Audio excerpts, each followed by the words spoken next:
Welcome, wrestling fans, to River City's Community Access. This is Lincoln High School Red Raider Wrestling, coming to you from the Plymouth Duels over in Plymouth, Wisconsin, between Fond du Lac and Sheboygan.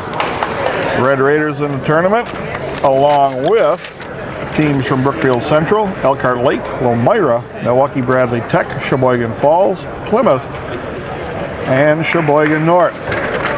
There will be 3 rounds of dual meets, and then they will break them down into brackets for the final 2 rounds. And the top 2 teams in each pool will square off and wrestle each other in the final 2 rounds of wrestling.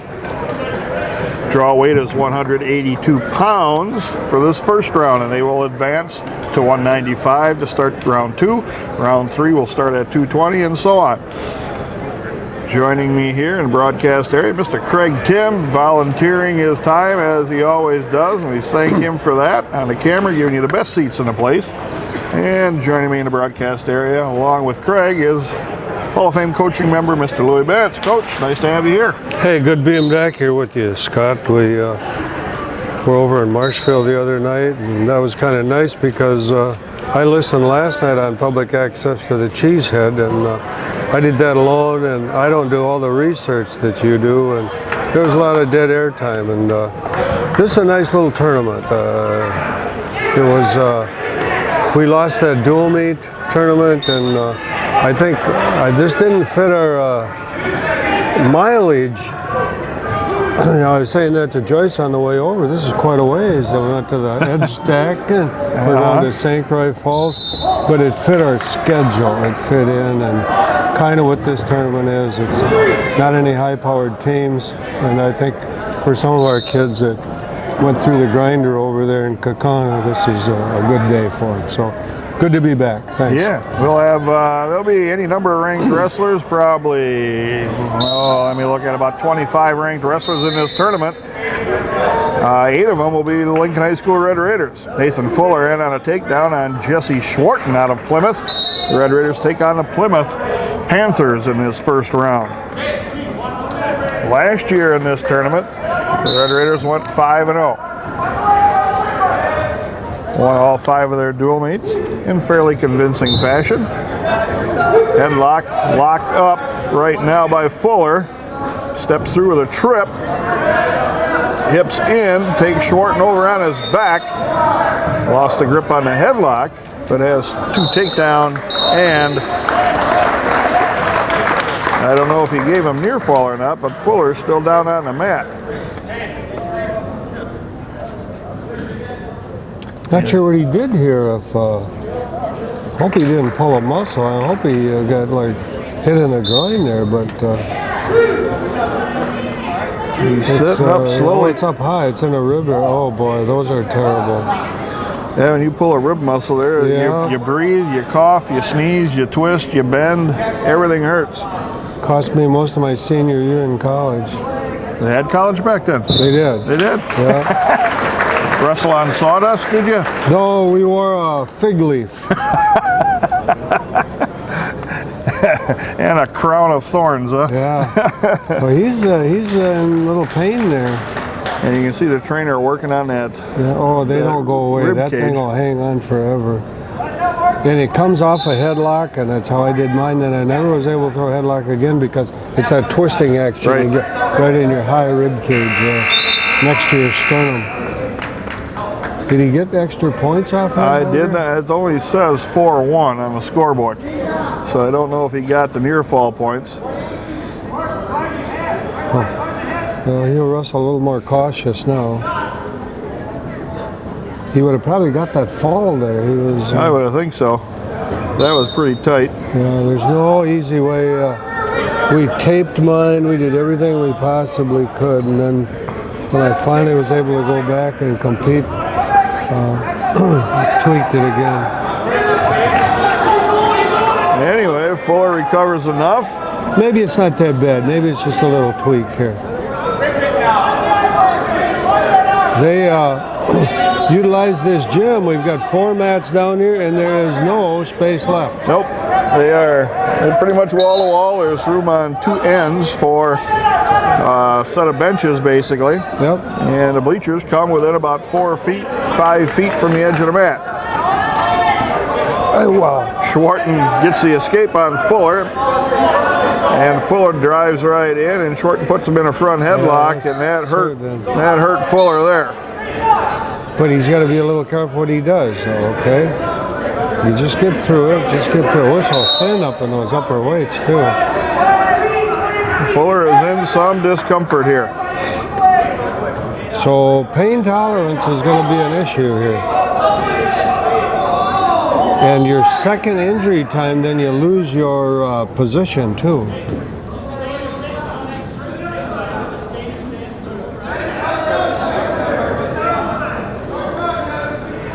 It's a little hard sometimes to slow down a guy that's offensive like that, you know. Well, and that's an injury that no matter what you do, it's kind of like a back injury. No matter what you do, it's going to hurt. Let's take this opportunity to thank some of these Rapids area businesses for supporting Lincoln High School Wrestling and the Rapids Mat Backers. Mortensen Brothers Farms Incorporated, Tritz Forest Products, Benitz Family, and Carpet City Flooring Center. Back on the mat wrestling now is Fuller. So with a 4-2 lead and 45 seconds left, he's going to have to be real smart now, and this isn't going to go away anytime soon. But we got point coming up. Stick and chicken. Shorten trying to hip over, but Fuller catches him. Couldn't get him on his back. 34 seconds left. Pin for Fuller, and that's the best thing that could have happened for Fuller. Well, and the way he took that stick and chicken over, that must have really hurt. 1:30 on the pin time, and Fuller will go, I'm sure, get some ice and some treatment from the trainer. Yep, he should get ice right away on that. Because he is in some discomfort. Next up, they're thin in there too, Coach. Next up, 195-pounder Cody Abel against Jake Hefter. Abel, currently ranked in the latest rankings, number 3 at 195. Fuller was ranked number 9 at 182. Plymouth. Oh, he was ranked number 1 not too long ago. Cody Abel was. Since the cheesehead, I wonder why he would have. I don't know. Looks like a pretty young kid. I was going to say, he looks pretty young, and there are no years in the program, so you don't have an idea here. Abel just drove right through, back trip, takes Hefter down to his back, got him in an open headlock, and there is the pin in 25 seconds on the fall. This is quite a contrast what they were in last weekend over at the Cheesehead, and I think it's a good thing. Some of these younger kids, some of the kids with average records, they went through a grinder over there and got beat up. It's pretty good for him. Now this is Bo Thompson coming out at 220.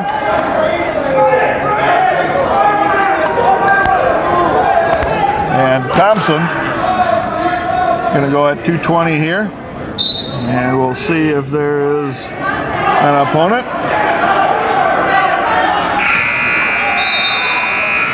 And they're waiting, and waiting, and waiting. And Thompson wins on a forfeit.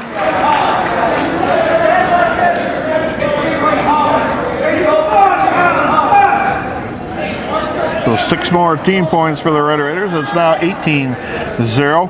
And that puts Mike Weinfurter back up to heavyweight. And he will take on Gabe Hahn. And Hahn again looks to be another young wrestler. 2 guys built about the same. No, Weinfurter maybe just a touch lighter.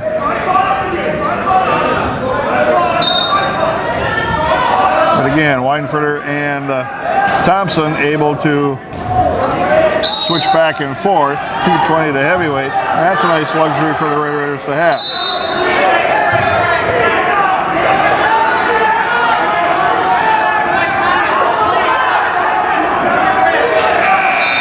unsportsmanlike conduct on Hahn of Plymouth, and the referee's explaining why he gave him the unsportsmanlike penalty to 1 point Weinfurter. Hahn closed his fist, threw forearms at the side of the head of Weinfurter, and the referee stopped that. There's a difference between an open hand, harder collar tie than closed fist forearms. And the referee kind of made his point there. 1 point Weinfurter with a lead. Well, they started with 3. Weinfurter reached in for a shot and then backed out.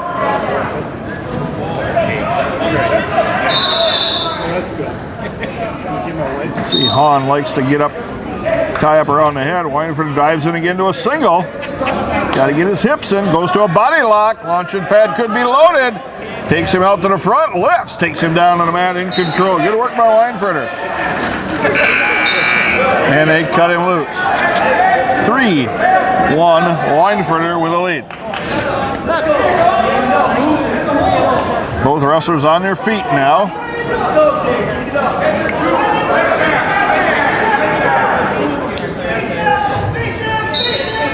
Weinfurter dives in on a double leg attempt again. Got to the body lock, turned the corner. Ducks ahead as Hahn tried to throw a headlock. And now Weinfurter gets locked hands after the takedown. So it's a technical violation for Weinfurter. He locked his hands while Hahn was on his knees. And no loss of control on Weinfurter's part. So it's 5-2 now in favor of the Red Raider. And Weinfurter going to give the free ride back to his feet, 5-3.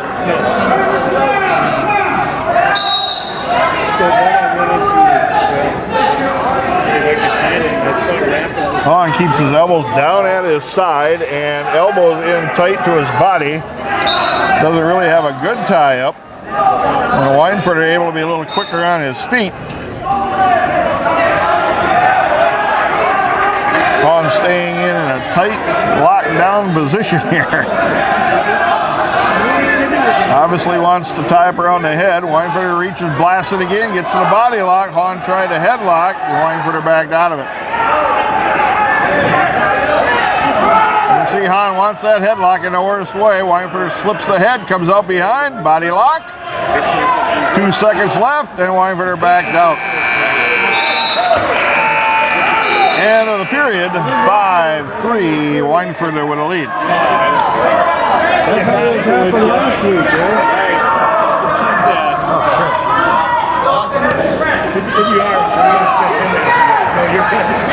Weinfurter down now to start second period, and Hahn covers and rides. Tries to pick an ankle. Weinfurter fires out on a good stand-up. Then rushes right back in, trying to get to a double. And they go all the way off the mat into the neighboring mat in a flurry.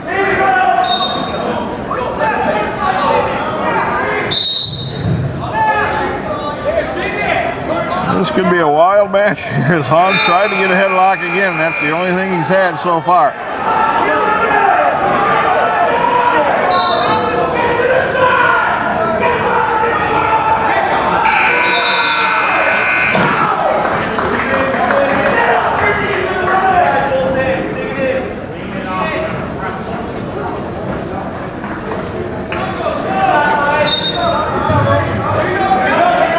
Got a collar tie on Weinfurter. He throws a headlock again. Doesn't complete it. Weinfurter comes to the body lock with a trip. Takes him down. It's now 8-3 with 1:10 left for the Red Raider. Weinfurter got to get a wrist down, flatten Hahn down, but Hahn puts a foot on the mat and stands right up through it. They're going to cut him loose. 8-4 with 50 seconds left. It's kind of an interesting deal because it looks like two pretty inexperienced wrestlers, and what the coaches are doing with Mike here is not stay on the mat because you got a locked hands penalty already, and they're thinking, but the only bad thing about it is this guy throws a wild headlock, and one of these he might make work. Hey, he's had some practice with it anyway. He's tried enough. One of the hard things with young, inexperienced wrestlers is to get them to stay in. they'll take a shot and then back out and start all like that, and that's just an inexperience. Mike's a pretty darn good athlete. He's a first-year wrestler, and I'm not so sure how far ahead this other guy is. But this is one of the reasons I know Scott brought him, because we wanted to get him some experience against people that were not quite so good. He said he won an exhibition match the other night, the whole 6 minutes, and he told me by practice he realized how out of shape he was. 6 minutes is an eternity. Yeah, it's a different sport than anything else because there are no 15 seconds of on and then 30 seconds of rest. Well, in this match here, with a 3-point lead, that can go away in a flash. Especially with this guy firing these headlocks. That's pretty nice. Good snap down, but missed. Then Han just dove right back in, and Weinfurter caught him in the hips, drove him off the mat. He's had about 2 or 3 of those. He's really explosive, and he's a good athlete, and he's what we need in those upper weights. By next year, he's going to have to fill some shoes. I guess he is this year. Minute and a half left, 8-5. Weinfurter with a lead. Stay in there, Mike. Uh-oh. On with a single leg shot. Toss attempt there. You know, that was a pretty nice counter. Sure, Weinfurter ducked the head out, got off to the side so he couldn't get thrown. That took a little athleticism there because he could have went over.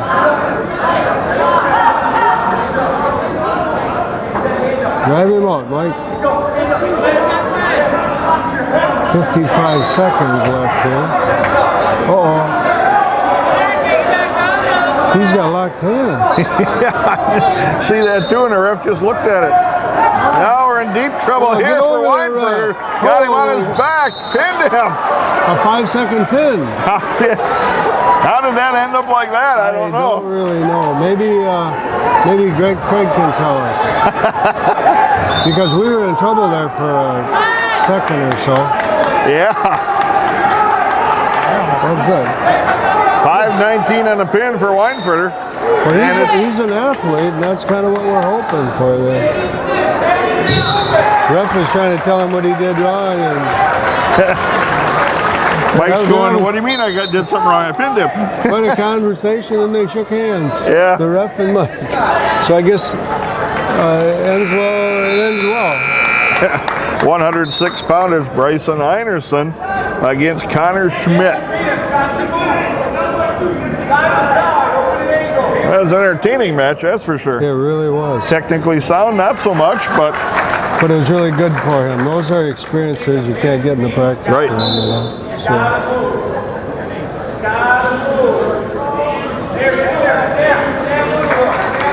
I was gone for a little while here, and I'm sure that nobody missed me very much. Ordered but pizza?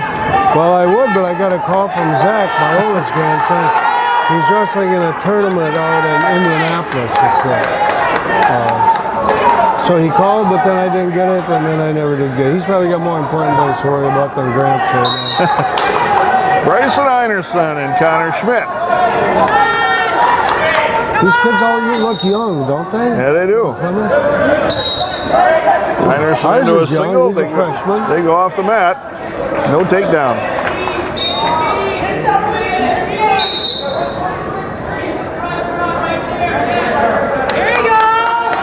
You were here last year, Scott? Yeah, we were. Okay. Einerson ranked an honorable mention at 106 pounds. Headlock thrown by Schmidt, and he caught Einerson. We'll squirrel out of here, I think. He's got his head really twisted up under there. Now Einerson's sitting up to a base here. Schmidt's trying to force it to work, but Einerson toughs right out. Schmidt right back into it again. If you want to body lock somebody, you got to get your hips in. And he's throwing it, and he was way out there. And now Einerson has some blood time coming here, and we have no score. They never gave a takedown? Never gave any takedowns. Come on, did you pay this ref a little bit? Well, he was still busy having a conversation with Weinfurter, I think. Oh, maybe. He likes us, I can see that. Holy cow, wasn't that a takedown? I would imagine that probably could have went for a takedown and maybe lost the control. Probably no near fall, maybe, but... Quite a while. We'll take it. Sure, we'll take that. But listen, Bryson, don't body lock way out there again, because we had that done twice to us. Right. Here. There you go. Nice job. Take this opportunity to thank some of these Rapids area businesses for supporting Lincoln High School Wrestling and the Rapids Mapbackers. George Hathaway, DDS. Mark Toyota Scion, Midwest Dental Care. Rapids Ford Lincoln, Remax Connect. Roger Buzz Pascavas, Safeway Bus, Scott JS Incorporated, Subway Street, and Wisconsin Rapids Orthopedic Center. Last year's dual meet, the Red Raiders won this 58-15 over Plymouth. The Red Raiders losing 4 matches, 3 decisions, and a pin. And Red Raiders gaining all but 1 pin in their matches that they wrestled. They got a major in the other one at 195 with Ross Nichols over Max Hahn. Well, it's a nice tournament. Like I said, it's not a strong tournament. We're not trying to profess it's the Valley tournament or anything. But for our team and our schedule, it fit the bill time-wise after that meat grinder, and I think it's just good for our kids. Now, it's not really good for fans because there's quite a distance over here, but and it looks like most of the teams here are fairly much in the area. So here we go back again with Bryson.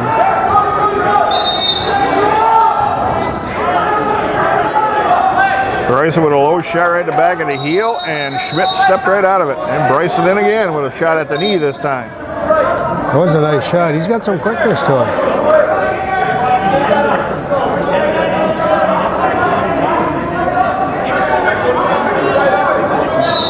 Schmidt wrestling with a hard cross-face counter here.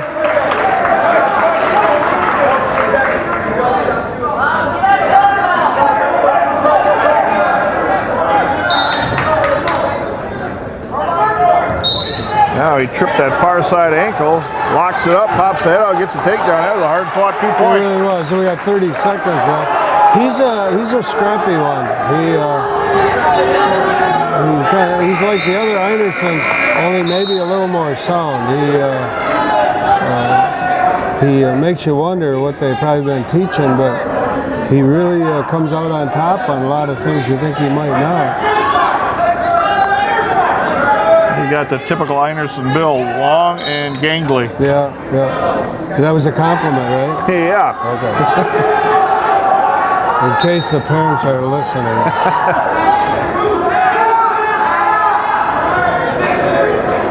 5 seconds left in the first period. 2-0 Einerson. He's got a half and a wrist. Not quite able to turn him. Yeah. His big brother, Casey, wrestles for lacrosse, and he's undefeated yet in the WEAC. He was actually the WEAC Athlete of the Week about Good for Casey. just before Christmas. And that's a big deal. That's a lot of sports and pretty big area. So congrats.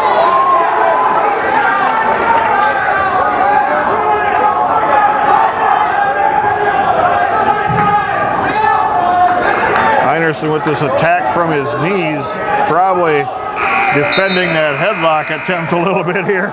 Not getting upstairs with it. I don't want that feeling again. Single leg again, steps through, tries to get to a double. He might have this. Off the mat. Pretty close. If he'd have been able to keep that other foot in there, I think he'd have got that. Einerson with a cleanup now for blood time. We're finally getting a few numbers back. Our JV team is in, they've started a JV state tournament, the Federation has. It's qualifying weekend for it, isn't it? It is, yeah. And they thought they were going to be in Merrill, but We were assigned to Sauk Prairie, so that's where they are today. So half the squad is down there, you know, the younger kids, and I think Drew Hamill probably took them down. So it's kind of nice being able to get some more kids, you know, wrestling and some experience. We thank our school system for allowing us to travel a little bit, and the Matbackers for picking up the difference. It takes a lot of people. It takes a lot of people, just like you and Craig and my wife down there doing stats. A lot of volunteer help to make a program go. Yeah, and you'd mentioned this tournament not being necessarily the toughest around, but it's all different competition that you normally don't see. It's different styles of wrestling. And each program teaches a little bit different things, and it's a good experience to get a chance to see those before you get to the end of the year. Back and ready to go here. And every team will have several good kids. And with clubs now, and you've heard me mention this before, some of these kids go to clubs around and probably get more coaching and more experience than they would just in their own school. This kid's pretty rough. Yeah. Pretty rough front headlock here. Banging Einerson's head on the mat. Come on. Einerson short drags out of that. Takes him down. Now scored near fall on a tip. He said 2 or 3 of those head bounces on the mat is enough. Or 5 or 6. Yeah, or that headlock. Yeah, he's been roughed up for winning.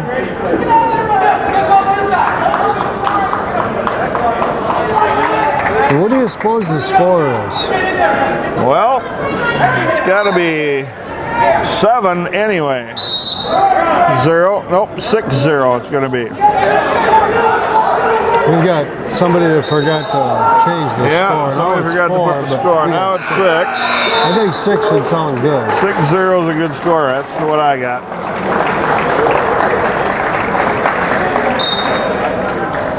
So you're a little taller than I am, and Craig's a lot taller, but why did they put us right behind this bar here? Well, that's the lesser of two evils, I guess. Okay. We could have been sitting in a corner in some wobbly stands someplace, I guess. It's nice. It's a nice setup, but I'm going to be standing up most of the time, I think. Einerson on top here in the final 5 seconds of it. It's only the second period. Going to start the third here. The team scores 24-0 on 3 falls, 4 falls. And I'm a little concerned I haven't seen Fuller come out of the locker room yet. Oh, he's out there, I guess. He'll be sore the rest of the day and tomorrow. And we'll see how much they decide to use him the rest of the day. You know, it may be just the better for him and the team later on down the road if he bows out the rest of this. And they very much might do that.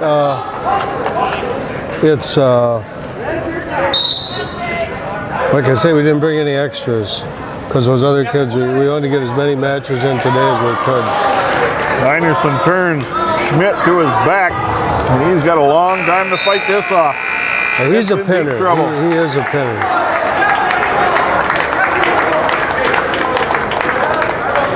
Referee gave the reversal. That's pretty tight right there.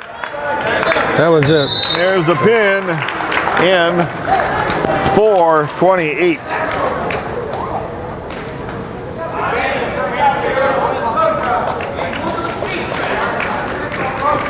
600 team points, it's 30-0. Einerson has a very good possibility coming out with a bloody nose and a couple of black eyes for all those front headlock slams he got. Got a headlock twice. He got front headlock bounced about 2-3 times there. Yeah, that was probably the most physical front headlocks I saw so far this year. He was working him over with it. His matrix just go at 113 against Chase Hartman. Hartman was in the lineup last year for Plymouth. And he ended up wrestling Patrick Spray, and Spray pinned him in 127. Matrix is having a nice season. He did pretty well over at the Cheesehead, and we thought at one time there we were going to get him down to 106, but he grew quite a bit, and he's real physical. He lifts a lot. So this is where he's going to be. Ranked number 4 at 113.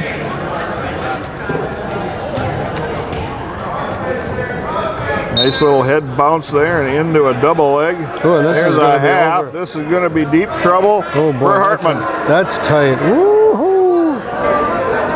Hartman may not last a minute 27 he lasted last year. Sink back a little bit, but don't lose that arm, and he lost the arm.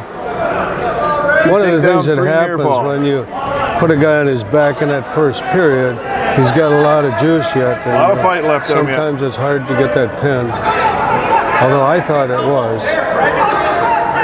But it's like a ref told me one time.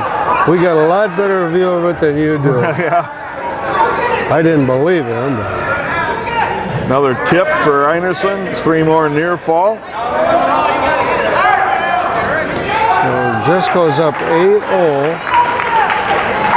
with 50 seconds left. He's still got that ball in chain, wrist tied up through between the thighs, and they work their way out of bounds.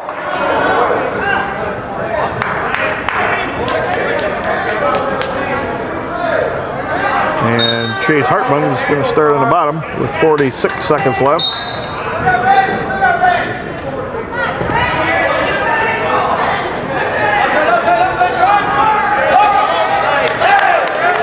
We drive all the way over there, and then I realize I've got a granddaughter going to school in Lakeland.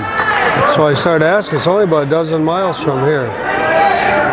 So she plays a little volleyball up there. Ooh. Just go with an arm barred, now throws a half, drives it over, 15 seconds left, got the pin at 145.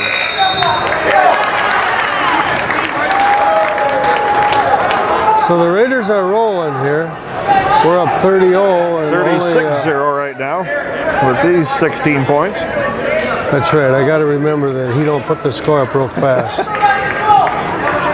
Next up, 120-pounder Patrick Spray is going to take on Chase Ritt.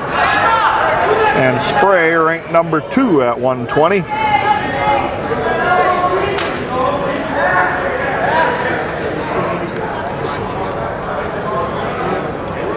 He's a good little wrestler. He was ranked number 1. Was ranked number 1, now is ranked 2. I guess that's not much difference in one person's opinion, I guess. Yeah, really.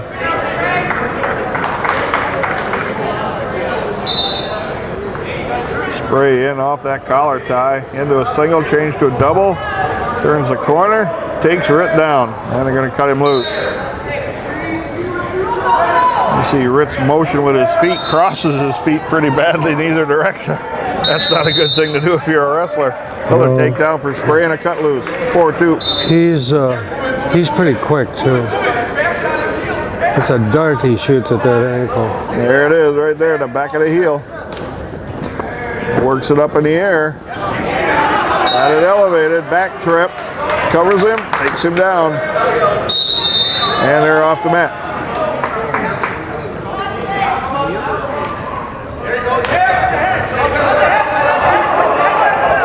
And they're going to give him a free ride back to his feet.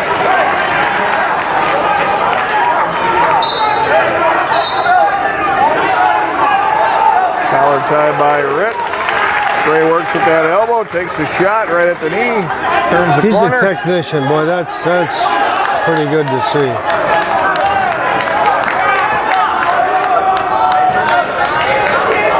Covers him up with a takedown.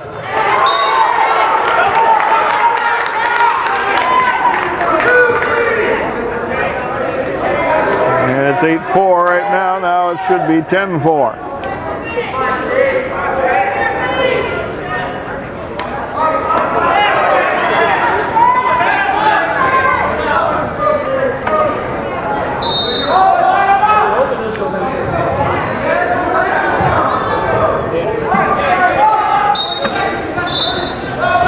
Spray puts Ritt on his back in deep trouble, and this is tight.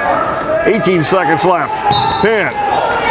144 on the fall.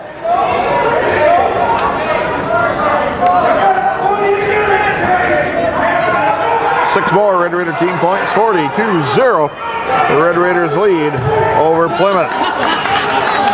Next up, 126-pounder Zach Mitchell. He's going to take on Keegan Guston. And Guston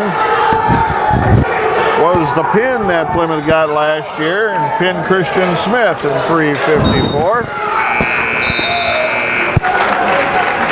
And now we're waiting for the opponent from Plymouth or the referees. They're having a little conversation down here.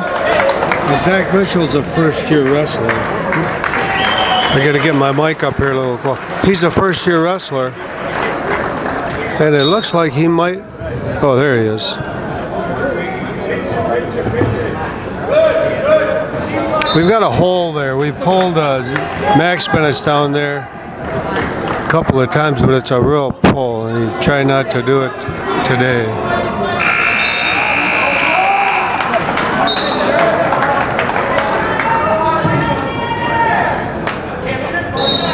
See, these Plymouth guys trying to be pretty physical.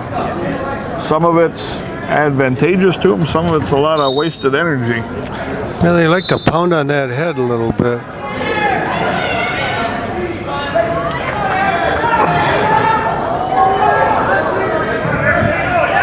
And a lot of times if you withstand, like you said, that first period barrage, then a lot of that goes away. Yeah.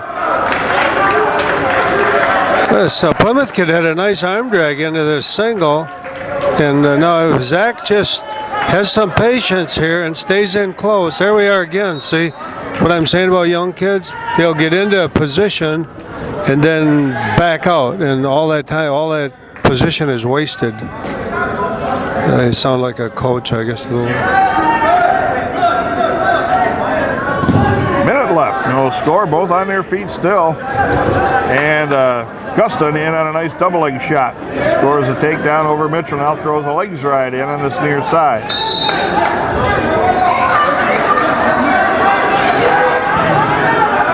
They've done a few different things down at this weight, because it's a whole start of a crossbody ride and a guillotine, and Zach Mitchell's never seen this before. And this is a little painful. And he's in deep trouble and got stuck in 129. Well, this duel is going to go quick because everything has been pins here. Right. And Plymouth gets on the board. First time in a dual meet. 16 points. 42-6.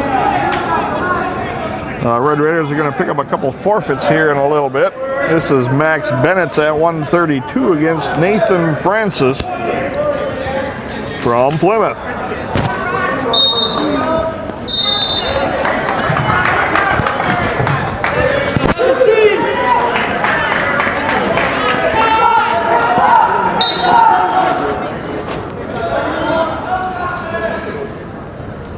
Well, here's one of the guys that could use a break. He ran into a real buzzsaw about 6 times over there. Won his first match.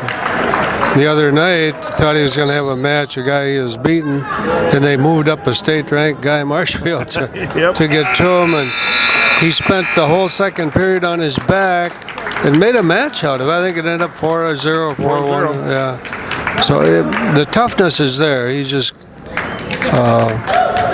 things don't come real natural, so he has to really work at it. Front headlock by Benitz. Don't back out, Max. Stay here. Make hay here. Make hay here. And Francis picked that arm off.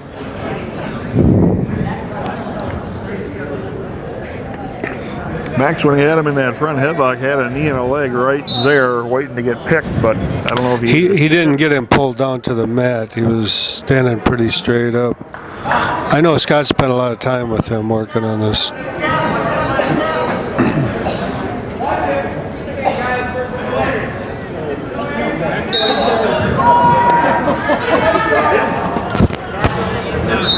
And still trying to work that Russian. And loses that. 48 seconds left. Hold it tight.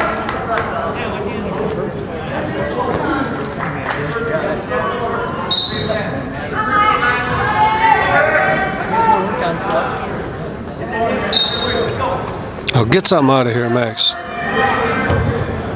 30 seconds left.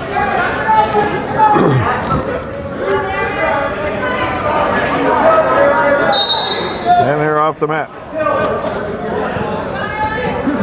We work a nice little jab off of there, and that's what he's supposed to be doing out of here. There's a nice drop down on that same side leg, but didn't quite complete it.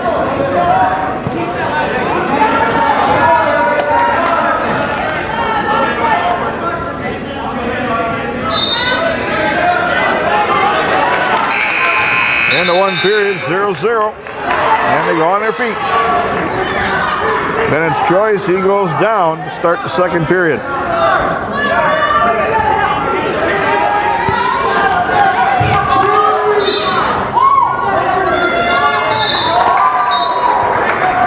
Benitz with a hard stand-up attempt, going to try to catch a leg. Got the reversal. And leads 2-0.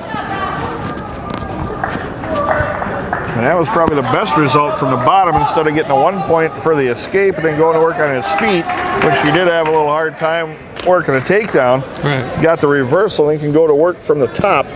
Well, this is his best position. There's no doubt about that. He got in a little scramble and knew where he was at, and ended up getting 2 points out here. But he is pretty tough on top. 120 left, still 2-0 Benitz. Working with a tight waist and some wrist control. He's really strong. He once he learns how to use all that strength, he's got a really good grip, and we're just trying to get him to use his hands a little bit more. There he got up over the shoulder, and Francis stepped right up. Let go of the wrist. Got the 1 point escape. 2-1, 52 seconds left, second period.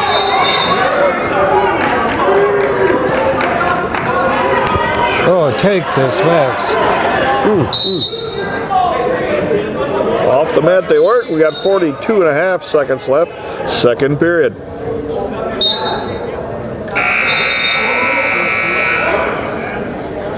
Benitz again, right to that Russian. Shot in on a double leg, but got stopped down there. Headlock coming. Oh, Bennett's powered through that. That was good technique. He got his head up. And you're right. That just took a lot of power there. But get under that wrist. The young kids, it's hard to get to. Everybody wants to reach over. They are. And it's,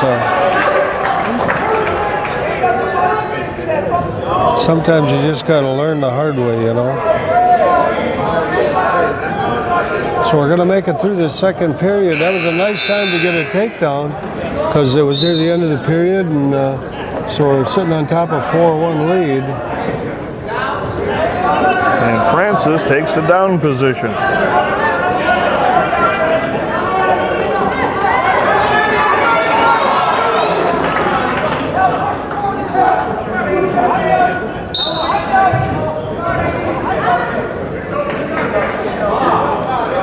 You can see Max over top with that arm, and that's what allows Francis to stand up inside that way. And it's 4-2. And now we're on our feet again. And these Plymouth kids are wild, aren't they? Yeah, there's a toss attempt. Didn't hit it hard enough. Headlock attempt. Then it's stuck out of that. Pretty wild. Minute 34 left. They like to look for the headlocks, don't they? Well, yeah, it's just kind of a rough style of wrestling. And every coach is a little different. Those to me are 11th hour moves. I think you have to have them, like a Dylan Hall, so you make yourself dangerous, but you can't. That'd be like eating sweets all the time, you know. It tastes good, but you probably shouldn't be doing it.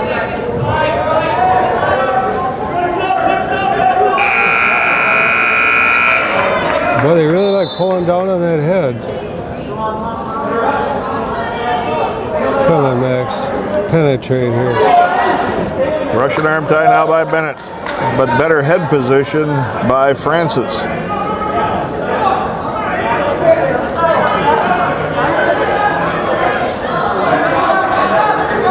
"40 seconds left. 4-2 Benitz.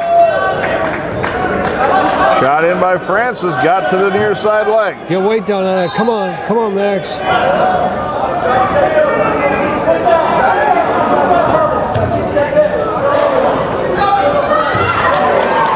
Wow.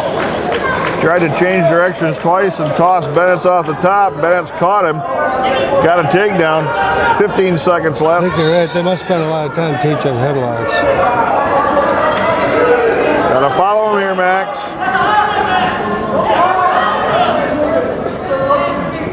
Three seconds, 2-1. Max Bennett's gonna hang on to a 6-2 win. Well, that's a relief. He broke that streak, and that was a hard-fought match. Yeah, Francis is out there flinging it from all angles. Yeah. 45-6 the dual meet. And the Red Raiders are going to pick up a couple extra 6 points here as Plymouth, according to their coach, has no entrant at either of these next 2 weight classes. So this would be Berg Diebel. It's picking up the forfeit. He's a 9th grader, 138-pounder. And no entrant.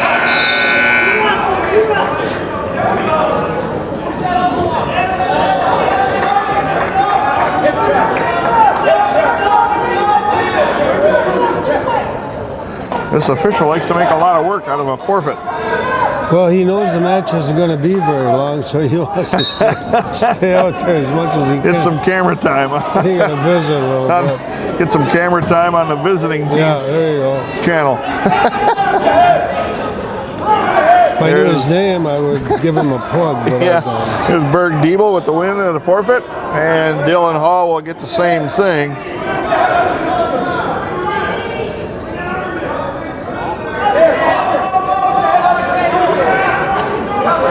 And the referee checking this out. And who's who and what school and your address and how you spell your name. And Dylan Hall's going to get a quick 6 for the team.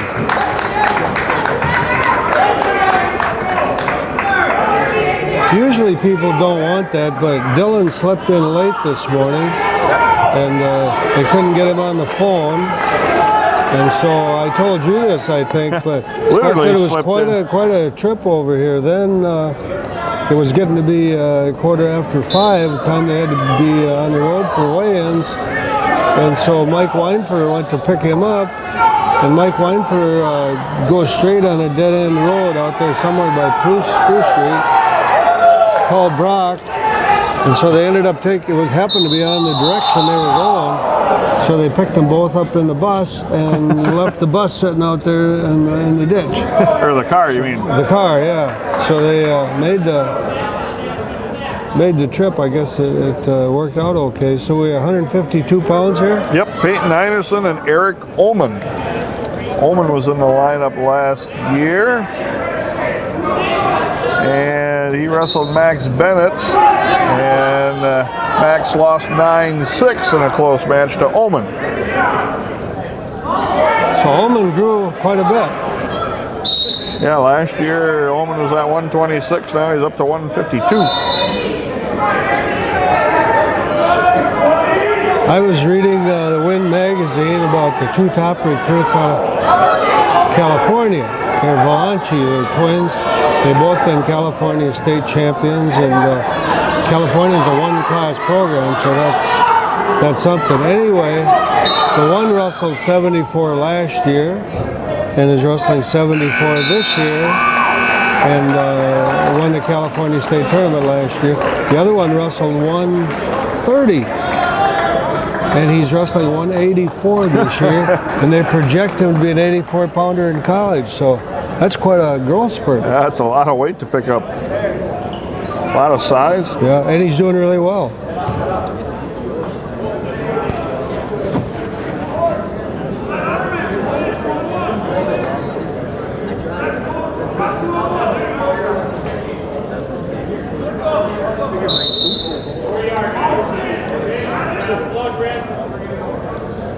Blood time on Einerson, or excuse me, on Ullman. The referee signaled the wrong color at first. In other dual meets in this first round, you have this dual meet that you're watching, Plymouth and Wisconsin Rapids, and then you have Sheboygan North taking on Brookfield, Elmira wrestling Elkhart Lake, and Milwaukee Bradley Tech wrestling Sheboygan Falls. And we'll take this opportunity to thank some more of these Rapids area businesses for supporting Lincoln High School Wrestling and the Rapids Mat Backers. Cook Family Chiropractic, Fehrenbach Mogg Insurance, Helke's C. O'Day Photography, Homestead Golf Course, Niski Applewood Smoked Meats, Paper City Savings, Roger and Kathy Plowman, the Thompson Family, Accounting Plus, Bullseye Credit Union, Chips Hamburgers, Culver's of Wisconsin Rapids, Danny Kay's Pub and Grill, and Dr. Michael O'Leary. Peyton Einerson ranked number 15 at 152 right now. Again, Plymouth not having any ranked wrestlers in the state.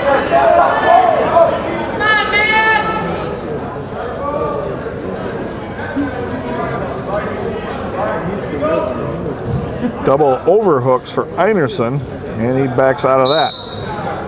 And we have more blood time for Oman. And 29 seconds left here.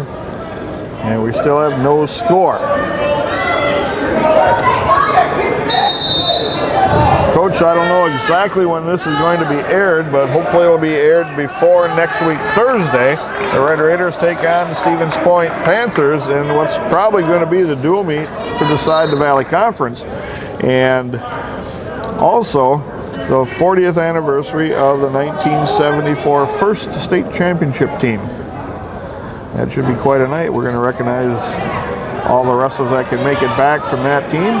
Well, we're excited about it. I guess I'm the one that kind of put it together, but hopefully we'll get a lot of guys back. I thought Tom told me this was going to air on Monday night, but I didn't look at the website. And what people should do is, if you go on the River City's website, it tells you whenever these are going to be aired. And he told me we had like 2,000 hits already on here. So that's good. It's been pretty good. And the other thing that's going to happen is at 6 o'clock on that night, we're going to have a parents meeting for the club kids. We're going to go in the cafeteria and explain how the year's going to go. And so there's quite a few things going on. But that reunion should be pretty fun. A lot of those were guys when I first came here that I started with, and they're at retirement age now. So. Years fly by. And the other good thing is that Tom Lokes at River Cities Community Access, the director there, is going to work at broadcasting live that dual meet against the Panthers, and that'll be a good thing.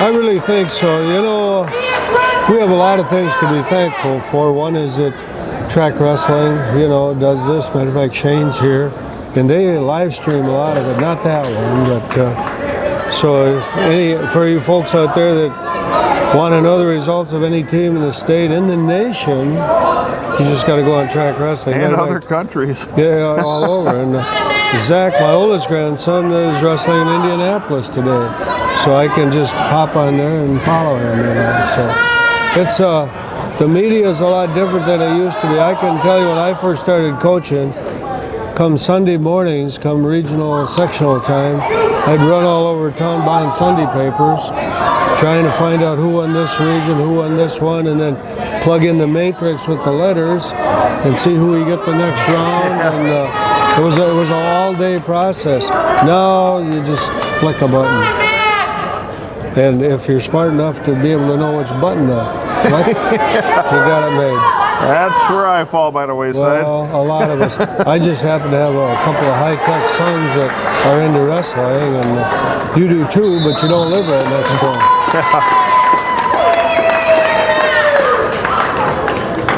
Yeah, my older son Cody coaching at Nicolay High School. They're in the Bauer Brawl this weekend for Nicolay, the varsity side. And I think they go to Homestead for what you were talking about before, the qualifier for the JV state tournament.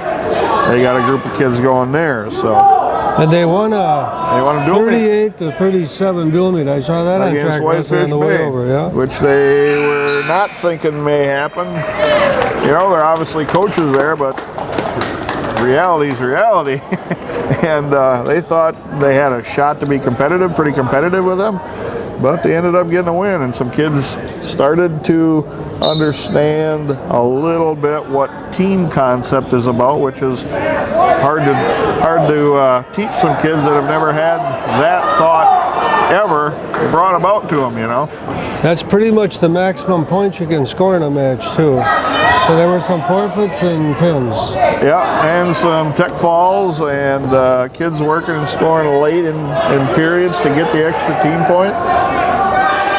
So that was good for them.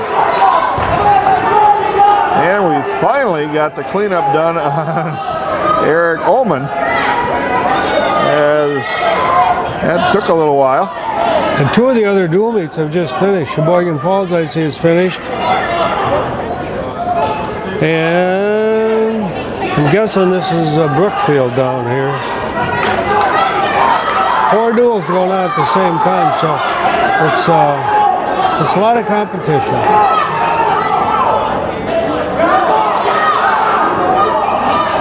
And like we mentioned before, the floor is packed with wrestling mats here, which is a good thing. And you can see everything going on. You don't have to look all the way across so that your wrestlers look like midgets all the way across the field house someplace in a bigger venue. You can see everything going on here. Back wrestling now. 20 seconds left, first period. And we're still at 0-0. Einerson double underhooks here. Holman thinking about throwing. Einerson lifts with a body lock. Crushes the ribs, takes him down. He's got 2 at the end of the period. Pretty hard to body lock somebody 6 inches taller than you. Yeah. That's what was going on there. Yeah. But Peyton, even though he's tall and lanky, he's got pretty good power. And we got blood cleanup again. Wow. This will put this dual meet back a few minutes with all the blood time going on here. Yeah, that's true. We were going along at a good pace, like you had mentioned. Lots of pins, 1 decision, and now we're going to catch up with time, Maybe. I guess. Are you getting paid by the hour like I am? Right. Okay, well then that's good. Drag it out. Craig too. Yeah, Craig too, yeah. I think we get per diem money too, with meals and all that. I think I missed mine this morning. I'll have to talk to Tom about getting an increase in that. Good luck. You mean Joyce didn't stop and feed you on the way? We had a chocolate donut right out here. All right. You know, I like donuts. What better can you have than that? Breakfast of champions. Yeah, there you go. At least they had some donuts. A lot of these places you go to haven't quite figured out that concession idea yet. Yeah. You're struggling. A bag of Doritos in the morning is maybe not so good. Well, yeah, I had a nice surprise. Well, I knew it was coming, but we ran a junior high tournament on Thursday. And so you do concessions, the Mad Backers, to try and make a few bucks to pay for things. And Ocean Spray gave us 10 cases of cranberry juice. Great. And the city water municipal over there gave us 10 cases of water. And Neskie's Meats out of Wittenberg gave us 100 pounds of hot dogs. Great. And so we thank those people for their support. Yeah, really. Now the referee's coming over to pick up the stopwatch to figure out how much time there's left in blood time. You want to explain the blood time criteria, Coach? Well, basically you get 5 minutes total blood time. And that's bleeding. That's bleeding. So what happens is coaches, some coaches, you milk that a little bit, because when the bleeding is stopped, and the referee signals the bleeding is stopped, then the clock stops. Okay? Now, that also includes the cleanup. So what we'll do once in a while, if we're running close on time, we don't clean it up till the blood time is stopped. So that gives you a little more time to kind of work on it. But that's kind of it. Blood time is different than injury time. Injury time, you get a couple of minutes. And the second time you get an injury, if you have to take a second injury time, then the next time you'll lose your choice of position. In other words, you know, the one guy can say, I want him on the top or I want him on the bottom. So irregardless of the position before the injury. Yeah, exactly. So that becomes pretty important. If you got a guy that's just riding the heck out of you and then you get a nosebleed for the second time, you can say, I want to go back on my feet. Right. And it changes the whole complexion of the match. So they've got a lot of things built in, and I don't know. And then one other thing is a head injury is twice as long. That becomes 4 minutes. So if it's anything to do with the head, and in a smaller tournament like this, you don't have a doctor on site. So what is a head injury? You know, you just the coach say, well, you know, he's got a head injury. So with all the concussion scares nowadays, that becomes a real issue. You know, and for you mothers that are watching, you know, you're worried about injury. If you watch WWE and you see guys get thrown off the top rope, well, that isn't the way amateur wrestling is. And we have to take a baseline test before the season. That determines your mentality a little bit. So if you do get diagnosed with a concussion, they have something to base it on when you come back and try and get cleared. So that's a little insight on what goes on. So we're here at the start of the second period? Yep, start of the second period. Score is 2-0 Einerson, and I do believe we're going for a ride again. Ullman is out of blood time. Going for a ride Launch again. with the double overhooks, and Einerson just flattened out on top of him and then ends up pinning him. So that strategy didn't work. He must make that work in practice pretty often because you come right out to the second time, and that was a hard put down. Yeah. Oh, and he's over there getting his nose fixed again. So somebody wanted to get it over with. I think so. 2 hours or 2 minutes, 12 seconds. It seemed like 2 hours and 12 seconds. It was pretty long. But it's 16 points. 63-0 the dual meet right now, and 160 pounders coming out. Isaac Ullman, and Isaac wrestled Jake Tim last year in the dual meet and beat him in overtime 8-6. This is Brock Benitz at 160 for the Red Raiders. Brock ranked number 2 in the state at 160 pounds. Came a long way. He was just honorable mention when the season started, and he has a history. People that know Brock from when he was younger. But then again, he took a year off, or 2, I don't know. It seemed like forever. But he must have taken that time to get his hair to grow out. Yeah. He gets by on the scale. I don't know if today he got her whacked off a little bit, because you gotta pass the grooming code. And I always say to him, he come out to our house the night before season started and had his grandma clip it up a little bit. But I mean, you know what? He's went through kind of a tough time, but I'm pretty proud of him, like all of them. But he's come back and forth quite a ways. He's got that low single dart there. Was this his brother that just had the wild match? Yep. This is Isaac Ullman. Yeah, he tried that same kind of throw there. That's with a quick takedown off that low shot at the back of the heel. And a legs right on the near side, working cross body on a bar here. Then we've got the bar and this near side. Lost the wrist on the near side. Going to go for a double bar here. He's doing a clinic here.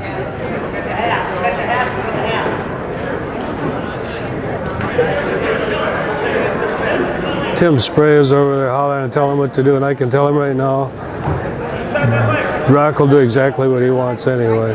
Just pulling that bar over, now it goes all the way around the front. What is this? Takes the bar, drives him over. Yeah, In deep trouble is Ullman. 58 seconds left. That's a hurt. We'll be taking a short break. 1:04 on the fall time. Our table workers to take care of other business, and you can visit the concession stand after round 6 Red Raider team points, 69-0 the dual meet. And that brings up the 170-pound final match of this dual meet. Jake Tim against Jesse Guzman. On that one, Plymouth will be hosting Brookfield. I like this kid. It's not that I like them all, but he's not the most best wrestler in the world. But I'll tell you, he stayed with it and he's improved so much from last year. Well, Marshfield figured they could exploit Jake Tim the other night in the dual meet. That didn't work out so well. They moved guys around to get to him, and Jake Tim pinned their guy. Yeah. Well, they had trouble making good decisions there. They did the same thing. We was a JV kid up there, what, 95? Yeah. And he got a pin for us, so. Jake Tim using that reach that he's got. He's got some length as well.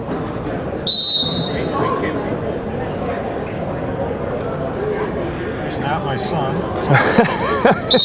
Yeah, some people think that's Big Craig's son here on the camera. Well, he is tall. Yeah. He's a relative. Yeah, there he is. Is he really? That was kind of a modified stick and chicken there. Yeah, just didn't put the arm over the head. Come on, Jake, step right over here. Step right over, bud. Guzman's blocking a little bit with the arm. Now he stepped over the top. This is going to get really tight for a while here. That is really tight. Now he arches his back, picks his head up. You won't have to see what's going on. There's 44 seconds on the fall. The problem is with picking your head up when you're down there, you push your shoulders in. I don't mean to be. Probably wasn't a good thing to say, but with inexperienced wrestlers, they do things that after you've been around it for half a century, you think are kind of funny. Red Raiders put away Plymouth 75-6. Here's the dual meet. Nathan Fuller with a pin at 182. At 195, Cody Abel a pin. Mike Weinfurter Bo Thompson at 220, won by forfeit. Mike Weinfurter got a pin at heavyweight. Bryson Einerson got a pin at 106. Matrix Jisco a pin at 113. A pin by Patrick Spray at 120. Keegan Gustin of Plymouth defeated Zach Mitchell on a fall at 126. At 132, Max Benitz a 6-2 decision.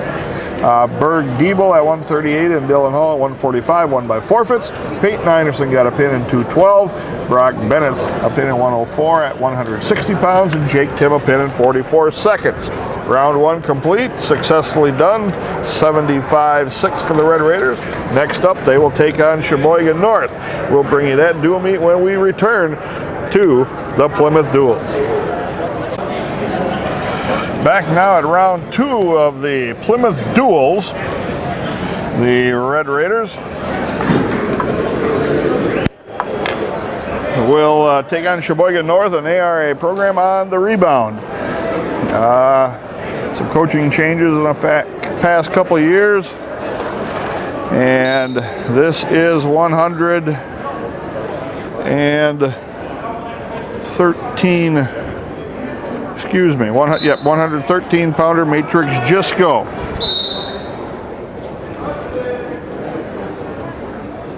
And Marcus Brome.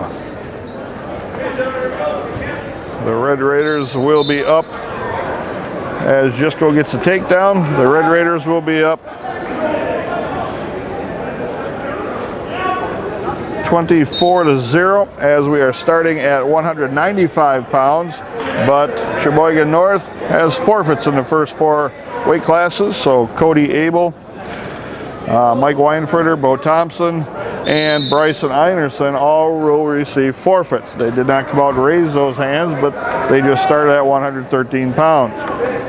In talking to the coach from Sheboygan, Tim Brown, he said his program is in a transition, starting to rebuild here. They have a couple of kids that have a little bit of wrestling background, but not much experience. So he's trying to rebuild a program and just go with a pin in 09.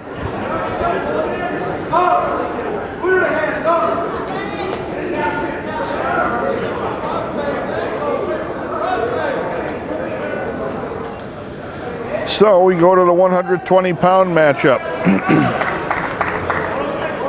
That will be Patrick Spray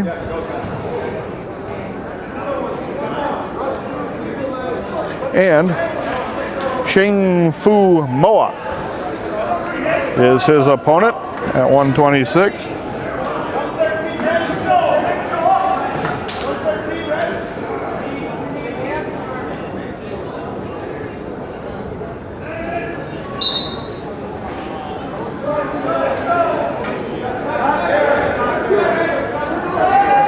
Spray with a quick takedown, leads 2-0.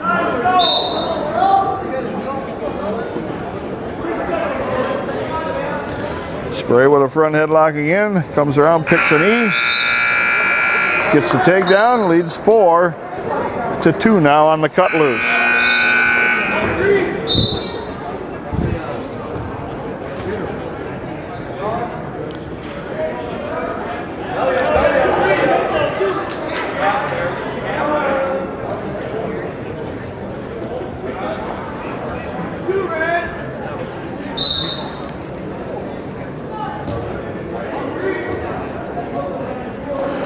Spray continues to do the takedown cut loose game here. And he's in on another shot, trying to come out Polish style, now trying to sit back and stack.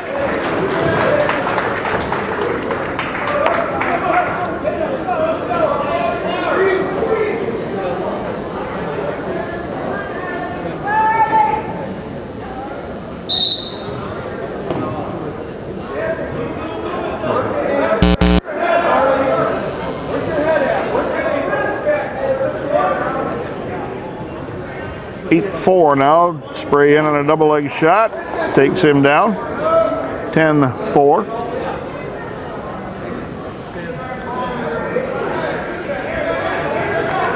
Again, this will be a pretty quick dual meet as Sheboygan North rebuilding a program here.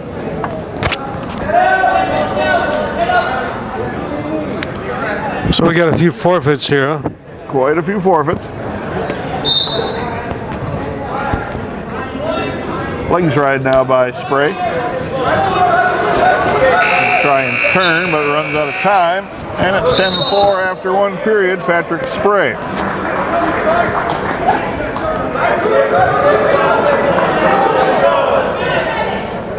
Your shot's off and down. Stay low.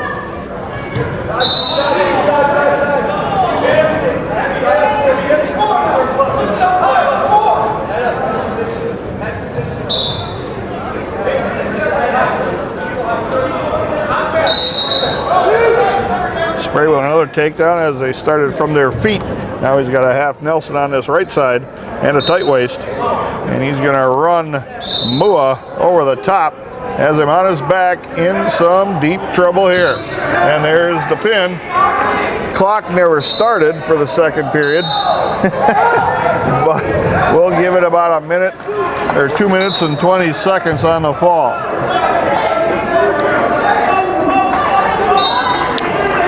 $36-0 the dual meet right now. And Zach Mitchell scheduled to go at 126 against Riley Kurtzman. What happens here a little bit is I mentioned to you that our kids were over in a JV tournament, a JV regional, and so we didn't bring any, we take a chance on an injury. And Zach Mitchell is one of those kids that probably should have been in the JV tournament for experience, but they didn't want to forfeit here, and they didn't want to have Max pull way down to 26, so he's in here wrestling on the varsity, and hopefully he can meet some guys that are about his own experience.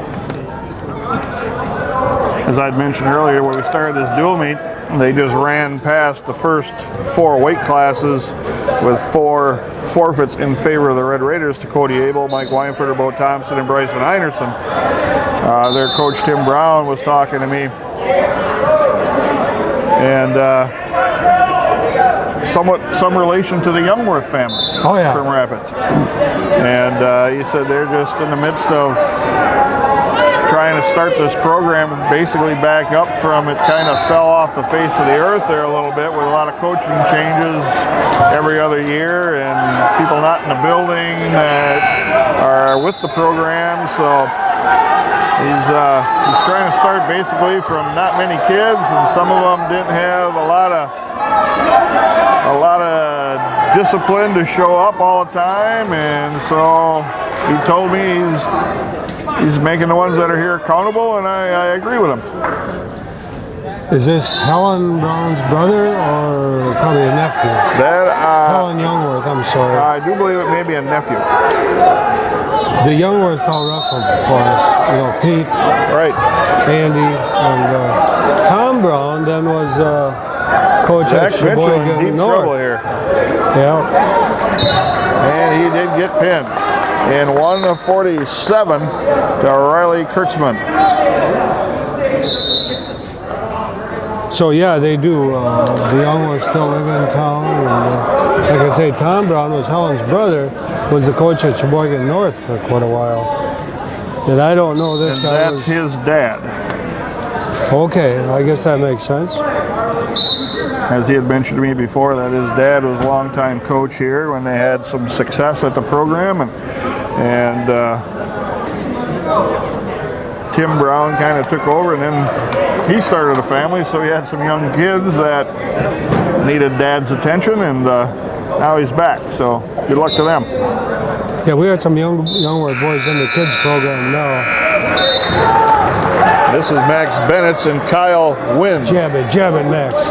Good Nice! jab takedown there, comes behind, got a takedown. Excuse me for getting excited, but that's what we've been working on. So that's nice. So I'll tone it down now a little bit. In a scramble, Wynn got loose for an instant, but Bennett's covered him back up. Take your time, Max.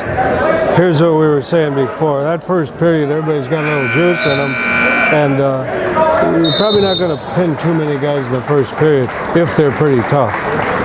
And so what you do now is you take a little juice out of them. You wear them down, try and keep them off their base, and if you start getting wild trying to turn them too soon, you're probably going to lose them. And that's exactly what Max is doing. He's roughing him up, but have a little patience. It's like all other sports. And we get that arm baseball across the back through a half and on the way through it. And there was the pin in 1:10 on the fall. Attaboy, Max.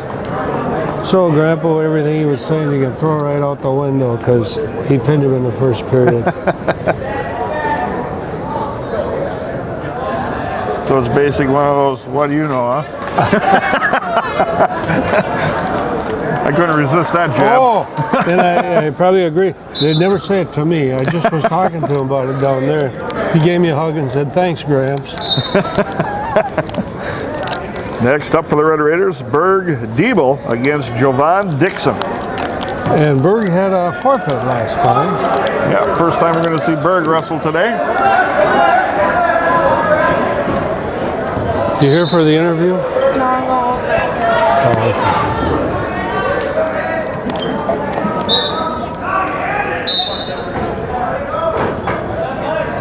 Another one of the young Red Raiders in the lineup.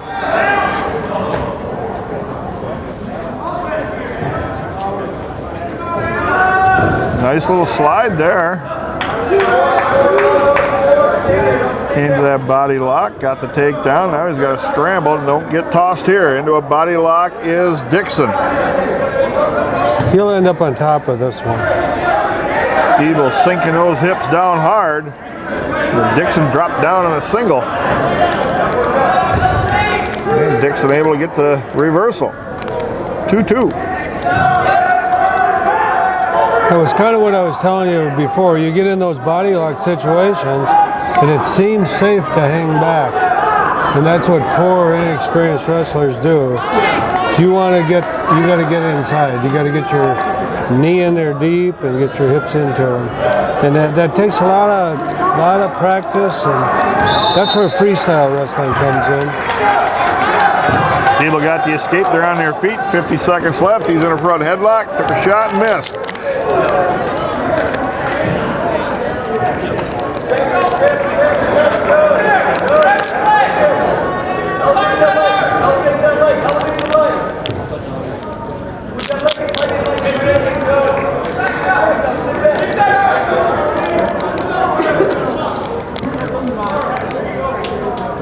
Collar ties now, they break apart. 24 seconds left, 3-2, Debo with the lead.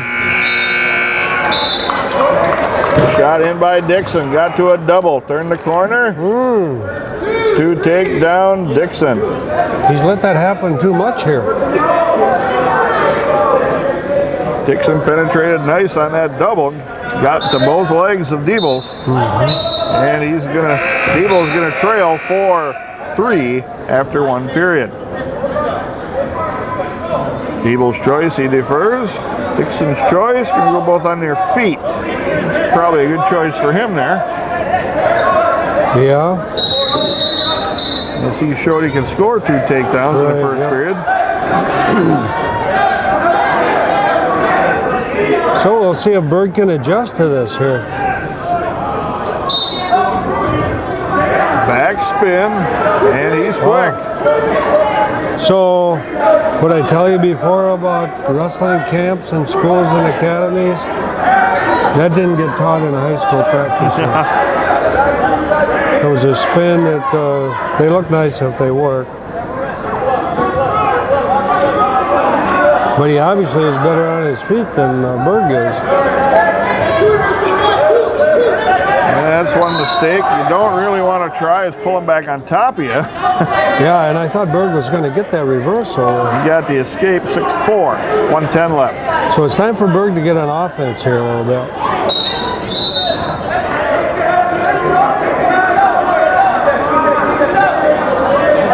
Russian arm tie by Dixon. Yeah, get him down, get that head down.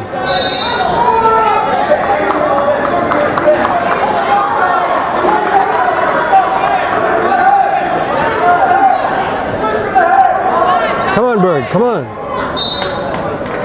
And Dixon able to pick the hands off that front headlock.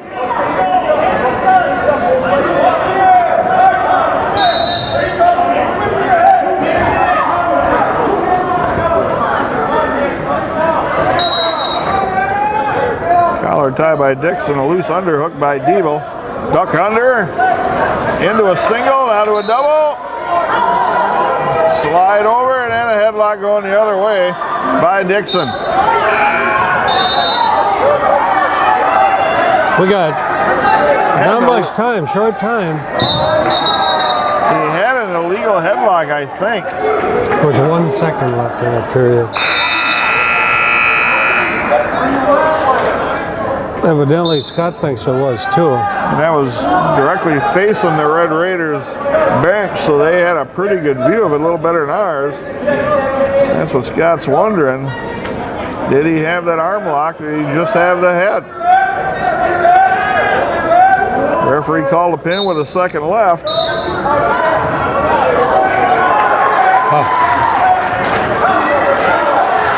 Scott might be right, but you never win these arguments. Especially when you don't have a second official to go to. Yeah, well, he's going to explain what he saw. And he probably will not answer the direct question that Scott would ask him. Oh, they both got him pinned down now. He's trying to justify it.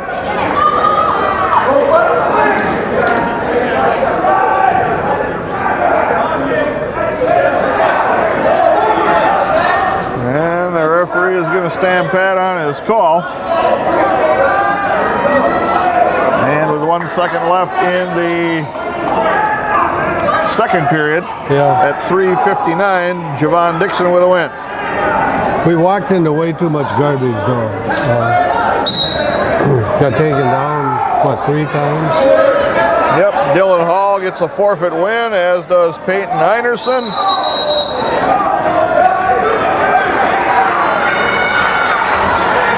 And the final match of the dual meet will be Brock Benitz and Damon View.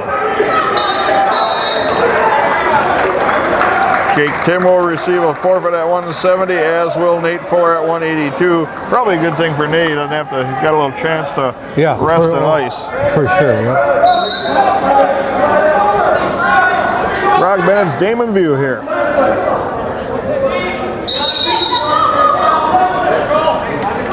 Now from the Sheboygan north side, they're going to look at it. Hey, we did all right. We got 2 pins here against the Rapids team. You know, something for those guys to look at and maybe build on a little bit. Use for some. Did they get 2? Yes, they did.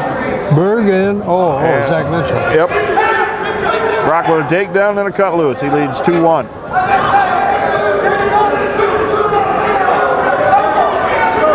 He's taught him how to pound on the head.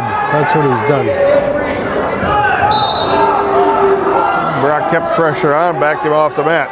That's probably not a good guy to pound on his head. Got too much hair, a lot of cushion. I said to him, did you get past the scale? They never say anything, he said. This is my natural state. That's what the rule book says. He keeps charging in. Benitz puts his head down on the mat, spins behind him, gets takedown. Now legs ride to slow him up a little bit. I had a chance to talk to Nate Fuller a little earlier in the break, and he's pretty sore, but Scott and I both told him the same thing. If you get your ribs hurt, a stick and chicken probably isn't the thing you want to do. And there was the pin in 107 for Brock Benitz. And 16 points, it's now 60 to 12. I forgot to time that. How long was that? Pretty quick, pretty quick. And there's Jake Tim's forfeit win. And Nate Fuller comes up next, picks up his forfeit win. On the other hand, you know, we talk about this structure of this tournament. For most of these other teams, they're pretty competitive duels the way it looks. Yeah, the first round went like this as far as dual meet scores. You've seen the Red Raiders 75-6 win over Plymouth. Brookfield defeated Sheboygan North 56-6. Forfeits again there. Right. Lomira defeated Elkhart Lake 48-22. And Sheboygan Falls took apart Milwaukee Bradley Tech 64-13. And we don't know, you know, how many forfeits are in there on certain teams until we see them. So it sounds like the concern there is Lomira. Scott thought before they matched up pretty well with us. And being a pretty sound team. So the Red Raiders take apart Sheboygan North in basically a half of a lineup or a little bit less. A lot of forfeits. 72-12. We'll bring you more wrestling from the Plymouth Duels right here on River City's Community Access. Please clear the mats and prepare. Back now, round number 3 here of the Plymouth Duels in Plymouth, Wisconsin. The Red Raiders are going to take on Brookfield Central.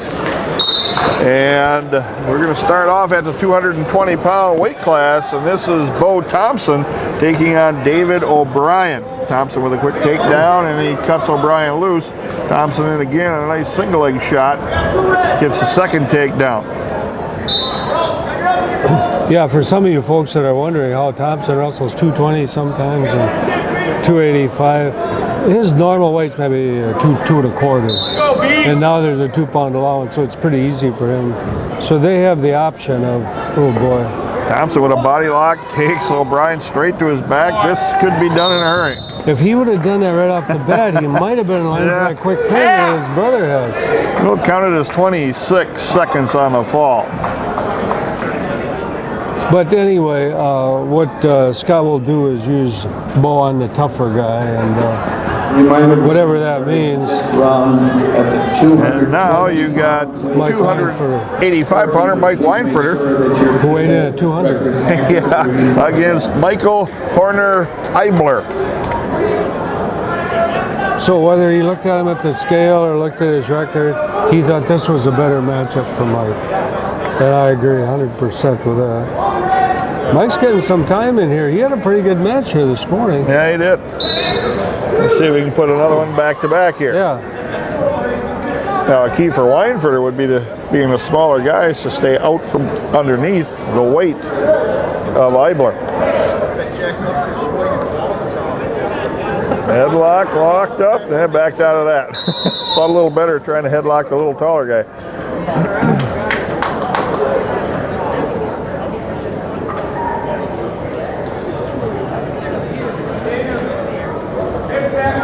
Weinfurter trying to go straight in at that shot. Well, he's got good quickness. He shoots in there pretty good.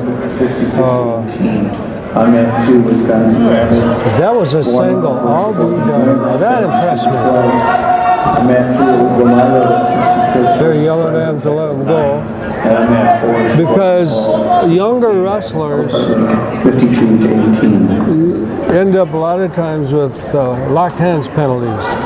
And unless you wrestle, it's hard to understand that when you're flying around, when you're on top and it's not a pinning combination, you can't lock your hands. You can't even touch them. And that's what happened this morning. And so they'll be able to cut them loose here probably a little bit. But there comes a point where you got to learn how to ride a little bit too. Not taking any chances there, yeah. Big guy on the bottom with a smaller guy, shorter guy on top can get rolled pretty easy. And then if you get rolled, you're in deep trouble.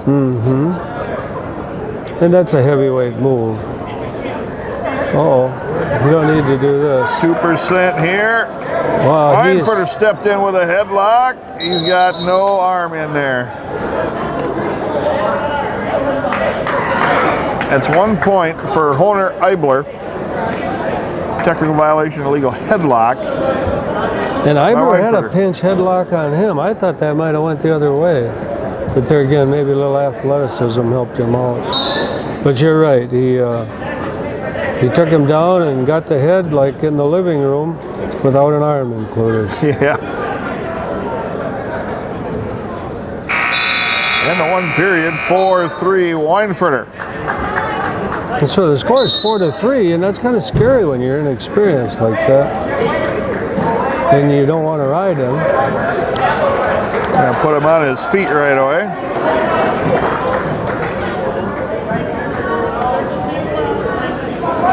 Brookfield Central, a team that used to come to one of the Rapids tournaments a number of years ago. Yeah, and they always had a few good kids.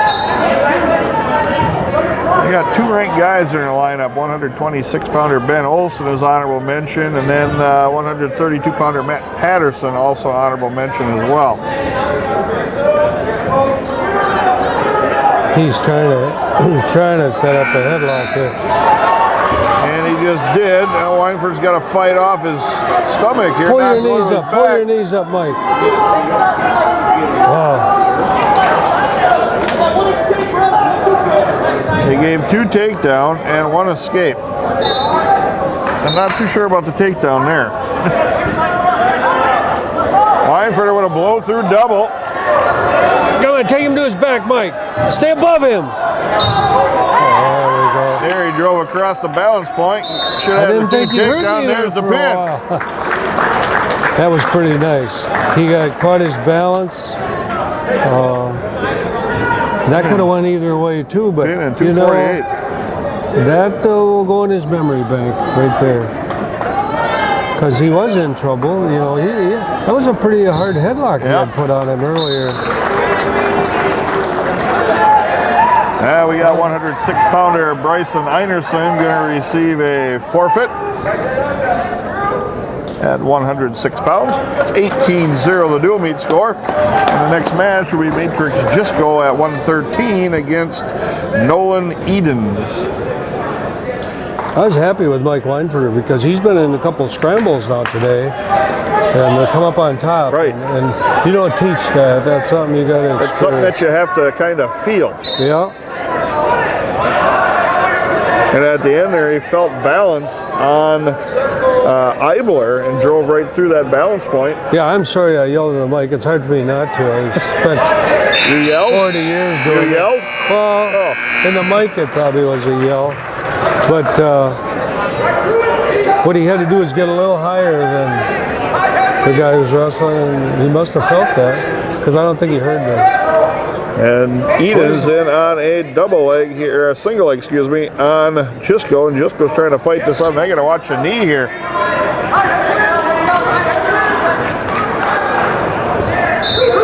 Two in the scramble for Eden's. This Eden isn't too bad. Is he ranked? Did you see? Not ranked. Legs right on the left side by Eden's. So you can just about bet this kid has spent some time in a wrestling academy in the off season, or maybe now on Sunday nights. You know, that's just how it is. And they work their way off the mat. 53 seconds left. 2-0 Eden's. Come on, Matrix. Other round 2 matches. Brookfield beat Plymouth 60-18. Lomira 66, Milwaukee Bradley Tech 9, and Sheboygan Falls 50, Elkhart Lake 18. Jisco trying to hit a switch here, but got his leg trapped. Still staying with it, hips over, got a ball and chain here. Now loses the wrist, has the reversal.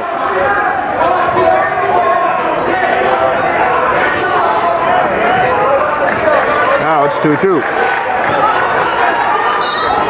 But Jisco is over the shoulder on the left side.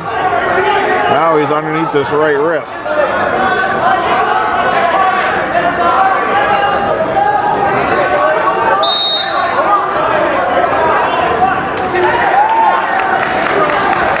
And the first period is going to end like this.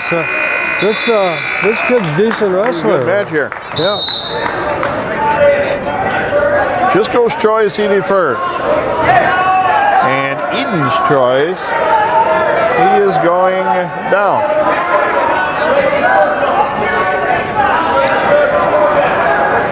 This might be his best position. He'll try and break him down, get that wrist. Tip attempt. Not quite. But good controlling position here. Wrist tied up in a ball and chain. Matrix is really strong. This getting a little sloppy here. He pulled him right on top of himself. And Eden's gets the reversal. And now Eden's gets high, and Jisco is going to get the reversal back. And if he had a little room, he'd get a pin out of this maybe, but you can't get him on the mat. Eden's looking to head out of bounds. Jisco had the start of a cradle.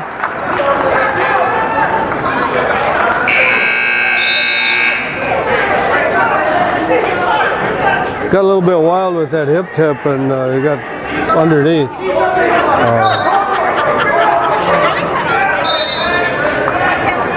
And they're off the mat. 59 seconds left. Still 4-4 in the second period.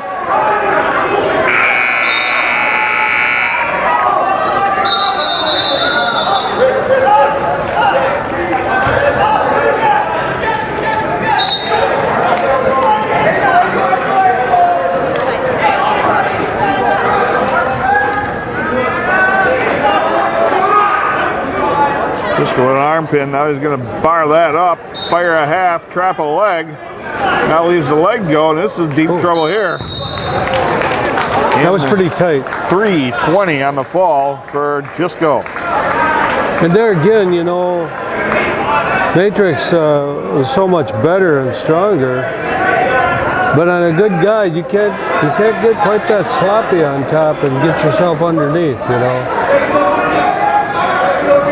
126-pounder, or excuse me, 120-pounder Patrick Spray against Jacob Brainy. And normally, Scott, they would move this guy up to 26. And we've got a couple of younger JV kids that we could plug in there at 13, but Again, they're he off just at that. felt they were down at that JV tournament. Right. They're off, so. 2 takedown Spray and a cut loose. Brainy runs right into a, trying to get to a front headlock, I think. Spray says, nah, not yet.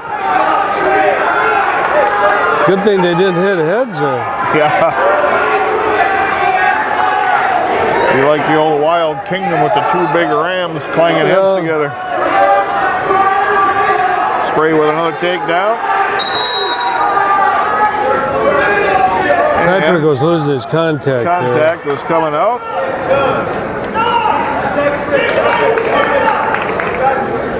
And he found it on the side of his eye there. Gives it to Dad.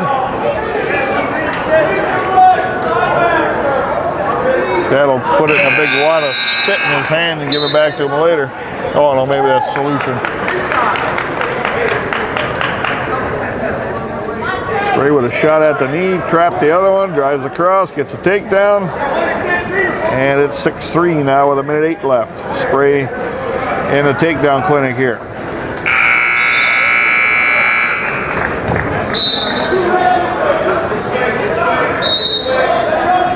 Out of bounds, 58 seconds left, 8-3 Spray.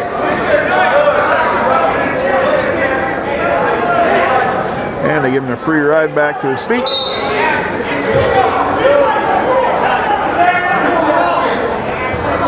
Nice single leg shot.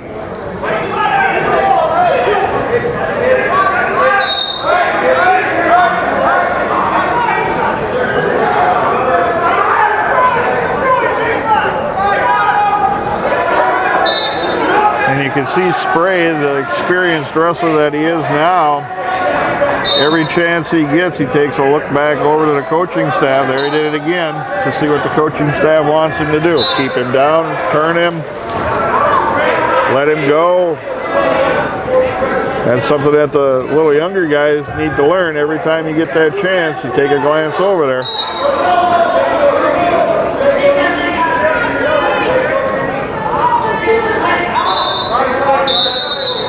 And now he keeps him down.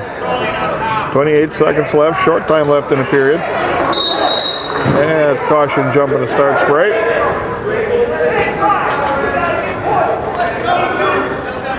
Brainy set on the bottom now.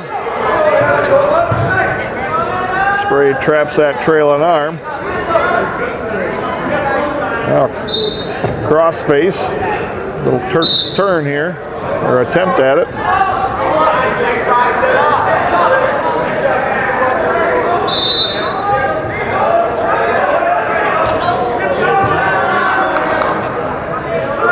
There's near fall coming, stretching him out, run out of time. Got a two near count. fall. 14-5 after one period. Brainy's choice, he's going to defer, Spray is going to go down.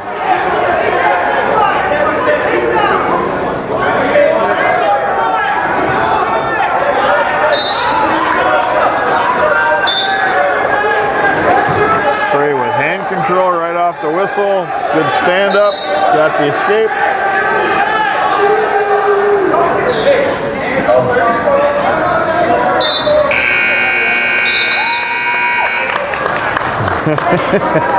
Brainy tried the old headlock attempt. Yeah, Spray, so I'll just toss you to your back. 1:42 left. That's where the pin is. 2 minutes, 18 seconds on the fall. Patrick Spray.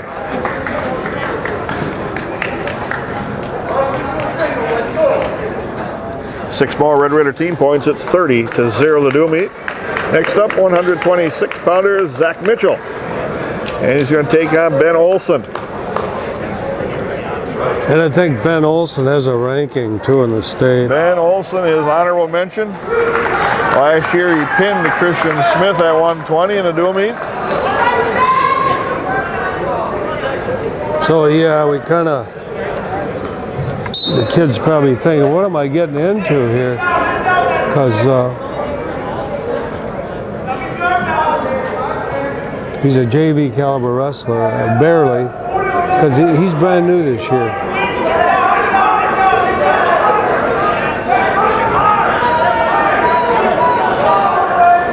But we don't have anybody else. Yeah, you got to wrestle with what you brought here in this case. Yeah. And around the corner of an ankle pick goes Olson, gets a takedown, and leads 2-0. Arm pinned across the back now by Olson. Mitchell's got to get some hand control on that other hand.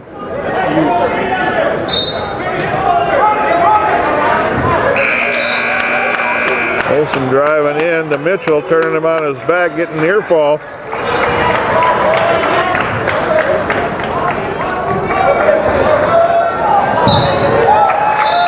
And Mitchell got pinned in 104. That's tough. That's tough for him. And Brookfield Central on the board for the first time in a dual meet. Next up, Max Benitz at 132 is going to get Derek Nicholas, their other ranked wrestler not in the lineup. That being Matt Patterson. So this is Derek Nicholas at 132 against Max Benitz.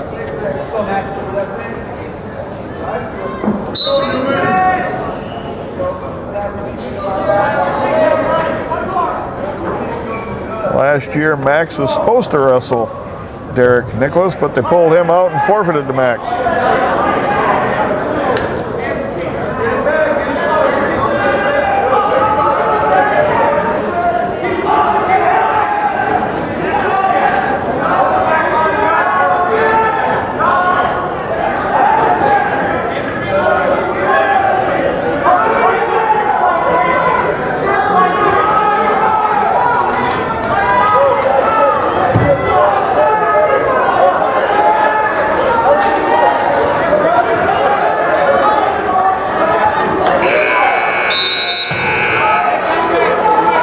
Trying to get to that Russian. He's got wrist control and elbow control, and then they call a timeout for an equipment. The headgear of Nicholas came down over his neck. So we got 1:05 left yet, and we're back on our feet.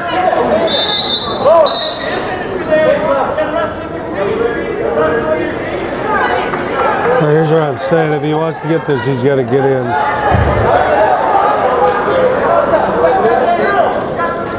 Wasn't quite confident enough to step in there. No. And that might be a good word for it, because we certainly spent enough time with him about it. It's one thing doing it drilling, it's something else doing it live. Right, we're drilling in the practice room. You get to go back and try it again. In the match, you're thinking, well, this could cost me the match if I mess this up. You know, I don't complete it.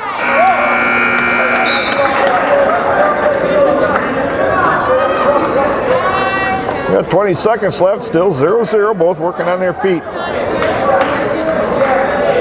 And they're just hand fighting is what they're doing. And that's what you kind of have to do to get inside. Nicholas now with wrist control on Benitz. And there is the end of one period, 0-0. Nicholas's choice, he's going to go, he's going to defer. Well, thank you. We'll take that choice.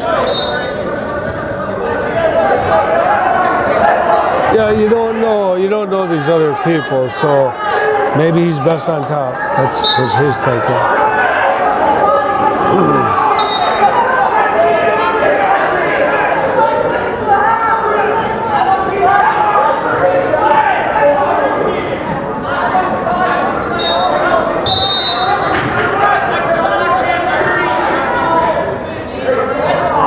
Oh boy. He wound up with a crossface. Two of them. I think he bloodied his nose. Or maybe that's not blood.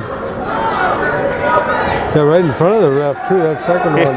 Yeah, the first one was probably all right. The second one, he wound up pretty good on that one. I probably would have called him on. He's got to get his hands out in front of him. He's got to tie up his wrist a lot.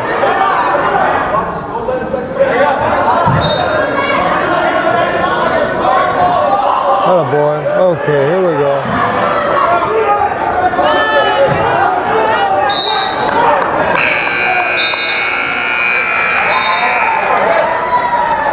.05 left, still 0-0.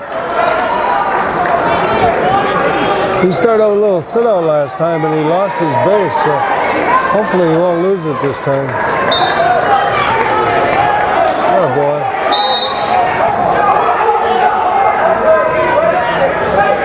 Two on one.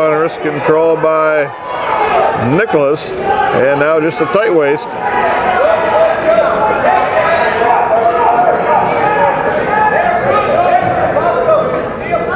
Get your head up, guys. 42 seconds left, still 0-0, Bennett's still down.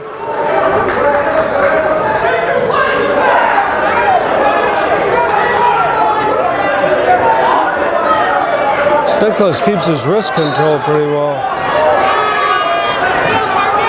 And he's basically just stayed covering the hips all the while. Bennett's with a sit out. There you go. Got the reversal. That's big with 15 seconds left. Yeah. Well, he's got good staying power. He might get beat sometimes, but not for lack of effort. End of 2 periods, 2-0. Benitz comes out with the lead there. That was big too, right at the end of the period. Right, and we got a little blood time on Max here. Yeah, scoring late in the periods or on the edge of the mat. That's always a big thing in a wrestling match. Yep. While Max is getting cleaned up, we'll take this opportunity to thank some of these Rapids area businesses for supporting Lincoln High School Wrestling and the Rapids Mat Baggers. Edward Jones, East Street Auto, Farmers Insurance, Mike Hallinan Agency, Grandma's Cafe, Kevin and Amy Peterson, Mata Custom Apparel, Ocean Spray Cranberries, Renaissance Learning Incorporated, Richie Funeral Home, S&S Auto and Trailer Sales, Sportsman's Pub and Grill, Stoiber Chiropractic, Dr. Patrick Stoiber and Dr. Vicky Zager, The Ridges, Coach's Corner, TJ's Auto and Collision, Tom and Edna Thompson, Tom Schneider Agency, American Family Insurance, and Valley Communities Credit Union. And now Nicholas down to start the 3rd period. Benitz will be on top trying to ride and turn. He's got good wrist control right now. Pretty tough rider. Got to get him down. Got to get him off on his belly here if he can. Atta boy.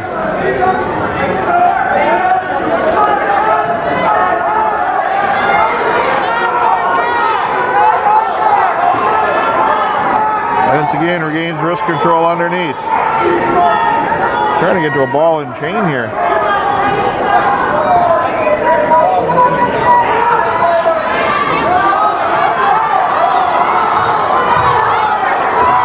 Two-on-one wrist ride right now by Benitz. Minute 10 left.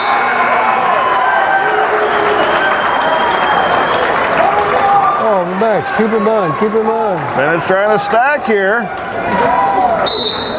And they're out of bounds. No near fall.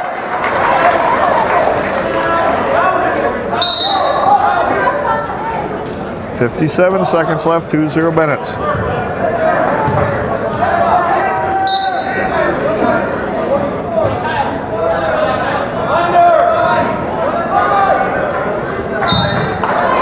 Two-on-one wrist ride by Benitz again. Got to get Nicholas off his leg base here.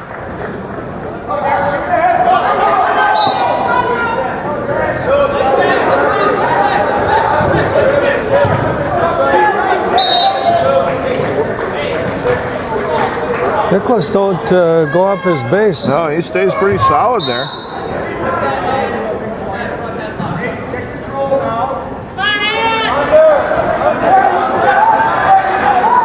$18 seconds left.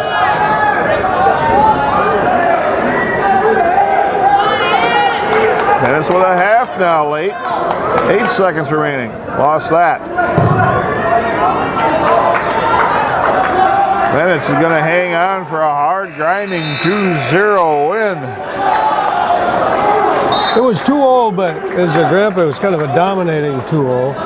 He rode him out pretty tough. Guess the first period was a standoff. 3 team points for the Red Raiders, 33-6 to dual meet right now. And these are 138-pounders coming up. Berg Diebel and Jacob Benning. A win's a win.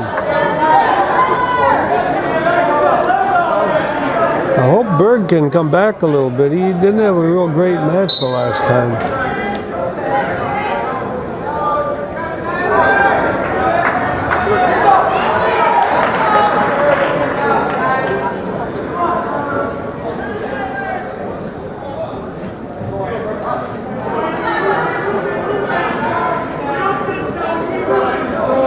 controlling the center of the mat. Yeah, here. he is. He's controlling the ties too.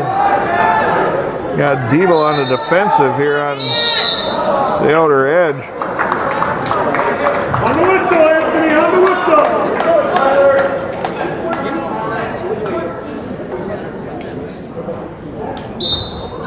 Benning was shot in. Debo countered that.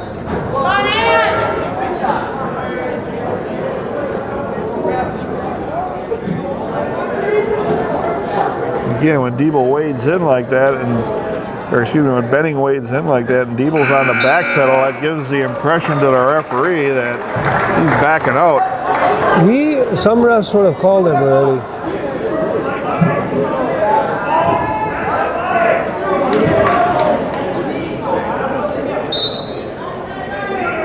He's got those long arms and he don't have them out in front of him. He's got those elbows They're in. tucked up underneath his He chest. don't have much protection or offense from there.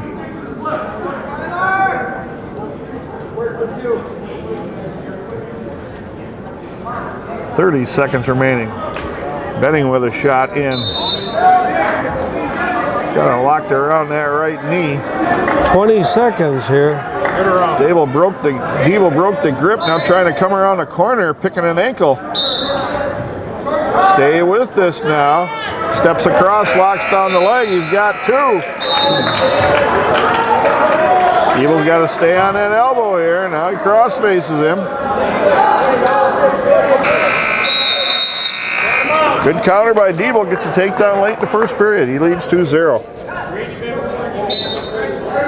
Debo deferred, and Benning will take down.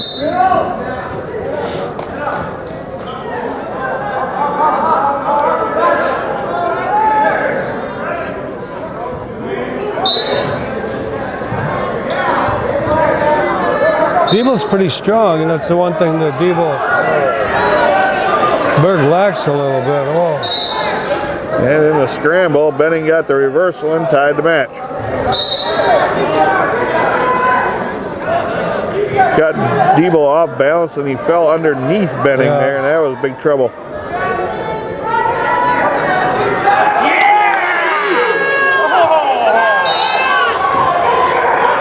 There, now Debo got his leg out from underneath. Now he's up to a little bit higher base, gets the hands separated, turns and faces, and he's got the one escape and the lead 3-2.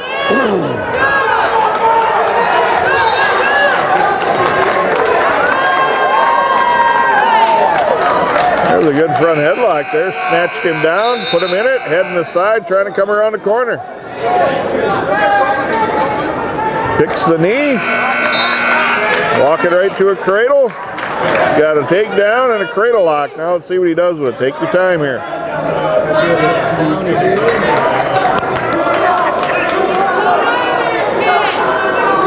And he got the head buried in the side, elevates the hip.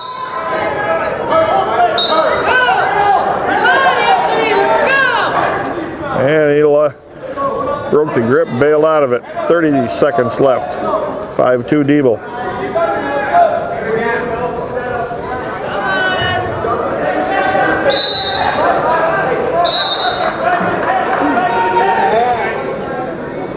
And we got blood time on somebody. I think it's on Benning. Debo's looking at where do I got to get cleaned up. And Debo heads over. Starts trying to stop a nosebleed. Giving him the two. Take this opportunity to thank some more of these Rapids area businesses for supporting Lincoln High School Wrestling and the Rapids Mat Backers. Bardall and Wolf CPAs. Bone Trucking and Excavating. Cupid's Corner. Good Time Charlie's Sports Bar. High Tech HVAC Company. Home Furniture. Keys Savings Bank. Martin and Sarah DeLuca. Paul Delamuse, State Farm Insurance. Quality Plus Printing. Rapids Floor Mart. Rapid Sheet Metal Works Incorporated. Richard Engelbrink. SK Construction. Sully Sports and more. The Barber Shop. And the tool shed.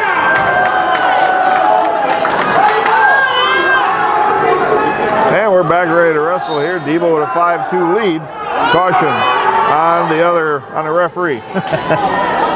Both wrestlers This would be jump. pretty critical here if we can ride him out. We got 22 seconds. Be nice to control him here. Caution, Benning jumping to start. First caution, no penalties. Come on, Bird. Forward trip in, buddy. There, boy. There, Debo worked back up off there. Look at a half and a tight waist.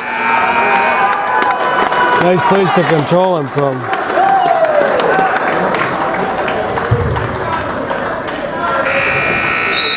End of the period, 5-2. Good work there by Debo. It really was. That was important that he, you know, with 22 seconds left, he goes back on his feet. That gives him an opportunity for his opponent to take him down, and none of that happened because he rode him out. So it's a 5-2, and if he watches what he's doing, he should be okay here. Oh, nice reversal there. Debo with a good hard stand up on the whistle, blocked that arm, got hand control, and turned back inside and just basically fell on top of Benning. Well, it's kind of what you said a while ago. You never want to pull somebody on top of you, and really that's what Benning did.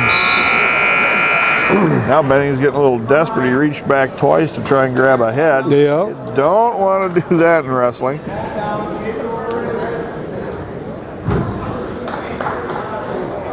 He just gave that 2 now? I guess so. Well, that you had to little- watch for a while. Little glitch there, I think. You know, was on the scoreboard. Craig said he's seen it on the scoreboard for quite a while, and the ref just. They scored it first. Yeah, I think you're right.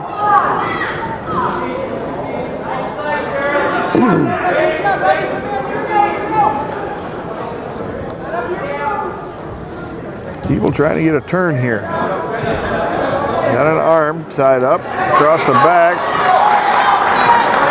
Just forced him off his base to his stomach, and now he's got some time here. Positioning that arm, trying to get that near side shoulder to pop up. Keep your chest on him. Got the bar, dug the half in. This is pretty tight here. Pin for Debo. In 5:29. He didn't fight that very long. I'm not so sure he had that option. That was pretty tight It when was he went pretty over. tight, yeah. 6 Red Raider team points, 39-6 to dual meet. And this is Eli Ware and Dylan Hall. And Ware has the height advantage here. We'll see if that makes a difference for Dylan in his throwing wide open style.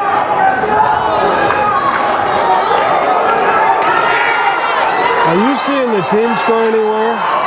For our dual meet, Yeah. right down in front of us. Oh, I got it. On the old flip charts. Dylan Hall faked the headlock, went underneath on a double, and scored a takedown. Holy cow. And this is a scramble here.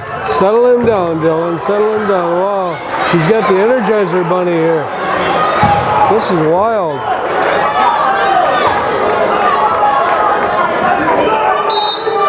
Holy cow. And head coach Scott Benitz said, Dylan, let him go. Take him down, get some chest pressure on him.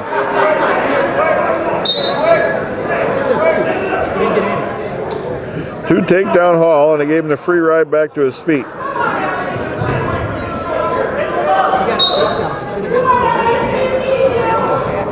Hall had a cradle there to lock up, but he wants to throw instead.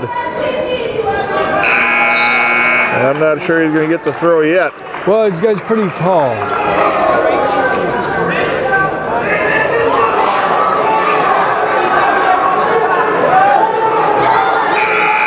Uh-oh. Oh, with a headlock, waded right into it and threw it. Just like Excuse me. I'm gonna throw a headlock and here it comes. Yeah, that's right. Defend it. Watch this. Oh boy, and this bugger's snug too. This is really tight now. I think Dylan got a little angry actually about it, getting hit in the face. 117 on the fall for Dylan Hall. Nice headlock, Dylan. I don't know how it was set up. Oh, he sent him a letter. Jeez. I think he got a little angry. I think he was getting biffed in the face there a little bit. 6 more Red Raider team points, 45-6 to dual meet. Here's Peyton Heinerson at 152 against John Murphy. Well, we're getting matches anyway, you know, and that's pretty important. That's the good thing. I mean, you really don't want to come into a bunch of lay down matches. You want to have some. There are the tough, top tier caliber matches, or there's the next level, and these are kind of that next level, which that's all right. They're competitive enough. You see some different styles, as we mentioned earlier in one of the other dual meets, but it's not the Clash level or the Battle on the Bay level.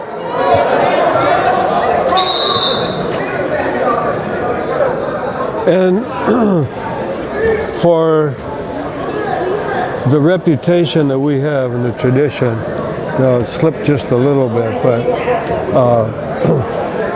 you used to hear this when you were in the room. You use that uniform, use that intimidation. You bet. And that's kind of when these teams see Rapids coming to town.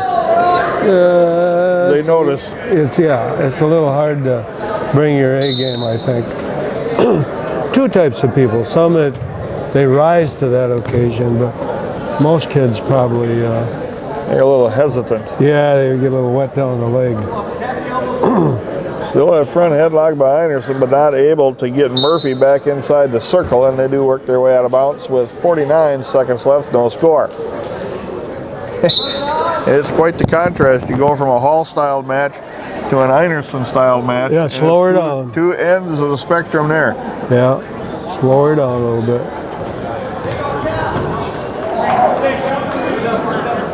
He has a little trouble getting down to 52.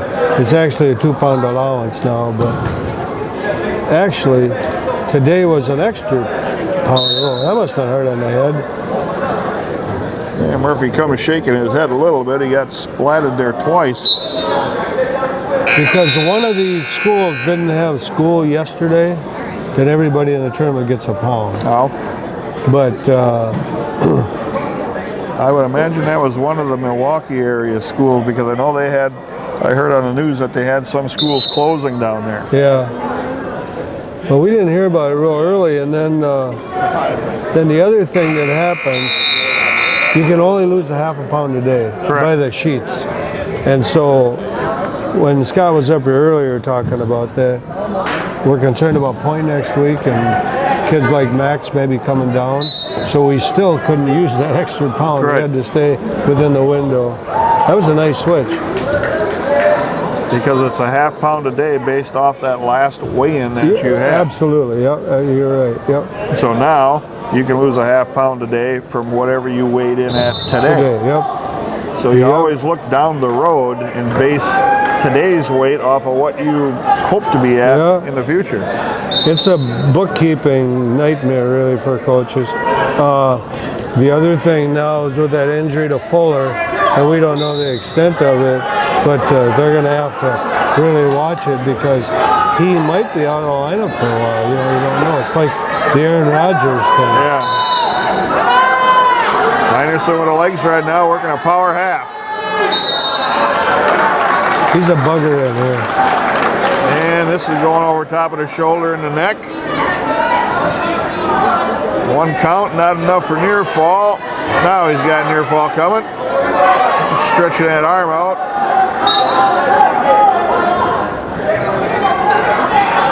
Now he can sink back, put a half in there deep, which he's done.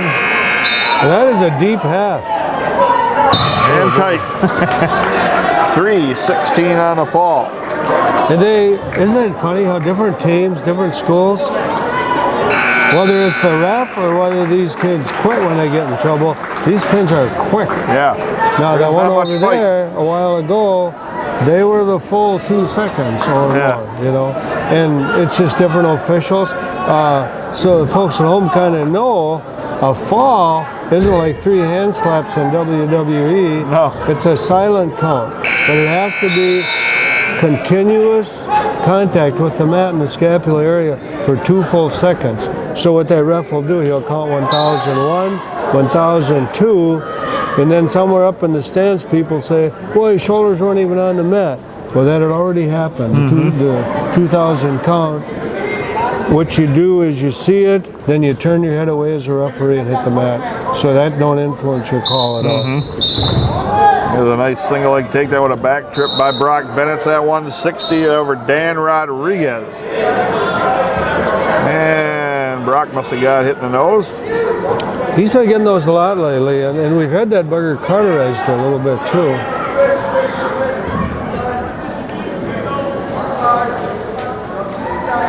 I don't know if he got hit in the nose or got it in the lip. I'm not sure which. Maybe a lip. He got up holding it, so it must have been a hurt. I think you might be right. Well, and you know what they do some of these schools? Maybe it's the paper industry, I don't know. But they give us those brown things you wipe your hands off in the bathroom with, and then you're supposed to stop a nosebleed with that. Yeah. That hurts worse than the nosebleed does. Yeah. You see him putting some salve on that lip. Yeah, I know how careful Dad is too. I think you're right. I think that must have been in the mouth. So whether he ended up going down and getting hit there or bit that or what, still bleeding one way or the other. So whatever. This kid he's wrestling is pretty physical. yeah, he's put together pretty well.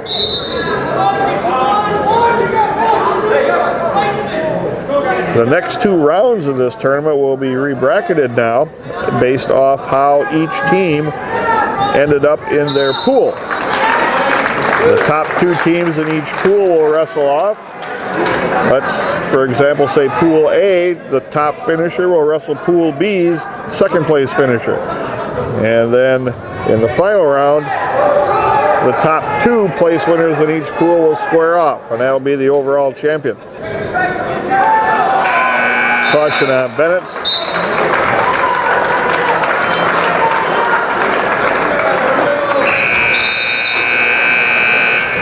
Switch attempt on the way down to the mat by Rodriguez. He's funky on top. He crossbody right into a cradle. Locked up a cradle. Now, oh, this guy does have the bad elbows. He's hitting him in the face right now.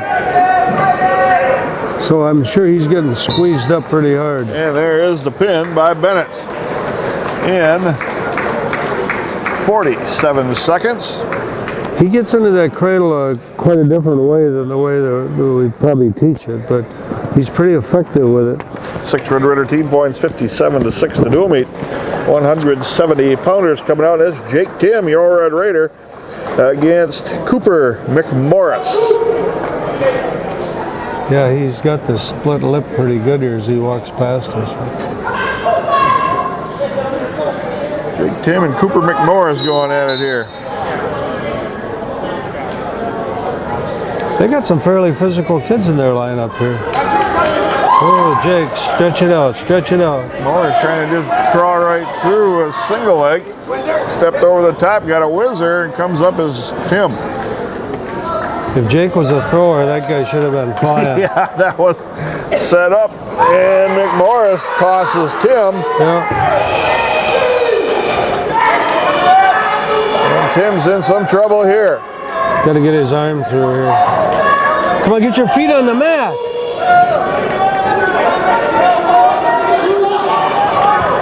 Come on, get your feet on the mat, Jake. Big Tim ends up going stomach down, but rolled into a half. Wow. McMorris rolled him through. Now Tim comes out That reversal would have with been the nice. escape. Yeah, 3 near fall for McMorris. He's up 5-1. Okay, now for Jake, he survived that. Now let's work your way back into the match here. Looks like McMorris likes to throw a little bit. He felt pretty comfortable in that Got upper elbow body. deep on a barrel roll. Tim stepped across that, fired a half. Look at this. Jake Tim has McMorris on his back with 38 Don't let seconds him left. off. Don't let him off, Jake. Jake's got to get his head up here, and there is the pin for Jake Tim. How about that, Jake Tim? I am so proud of him. From last year, he'd have been pinned by now. It would have been over because he was in trouble. And you know what? Confidence is a funny thing. You can't walk up to somebody and put your hand on his head and there and say, you know, heal or get tougher. That's something you got to build internally. And he's got that in him, but God didn't give him all the skills, you know, athletic skills. And what he's doing here is doing this on his own. That was impressive to me, to come back from being on your back. Yeah, he gritted that out and never quit in there. Nope. And there you see Matt Peterson receiving a forfeit at 182. Trading forfeits. And then Cody Abel gets the forfeit to end the dual meet at 195. So that's the dual meet. 69-12, the Red Raiders take out Brookfield Central. We'll run down through this for you quick. Bo Thompson, the 26-second pin. Mike Weinfurter at heavyweight, a 2-minute 48-second pin. Bryson Anderson wins by forfeit. Matrix Jisco a pin in 3:20. Patrick Spray a pin in 2:18. Ben Olson of Brookfield Central gets that squad on the board with a pin in 104 at 126 pounds. Max Benitz with a hard-fought 2-0 win. Berg Diebel a pin in 5:29. Dylan Hall a pin in 1:17. Peyton Einerson a pin in 3:16. Brock Bennett's a 47-second pin. Jake Tim a pin in 1:26. And then a forfeit win at 182. Red Raiders holding out Nathan Fuller. And Cody Abel receives a forfeit at 195. 69-12. That's the third round. The Red Raiders undefeated in their pool.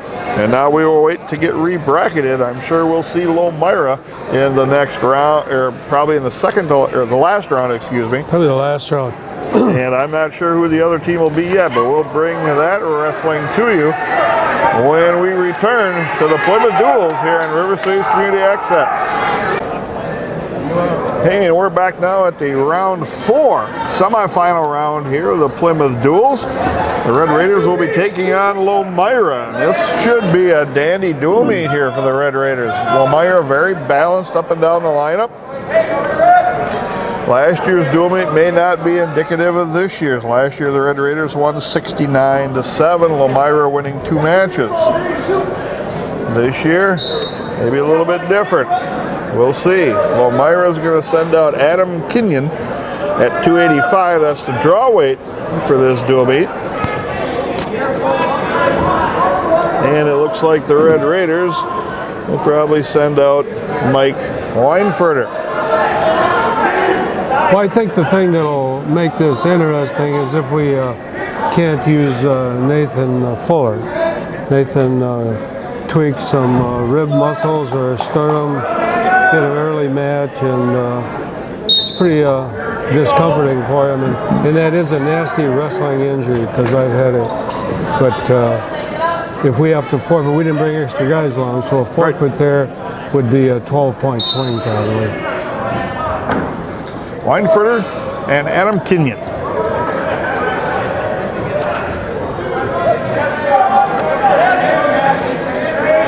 Weinfurter was shot in at left side knee. Big guy. Kenyon trying to get down on some weight on it, ends up tossing No, they're out of bounds. Weinfurter to his back, and that's deep trouble, and there's a He pin. landed out of bounds, didn't he? Pin in 29 seconds by Adam Kenyon. And that's a little bit of a shocker to start the dual meet off. Now let's see if the Red Raiders can regroup here. I listened to Bo Thompson talk to him about getting that sweep single on him, and he's got one rather than going underneath, and he was in there and he had it. I thought they landed out of bounds. I thought his feet were whatever. I thought at least Weinfurter was out of bounds for sure. Yeah. Kenyon may have been in bounds, but I thought Weinfurter was out for sure. Must have got hit pretty hard. But anyway, They got into a flurry, and the big guy, who was obviously a lot bigger than Mike, landed right on top of him, and must have hit his head because he didn't even move once he was down there. yeah, he laid pretty flat. It probably maybe more or less half scared or shocked him than anything, Yeah. you know. Yeah. But the Red Raiders are down 6-0. First time they've been behind in a dual meet. Well, these are the two better teams, and that's why they're here, because Right. they won the pool. And this was kind of a shocker. Mike had been wrestling really well today, too. And that's one of those things with heavyweights. Usually when they get put on their back, It's hard for him to come off. don't get out of there. He must be bleeding pretty good because they're still over there trying to get him plugged up. And like I say, then the concern is, of course, that we're going to forfeit a weight class. And while we wait here, I'll give you the updated scores from the last round. Plymouth defeated Sheboygan North 43-21. You just saw Wisconsin Rapids take apart Brookfield 69-12. Elmira lost to Sheboygan Falls 32-28. Maybe a little bit of a surprise there. And Milwaukee Bradley Tech 44, Elkhart Lake 34. So this round's matchups, the Red Raiders taking on Elmira here. Sheboygan Falls will take on Brookfield Central. Plymouth will wrestle Elkhart Lake, and Sheboygan North takes on Milwaukee Bradley Tech. He must have got hurt worse than just a nosebleed. He's pretty stunned yet. Scott's walking him out of here. Whether he got... Yeah, he's bleeding pretty good here on the nose, so they're walking him off to maybe get a little attention. And got the nose plugged up pretty good, but still bleeding through that. So anyway, we hope Mike's going to be all right here. Back to the wrestling at 106 pounds. Elmira has a little guy in Tyler Garrity. And the Red Raiders, Bryson Einerson. Well, bonus points are going to be kind of important here, as it will. I don't know about it. The next few meets are going to be like that, because Stevens points, it's going to be a big deal, and Freedom, of course, will obviously be favored over us. So the bonus points become an issue.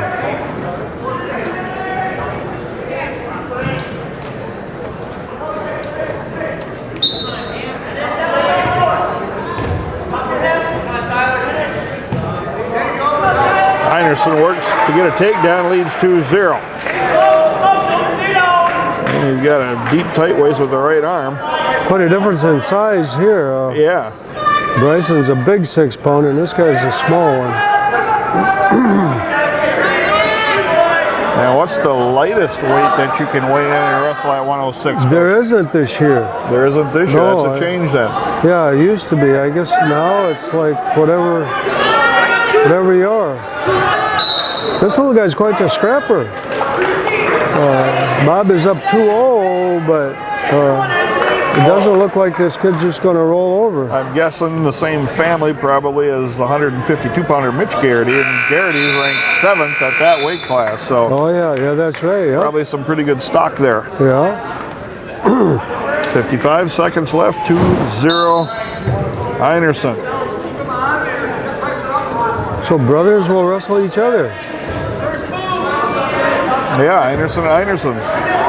And Garrity with a Garrity. Einerson got a cradle here. Boy, it's an ugly cradle. And that's the advantage of long arms, long legs. And Garrity's working on hand control underneath and broke the grip now. Now he's got to follow so he don't get Granby'd.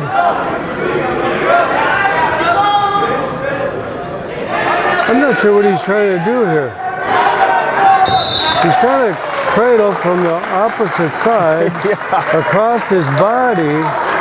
I just talked to him down there. I said, "You watch that funk a little bit, huh?" "What do you mean?" he said. Yeah, what do you mean? Yeah. Doesn't know the difference between solid stuff and the roll-around stuff. End of one period, 2-0 Einerson.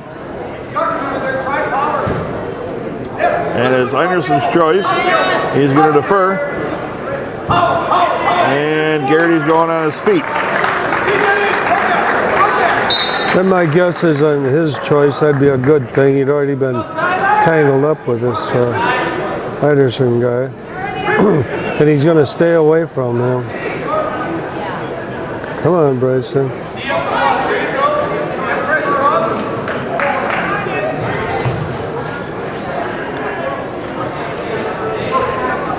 Garrity would have shot in, but Einerson already down on a knee, protecting the legs. We're in the headlock, but Garrity short drug out of that, but they're out of bounds.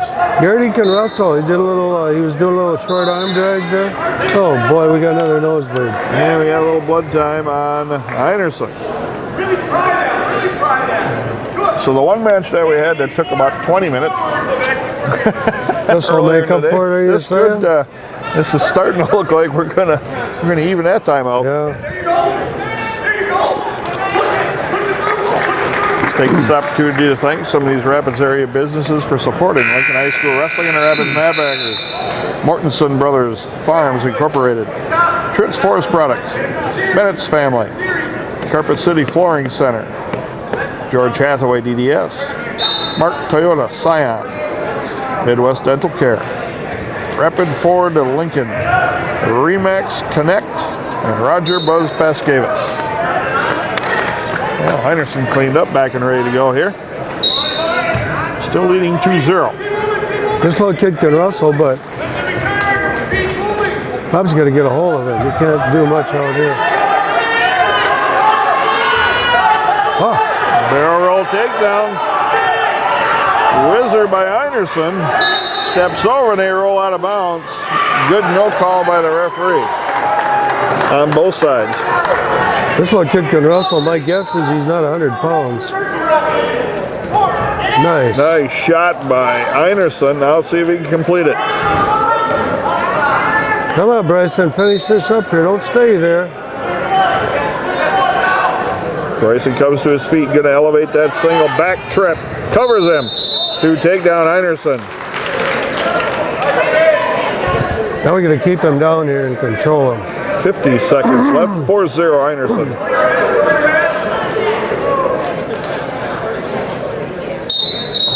.40 is the score, and 6-0 in my round, the team score. And blood cleanup again on Einerson. Kick out.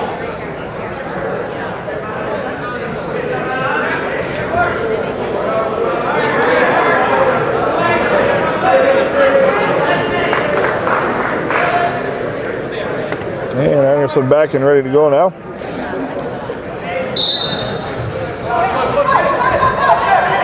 This looks to be a young official, fairly new in experience at the varsity level.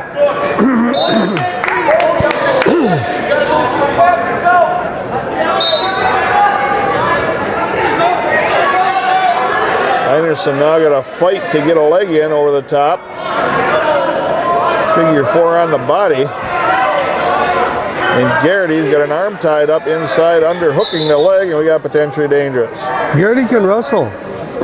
He's watched Einerson a few times too, because he set out and he got inside that leg. And Bryson's going to have to, you know, wrestle accordingly here. He signaled illegal. Yeah, now he did.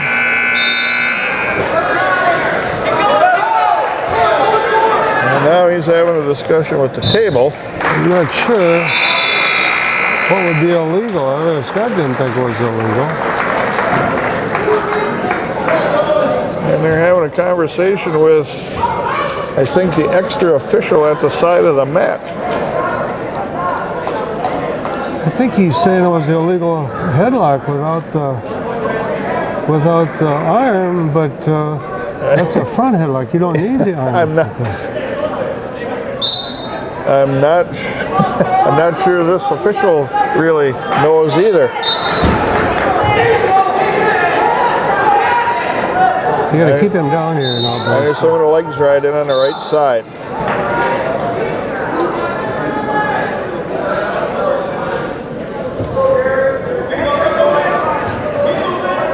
14 seconds left. 4-1 now, Einerson.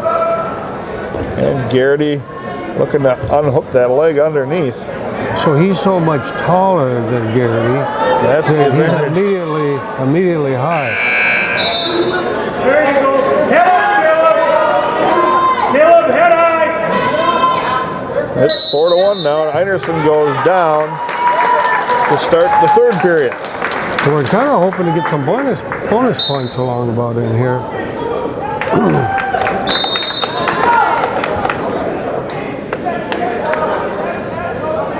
He is so much taller than this kid. He's high immediately, just by the nature of His body, yeah, with his length. Now Einerson trying to get to his feet. You don't want to get in a roll around because a good wrestler will catch you on your back.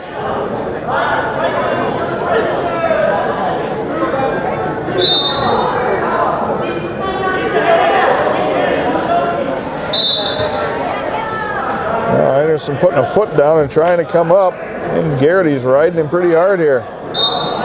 Okie choke try, and then Einerson just a little bit too big for him to try that.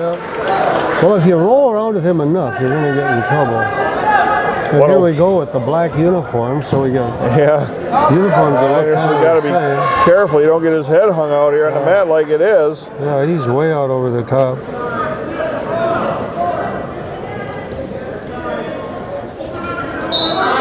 Garrity continue trying to crawl towards that knee to try to underhook it. He can't even get a half on him.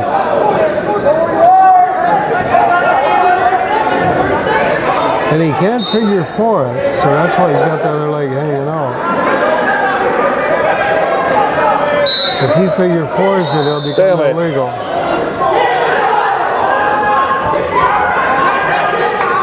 .25 seconds left, 6-1. Einerson with the lead in the third period. Be nice to take him to his back one time. One time here. Roll coming. Can Einerson catch him? Rolled through it and got on top, and there was a size factor there too. No bonus points in this match.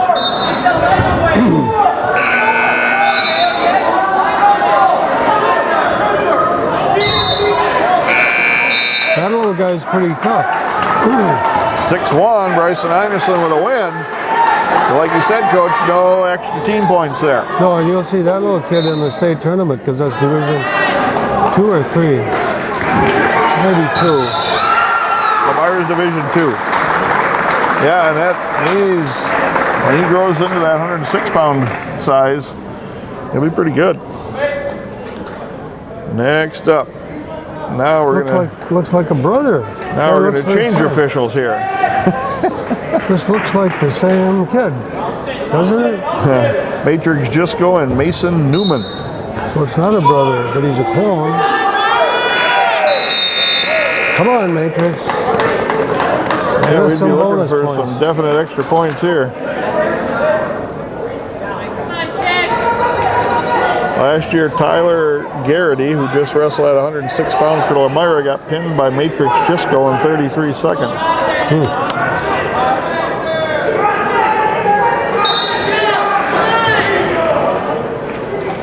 Now the referee that the first official was consulting with takes his jacket off and steps out onto the mat, and he's maybe going to give the young guy a breather.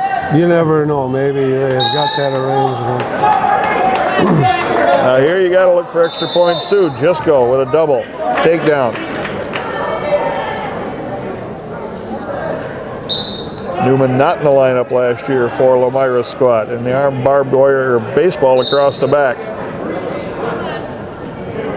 He's got this pretty tight. And Newman able to get his arm over and get stomach back down. 2 near fall.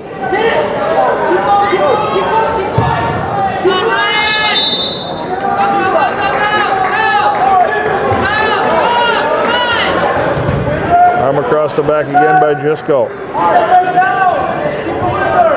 Gotta keep that weight on him. Gotta keep chest pressure on him.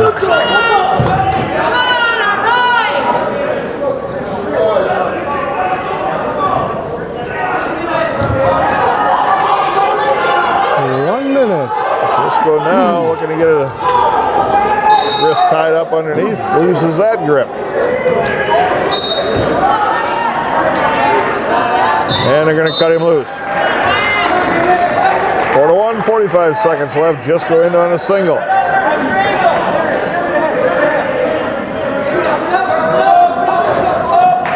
Back trip, takes him down. Can he catch him here? Still has the leg. This kid's Stuff pretty in the strong. head. This guy's got some fight to him. And now he's in some trouble here. Gonna get near fall is Jisco. 15 seconds left. Jisco looking for a pin again.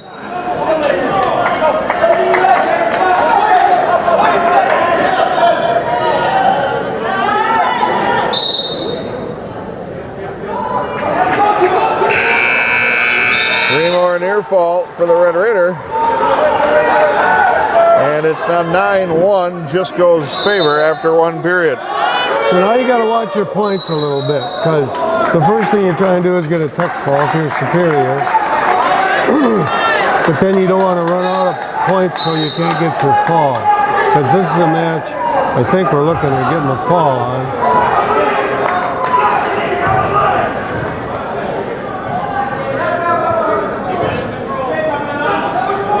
It's easier to take people to your back off your feet than it is off the base. The kid turned down pretty fast. 11-1, Jisco with a lead. He's up by 10 right now. So his goal now is to not get pinned.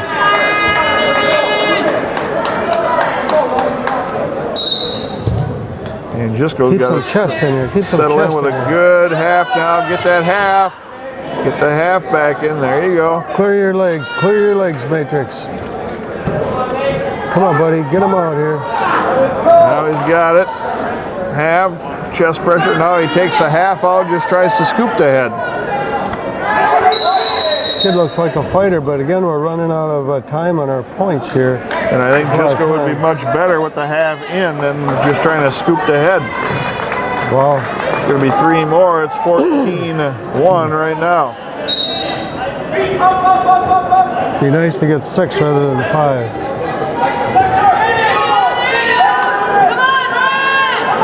This kid has been here before. He's blocking his legs. This won't do it, Matrix.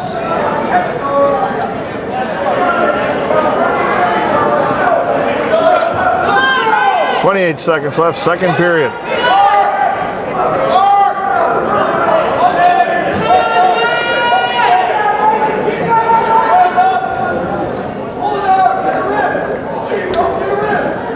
.15 seconds left.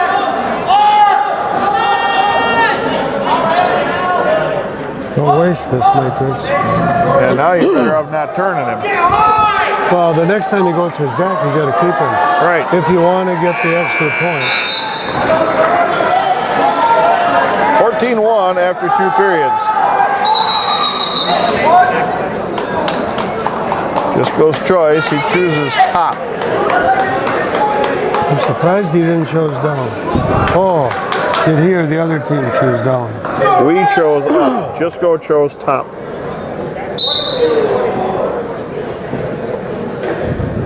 Got to keep him when you get him here, Matrix. Because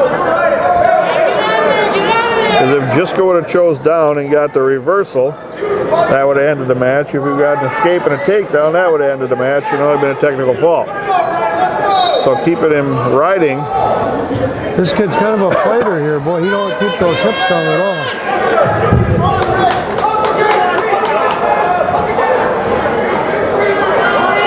Jisco with get the arm chest pressure pinned, but on he's him. on his knees too. Don't keep any weight on him.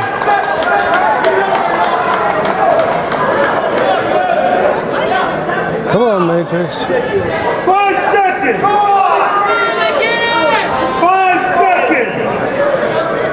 Warning breath! Warning breath! I guess warning stalling Matrix Jisco.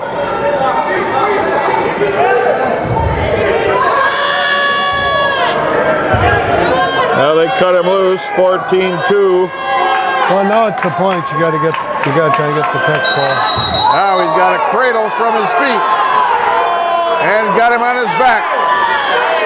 Got to settle him in here. Stay on him, stay on him. Flatten out on him. 33 seconds left. Flatten out on him. Gotta get your head up, Matrix. Don't let him roll you off.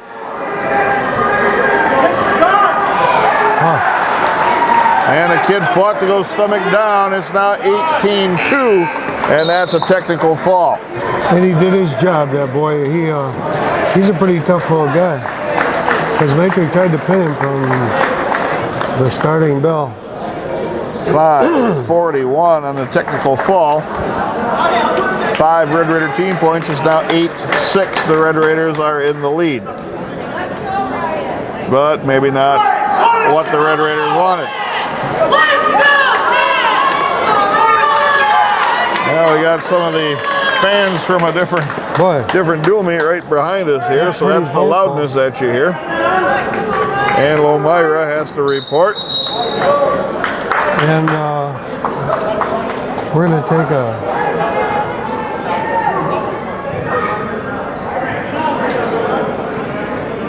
I think we had a double forfeit at 20. I think that's what it was. Holy shit. Double forfeit at 20, Coach. Well, I think what we're counting on doing, this is a pretty good kid at 26. So take the double forfeit and put our best guy on maybe one of their best guys. And that's no points either way, so it's 8-6. Still. So we move Pat Spray up. And I think this guy might be right. What did you do to these fans back there? They're not Rapids fans, by the way. No. What?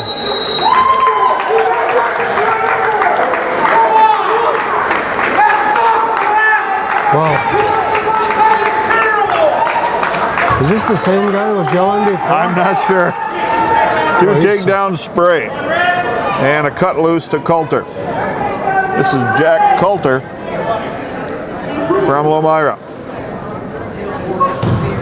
Spray with a shot just missed the back of the heel. Oh, it's nice and quiet now, Coach. Oh, it is. Spray with another cover. Legs ride. Didn't get it. And they called him off the mat.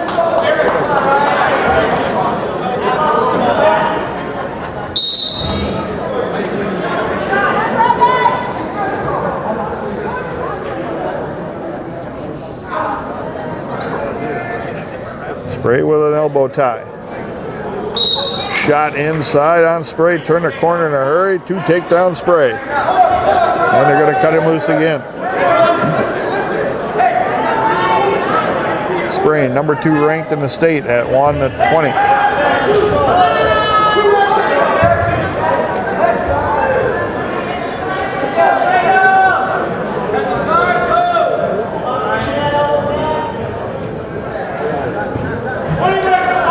There you go. Warning, Stalling backing off the mat. That was on his call. This is a change. This is Ryan Riedel. Jack Coulter evidently not in that lineup. Or move it up to 32. Or move it up to 32. What they'd probably do on Max. This is Ryan Riedel. 2 takedown Spray.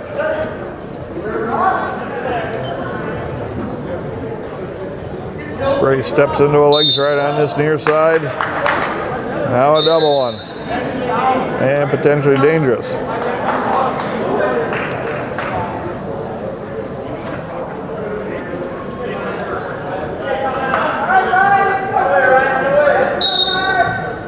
Four seconds left, first period, 6-2 Spray. Caution on Lomira.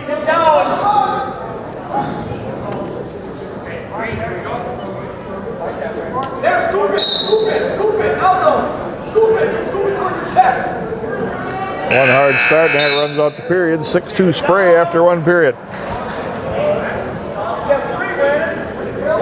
Lomira's choice, they defer. Spray is going down.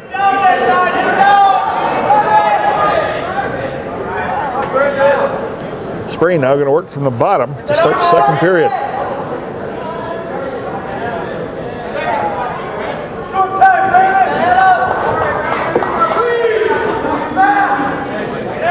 Second caution on Riedel.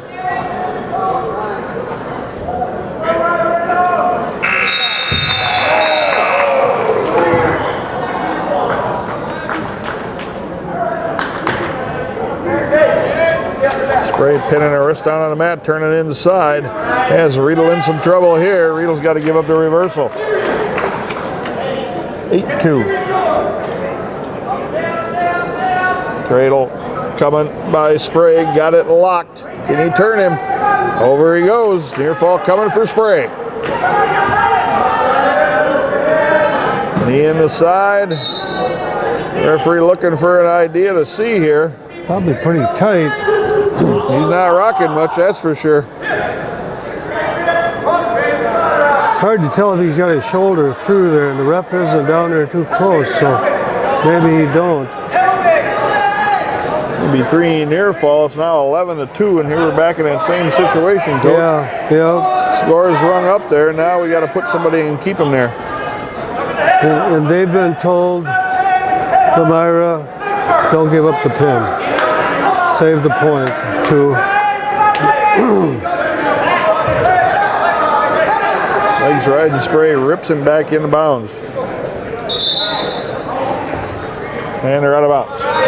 43 seconds left here. Second period.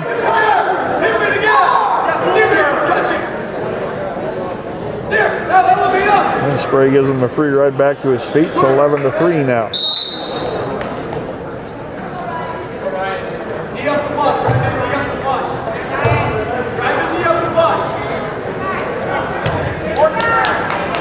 Spray dog it after that single leg. Oh, there we go. Pinned down. Spray's got a half coming through. Going to stack him here. That's tight right there. That's tight again. Pin for Spray. In 3:47 on the fall.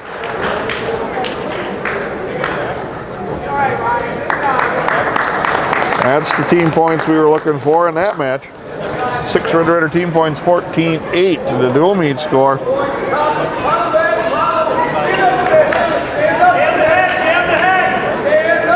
Now we will see who comes out here. Well, for us, it's Max Benitz, but do they have a team? I guess we're not sure. No, I can't see the sheet from here. Does he announce it? He doesn't. No, he doesn't. This scheduled would be Chase Parr.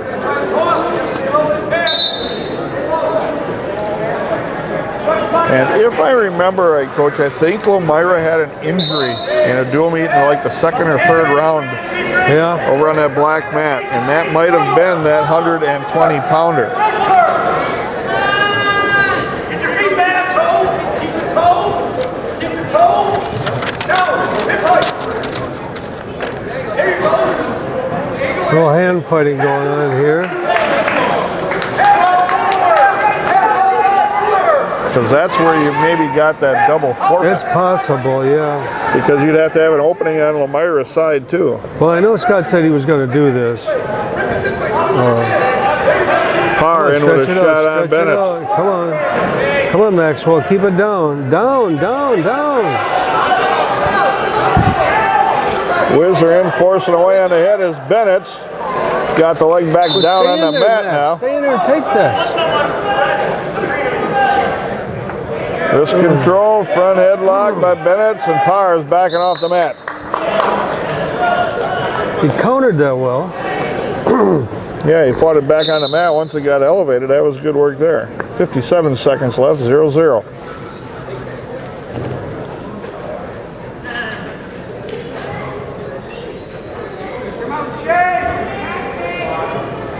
Are there two dual meets are over with already? Well, one of them had 6 kids here total, so that'd be pretty quick.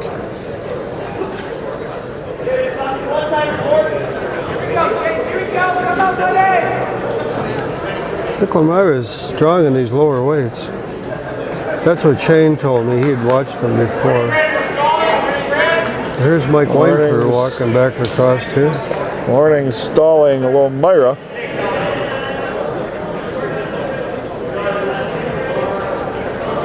Fire, look at that, buddy. Keep going. 3 seconds, 2-1 into the first period. No score, 0-0.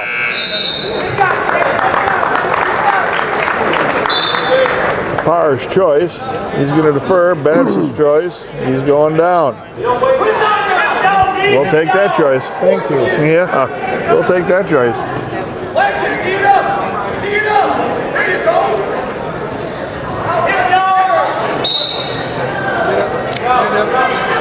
Bennett's got both feet on the mat and working on hand control. Turns to face. Parr's just got him by the knee right now. 2 would be nice. Get 2, Max. Get 2. Benitz lets him out. 1 point escape. Benitz leads.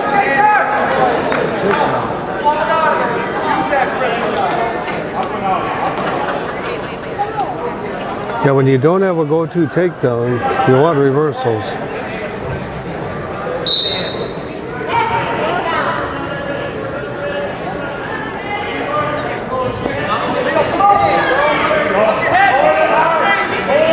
He's working to tighten up that Russian, but head position he doesn't have right now.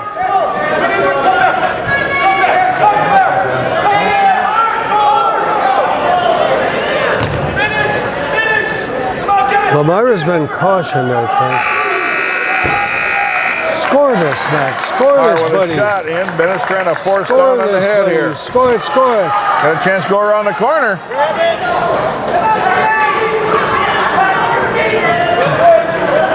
And Bennett's unable to complete the takedown. 40 seconds left. 1-0 Bennett's with a lead.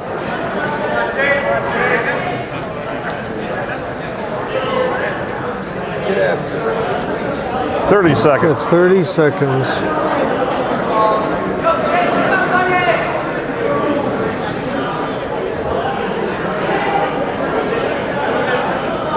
Right, Tony, come on now, kid.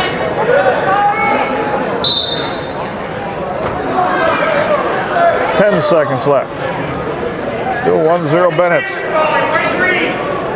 Warning stalling Bennett's. Now they got a warning apiece.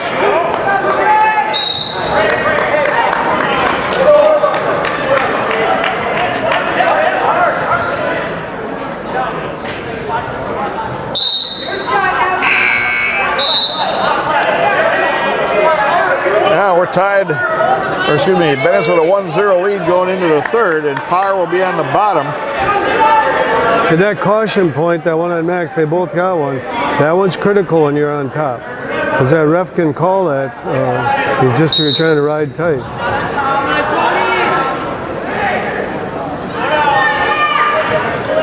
Bennett's with wrist control underneath, off Be the tight aggressive waist. here, buddy.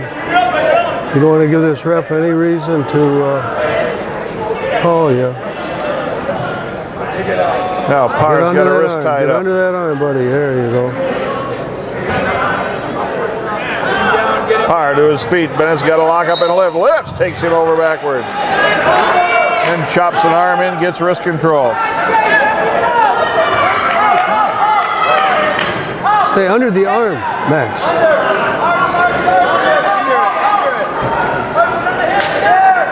Dad's yelling too.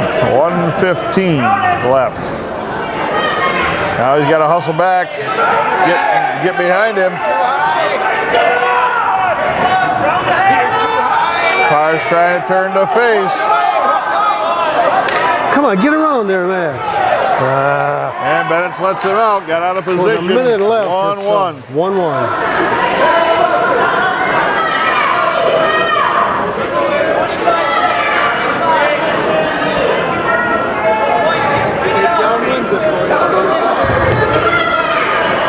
Bennett's trying to get that Russian locked up.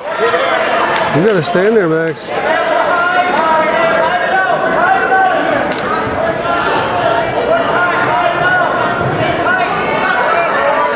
25 seconds left, still 1-1. Russian by Benitz. Jab attempt. Now he's got a chance to score. Got to go around the corner here. Got to get moving. 10 seconds left. Counting down from 5 and they're back to their feet. End of the third period here. 1-1. We're going to overtime.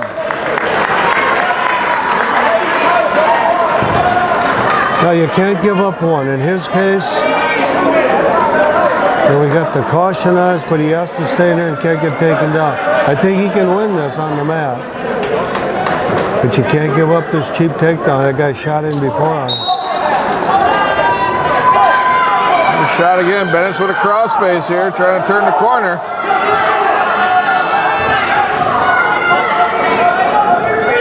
Just jam his head down first, Max. Now he's got elbow control, jabbed it down on the mat.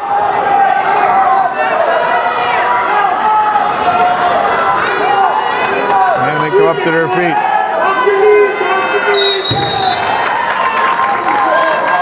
"25 seconds left.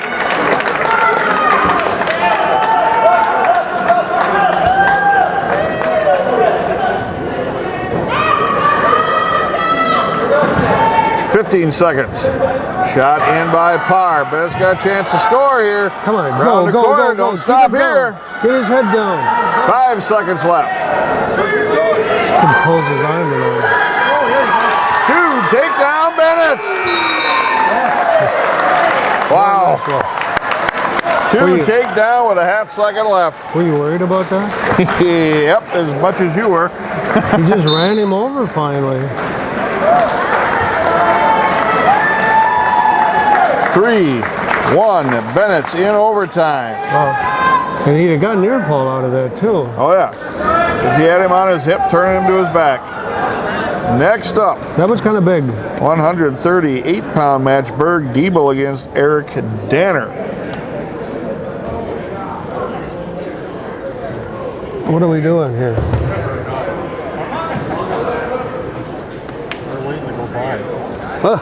We got fans that are trying to get across in front of the mat here, and all the wrestlers came to show up at the same time. The referees are standing there, and everybody's in a huddle. Look like Norski's. Berg Diebel and Eric Danner. They were back to the other official. 106-pounder still. Yeah, 200. Now this is not the one that started the match. This is a different one. It's not the younger one. Oh, the officials. Right. Oh, okay. Come on, Bird. Come on, Bird. Get off your hip. Off the mat. Oh, boy. He's got to be careful about falling on his hip like that. Part of that's the youngness and the power, baby. And his feet got still. He got his feet were anchored right in the mat. Yep. Shane told me they were really tough on those lower weights. He said the score could get lopsided on us. Jab boy. takedown Oh, boy. into a single. Diebel in a scramble here is going to get taken down. But he comes right up looking for one. Trying to stay in the mat.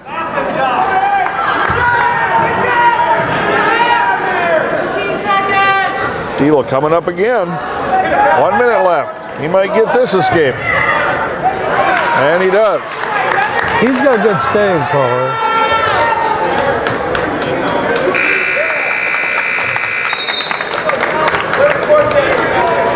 Paw down on the head and a drag by Danner.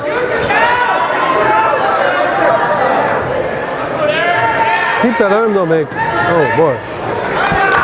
Bird. Still 2-1 Danner. What year is Danner? He looks a I little have more no mature. idea.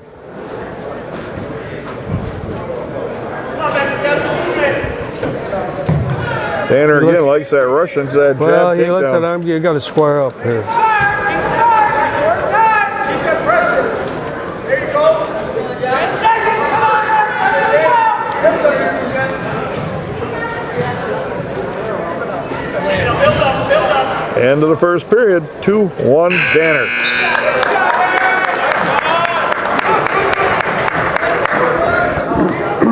and Danner deferred. And Berg Diebel, your Red Raider, will take the down position.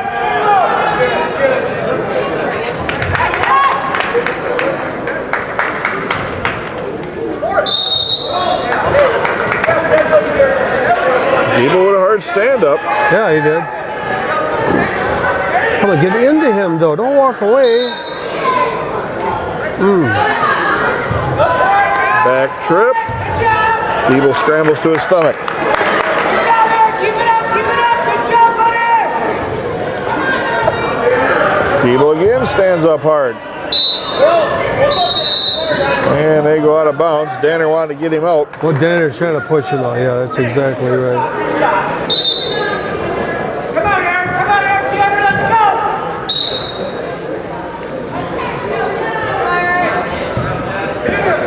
Diebel again fights to his feet. Let's go, turn him over, come on,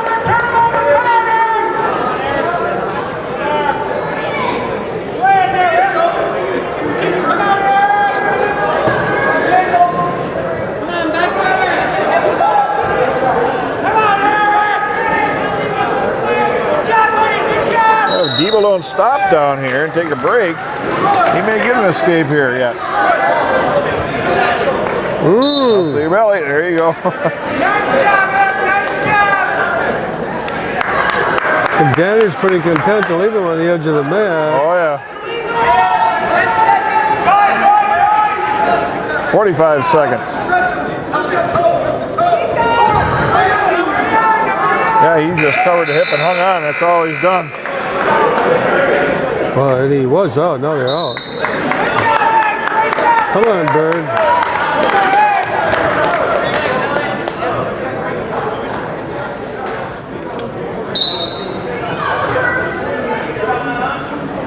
Sort of a stand-up. Diebel tried to switch that time.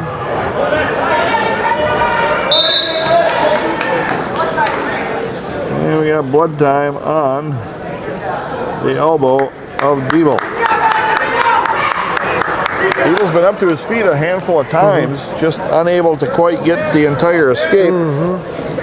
And so far, Danner, knowing he has a 1-point lead, has been really content just to hang on.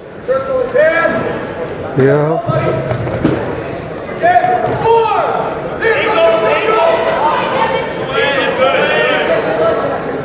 What Berg has to do is finish his moves. It's easier said than done. Isn't it?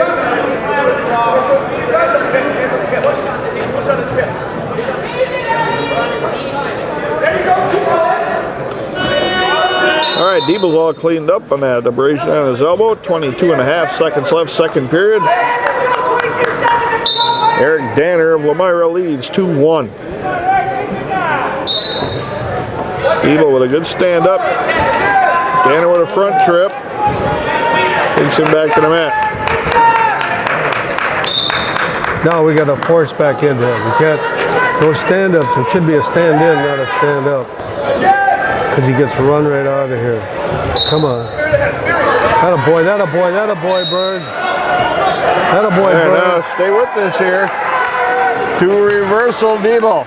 Good work. 2 seconds left. Keep that on. Keep it, buddy. Diebel takes a 3-2 lead with all that We work. got that at the end of the period, huh? Yeah, 2 seconds left. 3-2, Diebel with a lead. 2 minutes left. He will ride.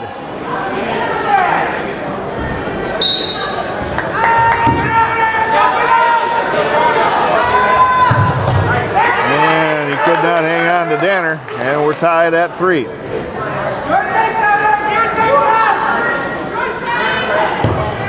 Bird's got good endurance. Got an awkward looking stance. Oh, yeah. Yep, that's exactly right. Well, that's some of the youngness, some of it is just power. It's hard to stay in a good stance. It's just what I always talk about is athletic stance. When you start getting tired, come on, don't let the knee go down. Oh.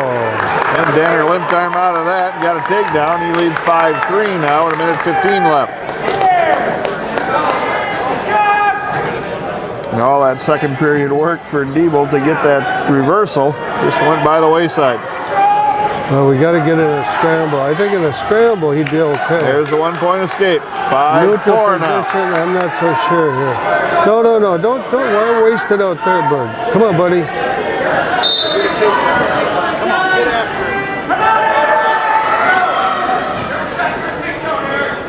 45 seconds left. His go-to takedown is a duck under, but this guy won't let him close enough to get the position he'd like. Oh boy. No, fight this, Bird. And they're off.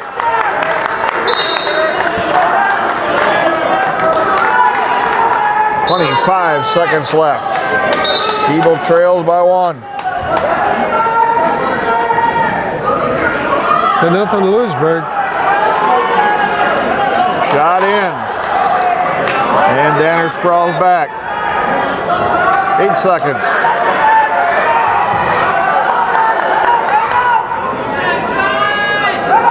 Danner's used the edge of that mat, the whole mat. Pretty well.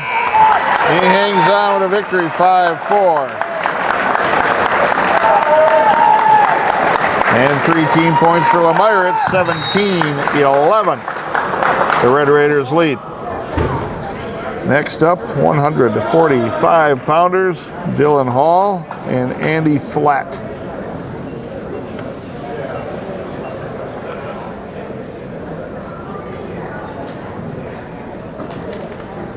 And this could get wild. I have no idea what this kid is like. I heard the 52 pounder is decent. That's Mitch Garrity, and we'll see him next.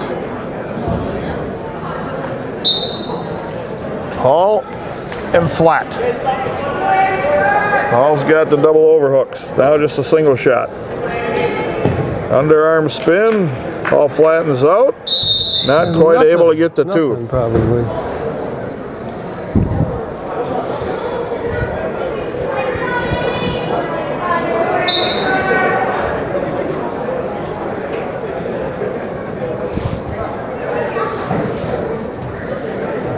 Front headlock by Hall.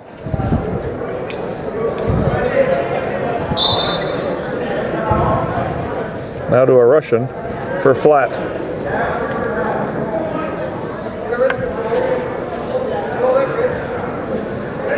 Deep shot in by Flatt. Hall counters. That was a great counter, too. Hall's going to catch him in a scramble. 2% toss has him on his back in deep trouble. Now you got time here, Dylan Hall. Settle in. 1:10 left. 54 seconds for Dylan Hall. Great counter. Flatt was really deep in on a fireman's carry, and he didn't go to his hip. He fought that. That's really good, Dylan. 23-11 with the 16 points the Red Raiders put on the board there. Next up, Peyton. 23-9. Excuse me. I had the wrong score written down here. Sooner or later, my math will catch up. And again, supposedly this guy is pretty good. Garrity is ranked 7th. Einerson 15th. And we'll see how these two styles go against each other.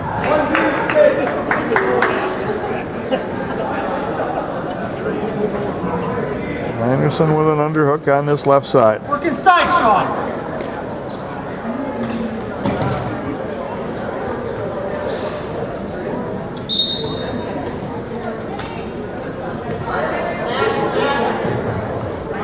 Barrel roll attempt by Garrity.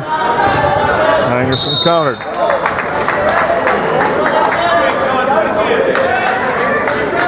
Barrel roll again attempt.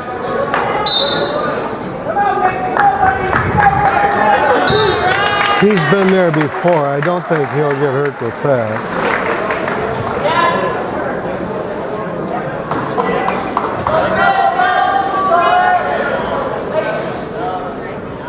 Anderson going to try to step over. Couldn't muscle his way through that. Garrity just a little stronger there.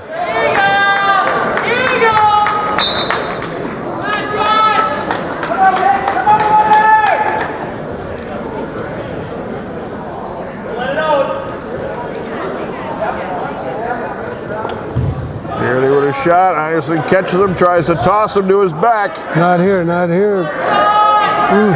Anderson can't lose that arm. And a scramble. Garrity What a with a scramble. shot. Quite a scramble, and we're not done with it yet. No, I don't think so. It's not the same move, ref. But it doesn't matter. Anderson.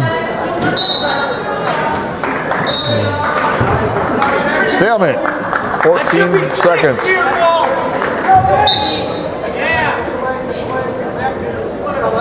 That funkiness saves Peyton a lot, but on the real good guys, he ends up Yep. on his hip. Or his back.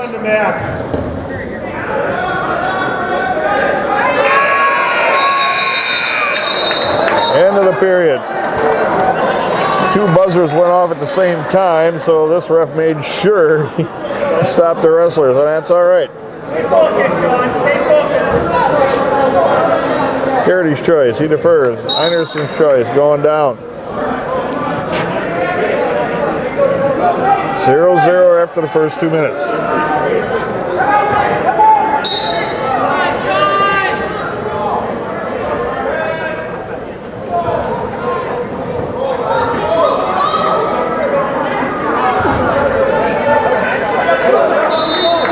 Legs right in by Garrity, now a double legs right in. Well, he kind of sat there long enough for him to put him in. Right.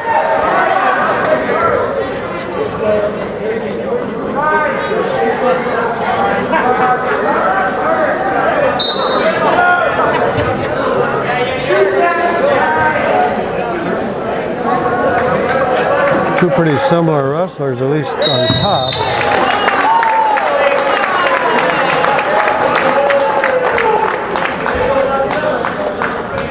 But if he gets back up, he can't sit around and let those legs get put on him.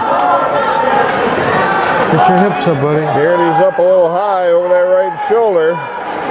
1:02 left. Anderson's got a chance to come out the back door here.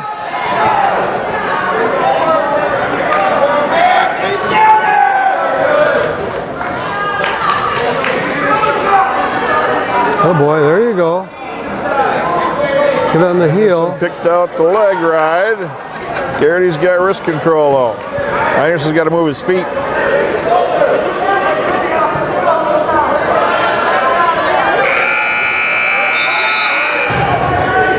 Tried to hit a switch. There's a second one and a re-switch by Garrity. Nice. We got 25 seconds. Anderson's got the 2 in a reversal. That was good reactions. He went Yes, right it into was. the Now, don't pull him on top of you.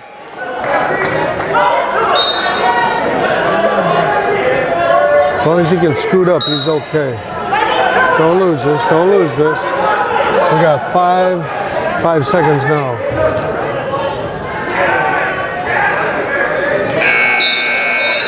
(2-0) Anderson after 2 periods. He has a comfort zone in there that I never found. Boy, he can sit there and pull himself back up.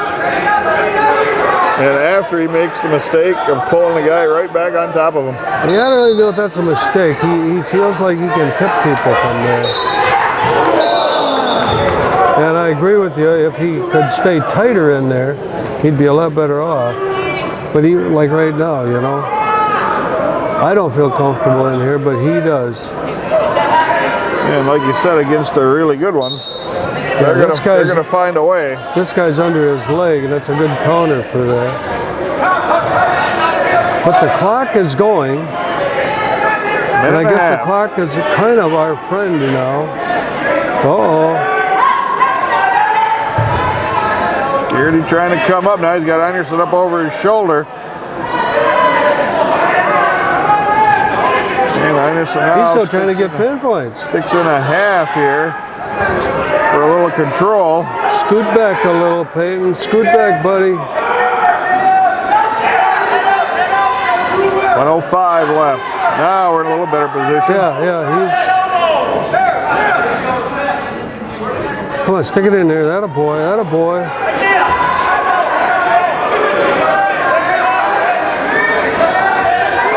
Guy got his toe here.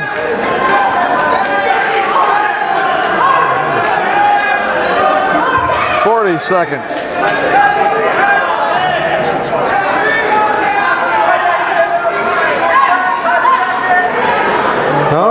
pretty good shape. Power half by Einerson here.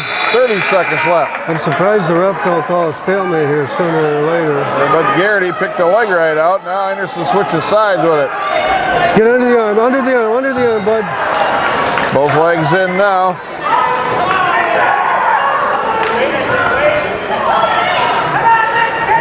Ten seconds left.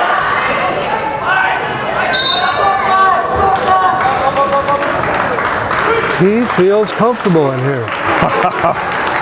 It ain't pretty though, is it? 2-0, Einerson with a win. But he knew where he was at the whole time. And I don't think that guy's been there before. 3 Red Raider team points, 26-9 the dual meet. And we're up to 160 pounds. This is Brock Benitz against Ray Manthe. This kind of could put the nail in it if we could pull this off. If Brock gets a pin here, Red Raiders will have 32 points. There's a total of 33 points that Lomira can end up with. So they're still out there, huh? Yeah, but you got Abel to go. What up, boy, Brock? Brock with a high single. Oh, he did his dart. Bennett's looking for a cradle here. Picking an ankle, got a cross. And we're bleeding. He's got to be careful about telling the ref about that first, because he just kind of released. He must be bleeding pretty good. And we got blood time with Brock Benitz again. So let's take this opportunity to thank some of these Rapids area businesses for supporting Lincoln High School Wrestling and the Rapids Madbackers.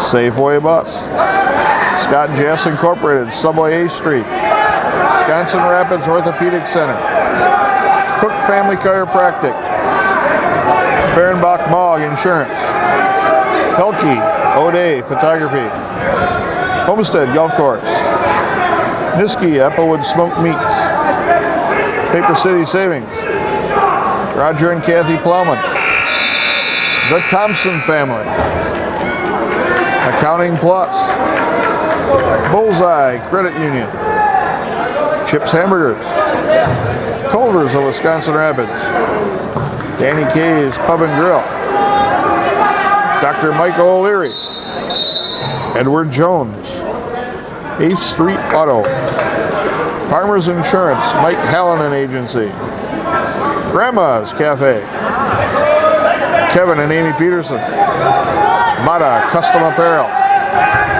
Ocean Spray Cranberries, Renaissance Learning Incorporated, and Rich A Funeral Home. Well, Brock cleaned up temporarily here.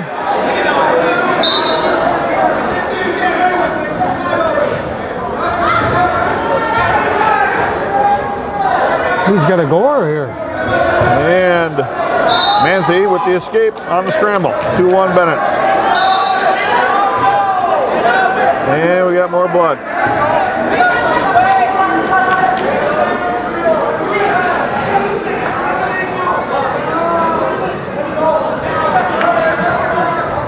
So now you gotta worry about getting that bleeding stopped as quick as you can.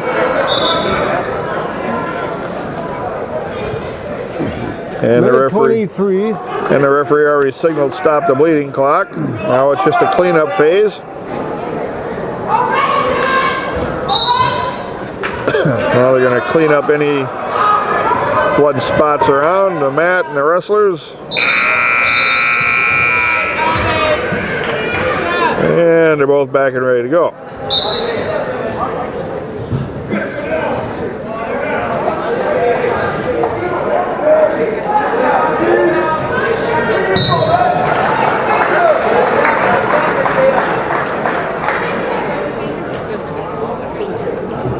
Benitz with a nice shot. Off elbow control, got a takedown. Got a leg lace in on the left side, leg ride.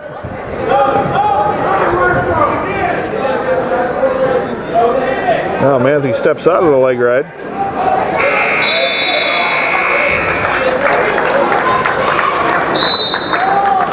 Brock Forces in a half. Now got a wrist. Straightening him out. Guy's pretty flexible. Takes him over. Got 32 seconds left. Pin. 132 on the fall. Good boy, Brock. 6 more Red Raider team points. 32-9 right now. The Red Raiders have to not get pinned by all the wrestlers remaining for Lemira. Jordan Michael, number 6th ranked 170 pounder, going to take on Jake Tim, your Red Raider. Normally we wouldn't be quite so concerned about this if we had Fuller in here, but I know Scott doesn't want to use him. And you got 2 hammers at the end, and Cody Abel and Bo Thompson. That's true. That's a good word for him. This kid's pretty tough, so I guess the goal is for Jake Tim to stay in the match. Right, not get pinned.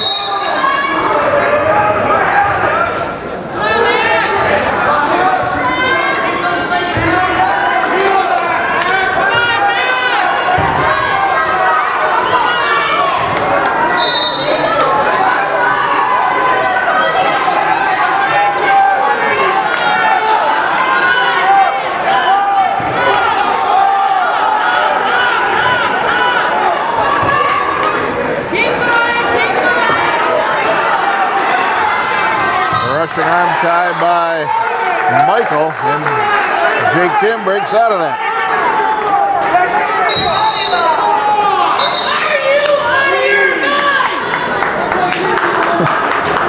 We got some but I'm close. really explicit fans behind us here from some other dual meets. And unfortunately for us, it's louder in our ears than it is in your camera. Jake Tim with a shot as they go off the mat. Minute 2 left. Still no score, first period.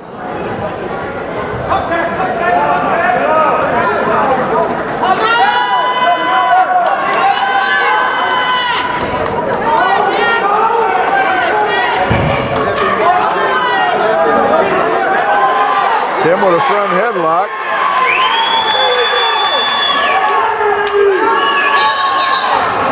And they work off the mat as Tim had a front headlock trying to turn the corner.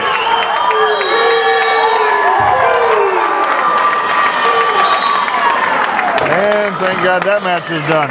Who won though? I don't care, just as long as it's done. I guess we won. Maybe we did. We did. Wow. Yeah, 22 seconds left. Still 0-0. Tim with another shot in on Michael. And they're off the mat again.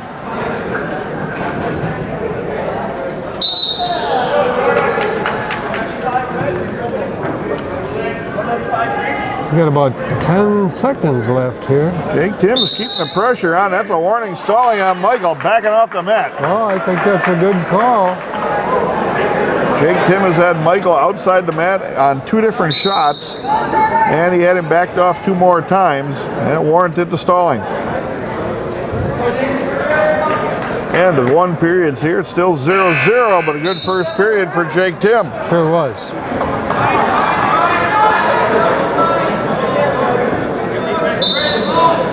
Michael's choice, he took the down position and exercised that option. That's the first time they've done that when they've had that choice.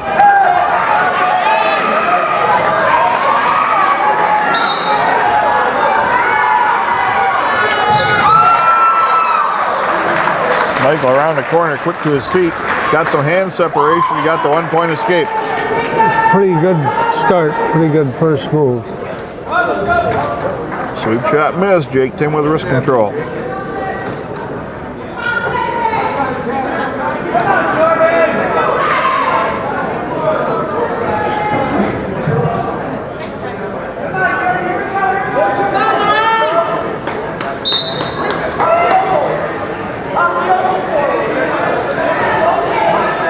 Jake Tim with a little drag to a sweep and missed that.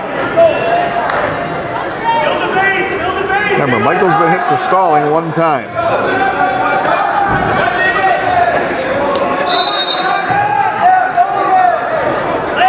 1:05 left second period.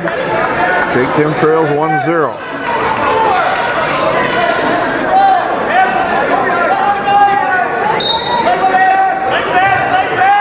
Front headlock now by Tim.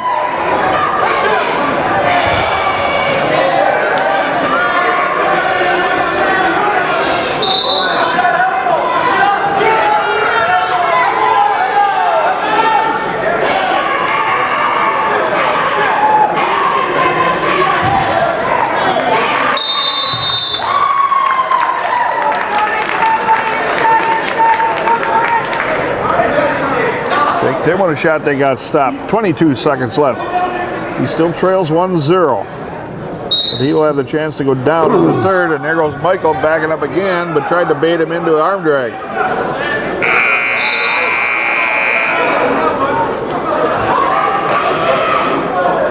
Staying with him pretty even on his feet. Yes, he is. End of 2 periods, 1-0. Michael of Elmira leads. Jake Tim definitely in the heart of this match. Tim goes down.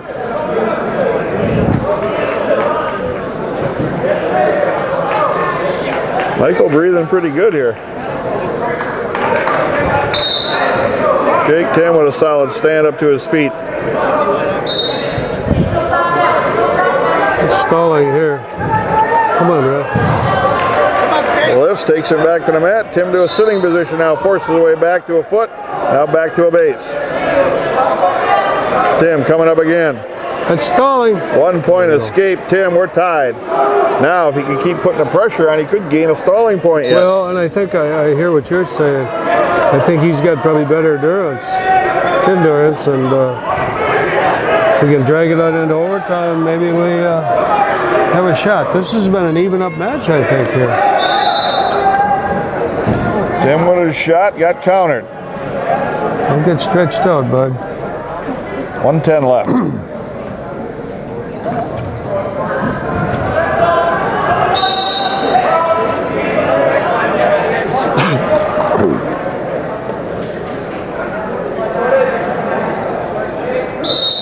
Jake Tim never changes expressions. He's just the same expression all the while. Pretty low key.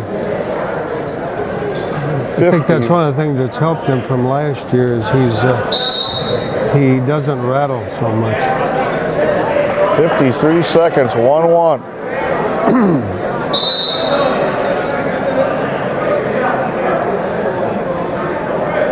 I'm not sure this Elmira guy wants to go into overtime. Jake Tim with a front headlock. Careful, careful. Short drag, spin. Front headlock by Tim. Oh, just missed the leg on the way through there. I think he's coming on here, Coach. I think he's definitely in the middle of this match, that's for darn sure. When he reached through that first time, if he could have got that knee, he would have had to take down, but he just slung through and missed it. Matter of inches. 30 seconds left.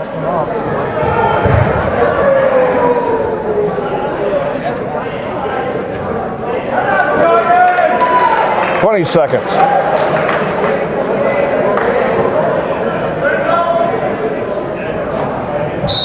Off the mat again. I think this kid has got a lot by with a lot of horse. He's trying to throw him by. And I think we just be smart here, though.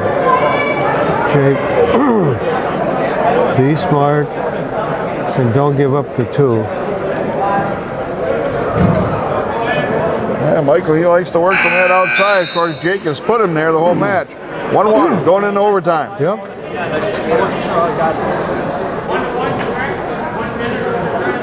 My philosophy has always been, you can't lose the first period. Then you're in it. But you lose up that takedown, the match is over. So don't do any low percentage shots. Stay in position, wait for the guy to make a mistake here.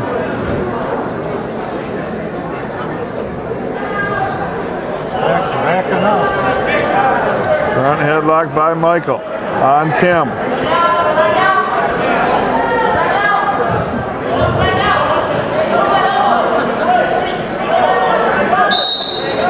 of bounds. 31 seconds left.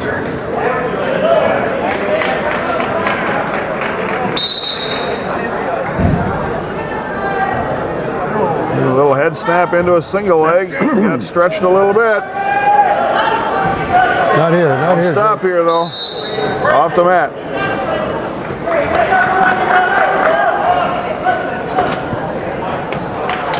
Nosebleed on Jake Tim. So I'm not sure that's a good thing because that gives Michaels from Elmira a chance to get a little breath. We gotta do a little therapy on our noses. Yeah. I'd have to take the old athletic tape around the nose. Stop Well, we them know before that they in start. our own homes, homes get dry and it's easier to, when you get biffed in the nose a few times when it's real dry, it probably brings out that nose Yep. bleed. And I don't know if there's any much mat cleanup to do.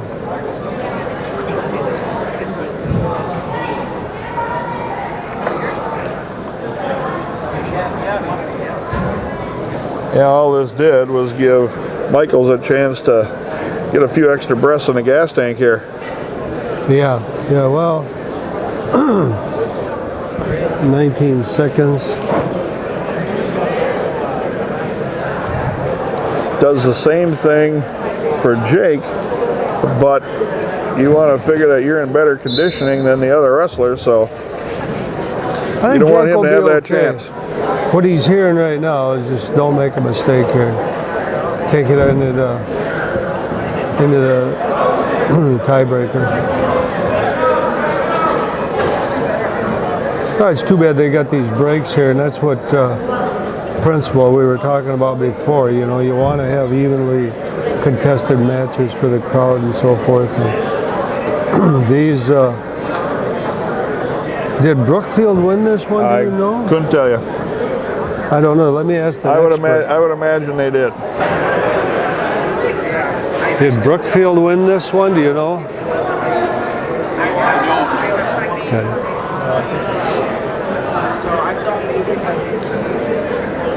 And we're still working on Jake Tim here. Still getting him cleaned up. Thanks to more of these Rapids area businesses for supporting Lincoln High School Wrestling and the Rapids Mat Backers.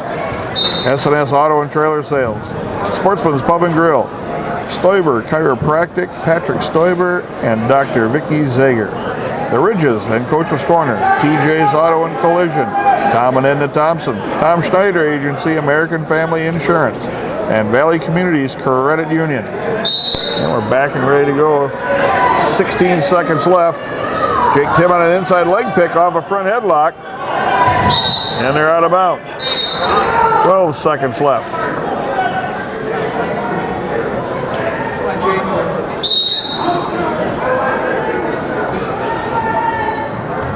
Still 1-1. Oh, no, recover. End of the first overtime period.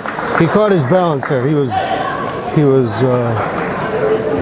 that took some effort there. And it comes up red, and that's Michael's choice, and he goes down. Stop that first move, Jake. 30 seconds, period at number 5.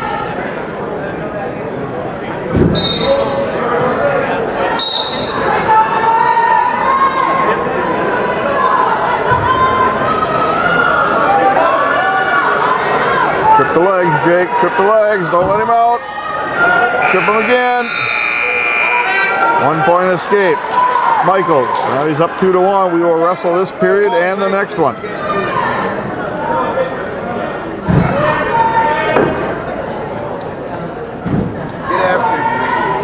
Now Michaels scored first on that first escape.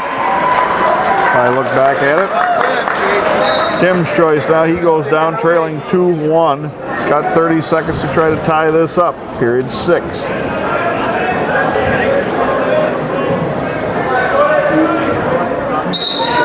Come up, Jake. Come up. Jake Tim's trying to fight to get to his feet. Tim back up again, working on hand control. trying to stay in bounds. 20 seconds.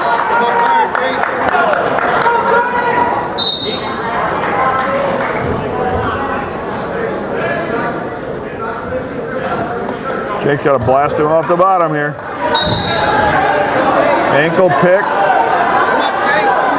It's not there, Jake. Come on, go back, go back, go back. Get back to a base, now come up again. 10 seconds.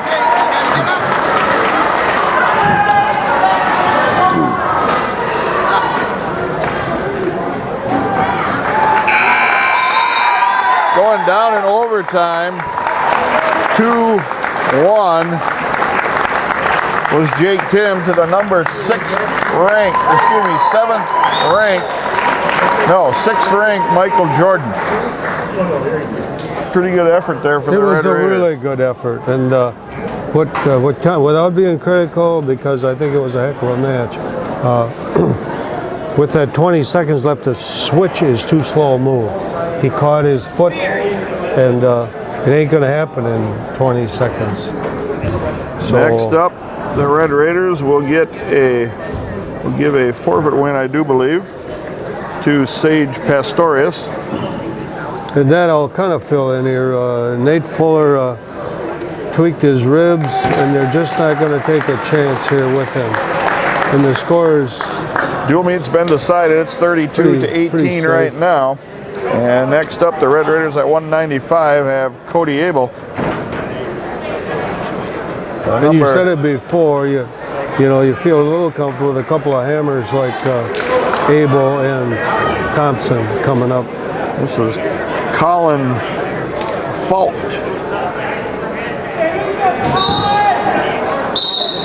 And Cody Abel. And Colin doesn't look like he really wants to be in here. We got to be careful pulling him back like that. He won a squeaker that last match. Oh, and he lost his squeaker to Sheboygan Falls. Can't get a hold of him. He doesn't want him to.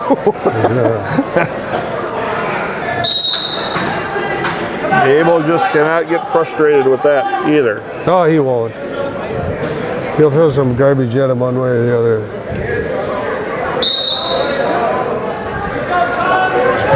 Little head tap, blows right through on a double leg. He has that ability to keep his feet in bounds pretty well, too. You're going to cut him loose, give him a free ride back to his feet. It's 2-1, Abel.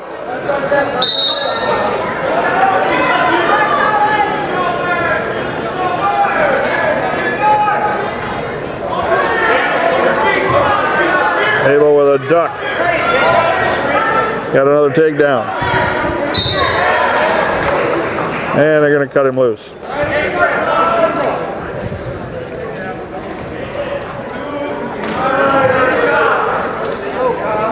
Folk with a bad shot there. He wasn't really convinced he was going to take.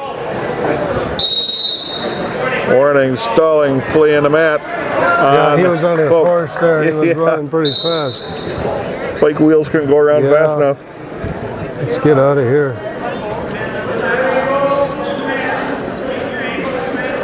Underarm spin. If he can Take drag down him 2. in. Now you got to pull him in. Don't sit tight here. Pull him in.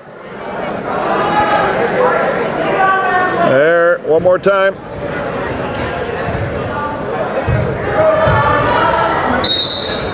And he ended up kicking his way out of bounds. Should have had a mission there. That was Yeah. This is the hardest he worked all period so far.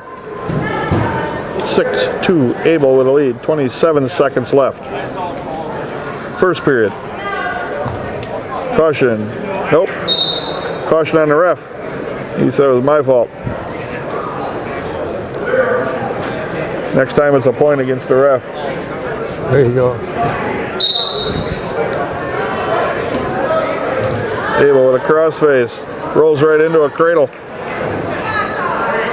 Oh, that's over. Got him stacked in there pretty tight. That's enough. 143 on a fall. I tell y'all, he and Brock get into those cradles just kind of amaze me. They roll them through, and they're pretty tight when they... 6 more Red Raider team points, 38-18 right now. And next up, Here you're going to have Harley Walter. He's going to see Mr. Bo Thompson at 220 pounds. Harley Walter seen Bo Thompson last year, and Bo pinned him in 141.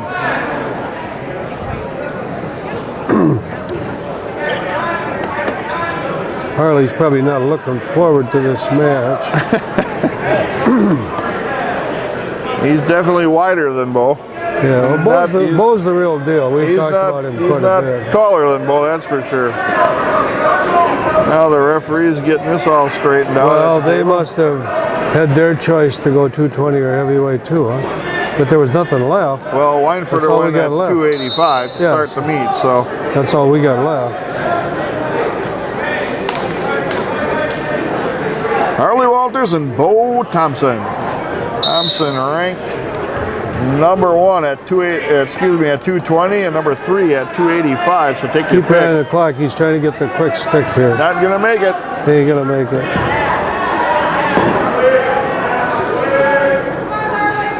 Now Thompson with a half and got the leg scooped as well. And there's the pin, 20 seconds.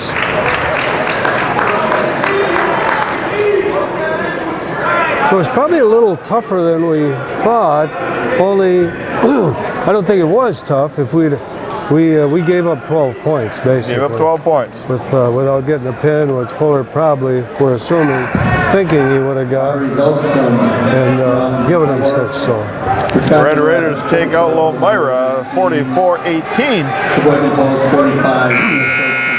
And they will take on Sheboygan Falls in the final match. They beat Brookfield Central 45-25 in their dual meet. We will be having a short break now. The Red Raiders took out Brookfield Central 69-12. So there's a comparison in scores. That will be the Red Raiders championship round matchup. We'll bring you that match right here on River City's Community Access from the Plymouth Duels. And we're back at the championship round of the Plymouth Duels. The Red Raiders taking on Sheboygan Falls. Now we're going to have a tentative lineup here for Sheboygan Falls because they have an opening at 182 and they have multiple guys listed between 52 and basically 20. So they could make a move. And we really won't know who they were. So we're going to give you a tentative lineups here. This is Bryson Einerson, your Red Raider. We're starting at 106 pounds, the way it always used to be. You started with the light guy, and you ended up with the heavyweights. Well, we don't have a lot of options. We really have a really green kid that we're using at 26. Last match, we took a double forfeit and moved Pat Spray up to a 26 and just kind of erase that, because a double forfeit means neither team gets a point. No points either way. And then of course we're still trying to hold out Nathan Fuller there at 82, and again our other kids are at a JV tournament, so this is just kind of what we have. But we got some power in there, and there's bonus points sitting there, so we gotta try to pull off a couple. We didn't get it. Those lower weights for Kohler were pretty decent, really. Yep. This is 106-pounder Bryson Einerson and Parker Schamberg. Is Schamberg ranked? Did you ever see anything? Not ranked. Sheboygan Falls has 4 guys ranked. 2 honorable mentions at 145 and 195, and then a 3rd place at 152 and a 4th place at 220. And Einerson takes Schamberg right out of the mat.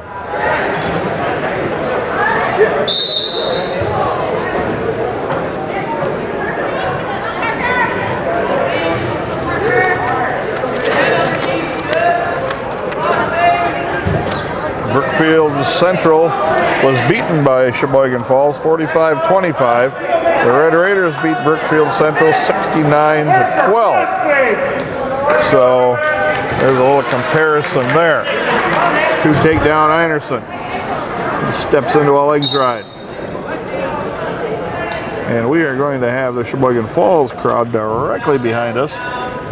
So if anything happens in favor of them, it will get loud. Yep. We've been hearing them kind of all day. And we've heard it loud already. Yeah.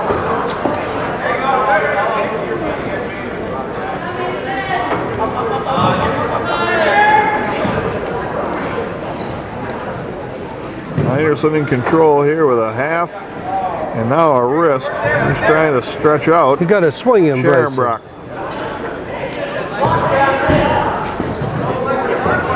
30 seconds left.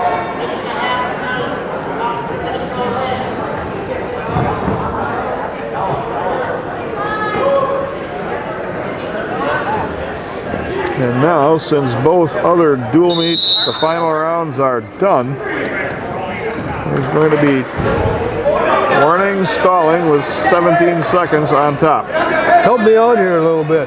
They're rolling up the mats here for 4 of them, so 4 of these teams just get 4 duels. They already wrestled. I think they already wrestled. Those are 2 of the short teams. They wrestled them already.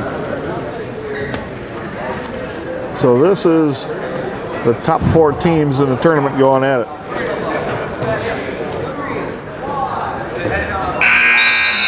I'm just learning this sport. Be a little patient. Sometimes it's different at some different places you go to. I know Plymouth did. They won by 6 points. Okay. 2-0 Anderson after 1. You chose neutral? Anderson deferred, and they chose neutral, I Yeah, I think. would think.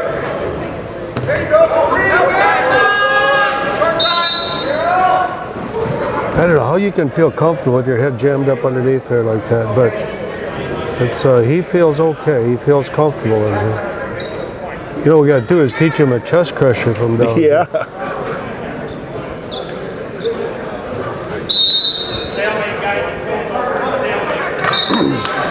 Now Scharenbrock basically pounded the head down to Anderson and stuffed him underneath there. And Anderson from the knee attack there couldn't stop it. A little head tap, dart at the back of the heel. Gets to a double, turning the corner, trying to pop the head, now to a single. Grab the ankle. There you go, lift it. Oh, here it comes. Parker, shove the head down. Oh, There you go. boy. Put the hand in there and push it down. Folks, you're going to hear a lot of Coaching from the background stands. noise here. 1 minute left.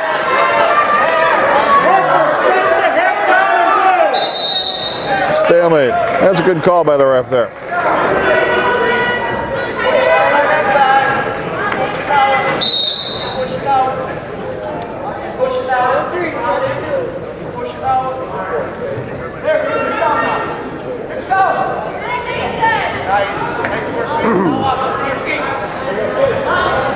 Anderson into a double now, driving through, countered by Scharenbrock. Scharenbrock had good balance there. Yeah, he does. Dig it in, dig it in, dig it in. Dig it out. Now step big, step big. Step around big. Anderson with those long arms got a leg locked here right now. 15 seconds left.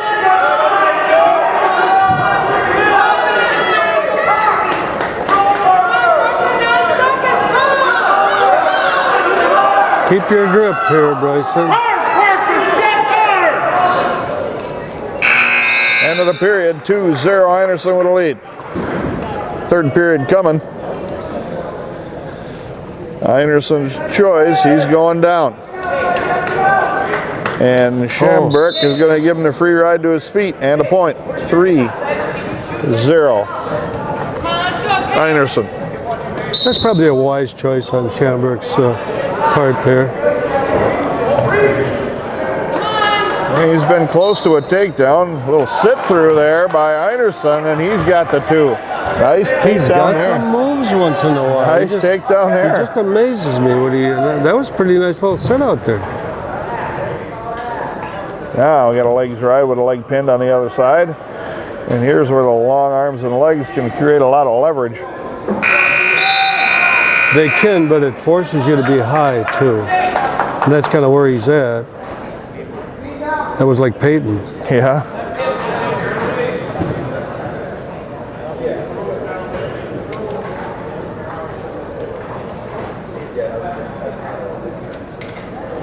Probably gonna get another stalemate call here.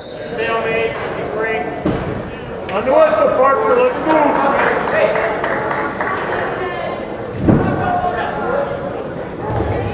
109 left yet. 5-0 Einerson.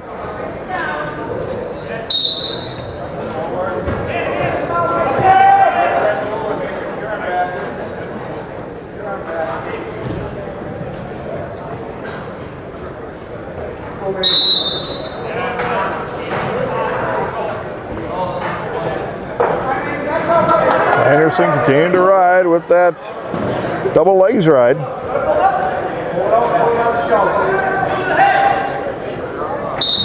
And now an attempt at a tip here. Near fall coming for Anderson. Yeah, if he can get his hips up a little higher, he's got them too.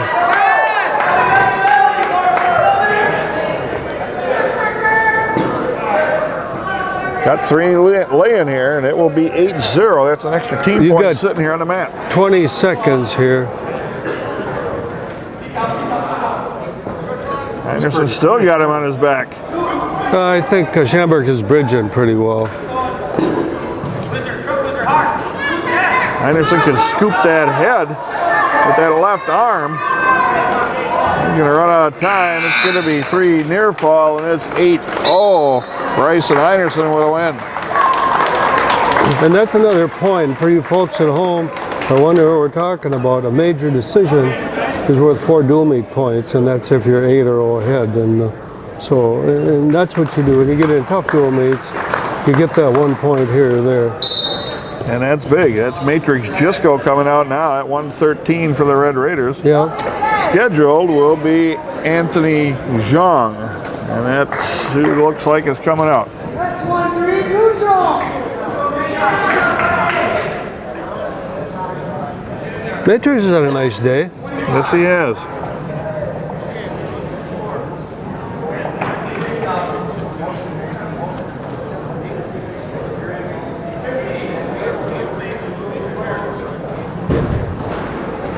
These folks did a nice job setting this up here because there's room for bleachers, parway pulled out, and 4 42-foot mats, 40-foot mats. And they did a nice job. It was easy watching the tournament. Yeah, like we talked earlier in the tournament, you didn't have a bad seat here. You could see all 4 mats going, all the action, all day long. Yep. From anywhere you wanted to sit. Yep. Just going out with a rusher, but broke that grip. I know this dates me a little bit, but a teammate of mine in college was the head coach in Sheboygan Falls for years. Jerry Robers was his name.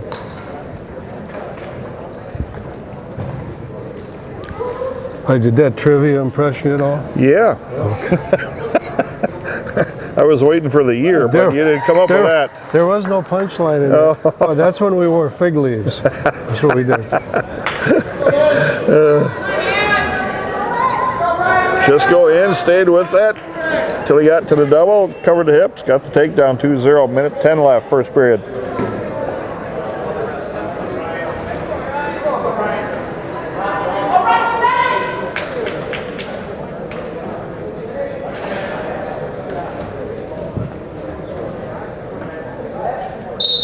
And again, you only got half the dual meets going on because 4 of the smallest teams here have already wrestled their last round of wrestling. So they are done and picked up. Some of them are sitting around watching. And we got the rest are probably headed home. Yeah. It's probably 0 out there. Getting warmer. We got a good 2 hours. How long did it take you? Yeah, a little over 2. Yeah. Cisco cuts him loose and takes him back down. 4-1, 22 seconds left, first period.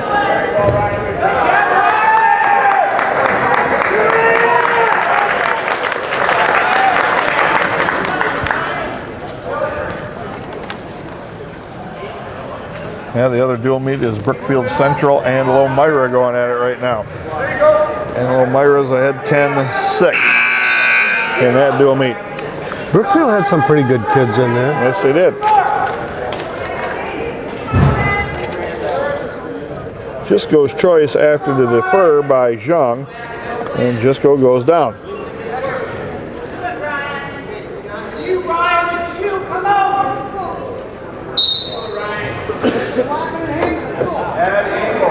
Jisco easily stands up and So separates the hand. he's really strong from down there. 1 point in the escape, 5-1, the Red Raider.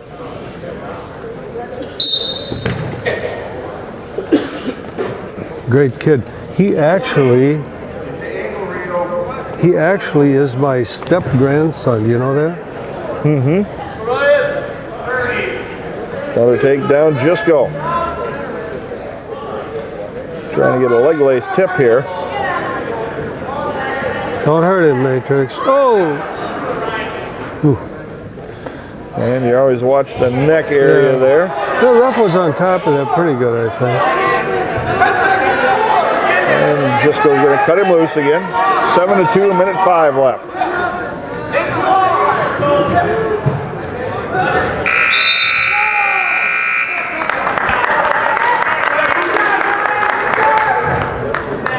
Double leg shot, switched off to a single. Nice, Driving nice. through with a back trip, covers the hips, keeps the toes in. 2 takedowns, Jisco 9-2 with 44 seconds left. He'll cut him again now. Gonna cut him loose one more time and work on his feet, get another takedown. 9-3 is the score. Low dart right at the heel. Catches the other knee, got a half, got it on his back. 38 seconds left. Got time to settle in, take a little time here. We're neutral.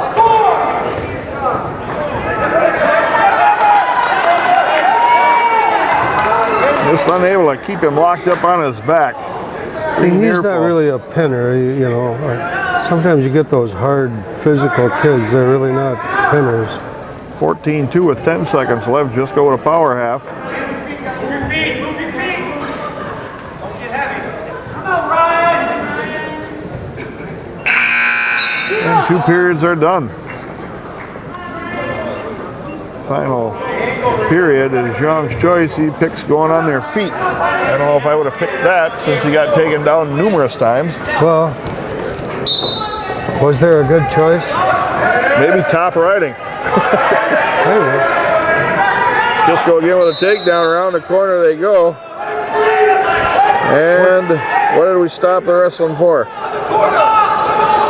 I'm funny Scott isn't over there because he has his opportunity to pin him. But why did they stop it? That's why I don't know why they stopped it. Get your leg out of there. You better apologize, ref, because that was wrong.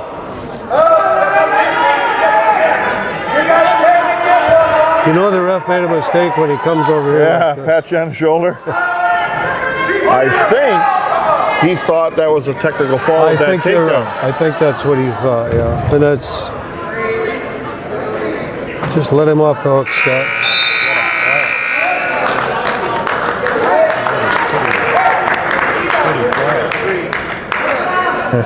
Here we go, Ryan. Time out. Tough ride. You gotta want it. Referee made the mistake of stopping the match too soon. Fight two. Let's go. And Saved.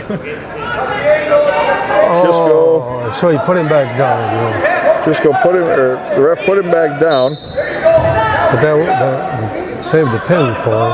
Saved a potential pin, but Jisco's got an opportunity to pin him yet. Yeah, you're right.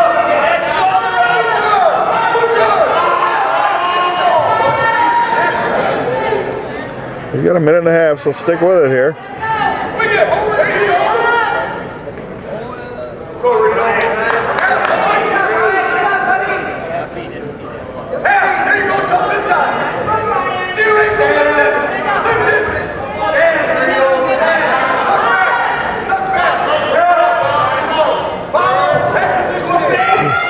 Now he's got the arm turned out across the back, baseballs it back there. We get some chest pressure on that shoulder. Got the half. Don't Towards the sit head, away. towards the head. Now he's got him over, and that's tight right there. Now this is interesting. I think we're going to forfeit here. That's 16 points for the Red Maybe Raiders. not.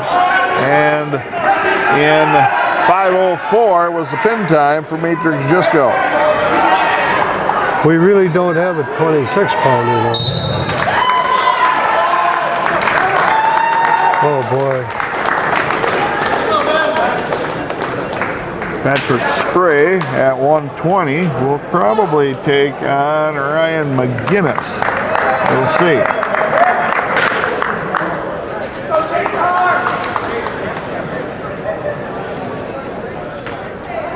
We'll see who this is for Sheboygan Falls if we can tell. This must be a 20 then, huh? It says on the board. Huh.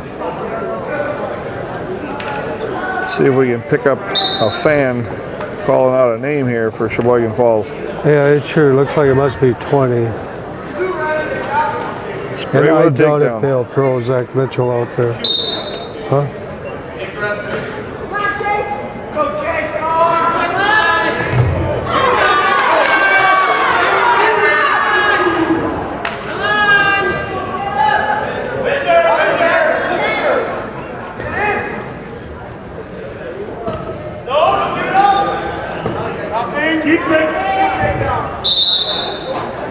Keep that with her. I thought I heard a Caleb. How's that? I thought I heard the name Caleb, but this is Caleb Eisen. Oh, we heard that name before a few times. Over on that mat.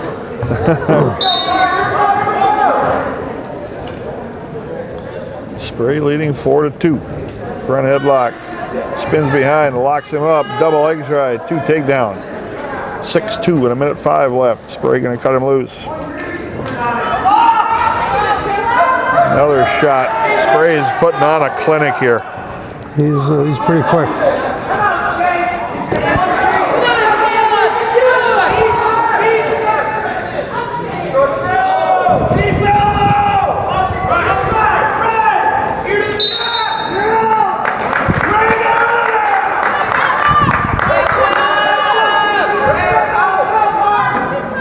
Spray with an underhook and elbow control. Snap down. Spin to a single. Dump. Covers both legs. 2 takedown. Keeps the feet in. 17 seconds left. 10-4 Spray.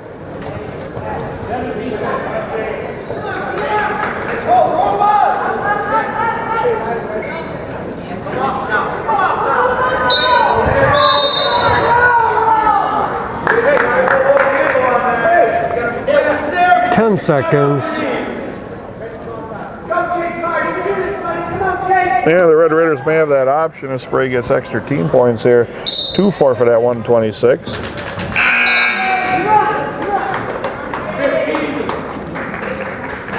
But we'll see. We'll watch the Spray match first. 10-4, Spray defers, and Isom's going down.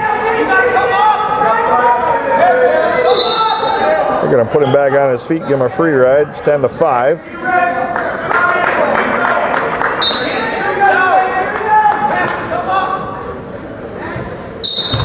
Nice little slide by. Do a takedown.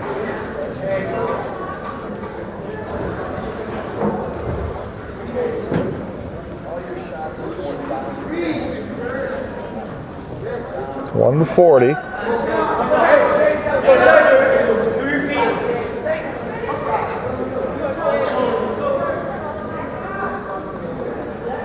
Legs right on the right side, cross body, underhook this near side arm. Slide your knees, get your knees underneath. Dig it in. Clear your arm.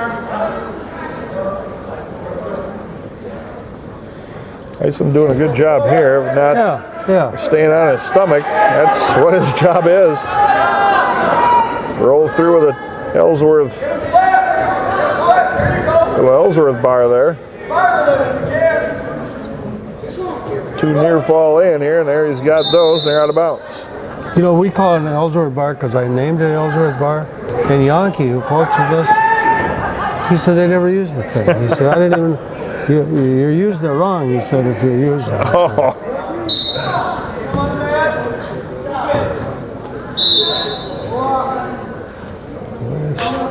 Mason trying to catch the leg of Spray. Spray gets back up on top. This is over. Got the double bar here, and that's tight there. Wow. Ref was on the wrong side there. Oh, he didn't get the 2 count. 3 near fall. 17-5.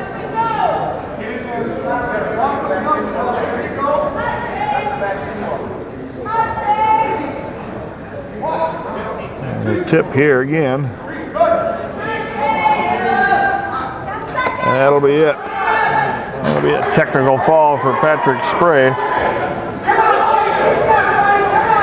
3 near fall. Tech fall in 3:59.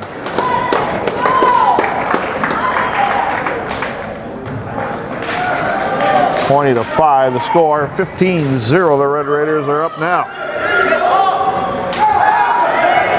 Now we'll see what happens I don't at think they'll send anybody 126 out. pounds. Well, we'll see. Here comes Zach Mitchell. I'll be there. And we'll see who comes out here.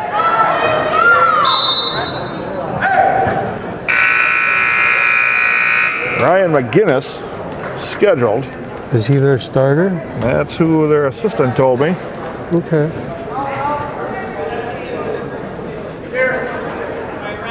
Yeah, Ryan McGinnis.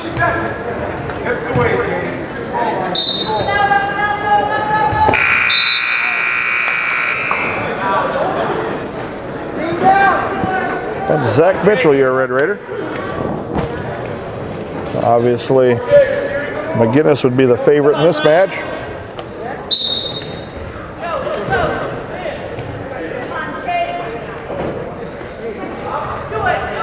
Shot in by McGinnis, lifts Mitchell off the mat. Mitchell goes down. Ryan McGinnis trying to catch him, but Mitchell got stomach down. Yeah, well, you know, it's he was pretty good to him.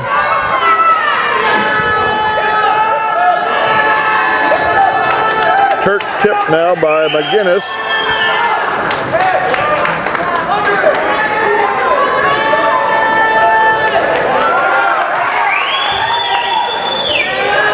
Mitchell's fighting hard here off the bottom, and he got stomach back down. 3 near fall, double armbar now by McGinnis, and this will be pretty tight. And there's the pin in 112.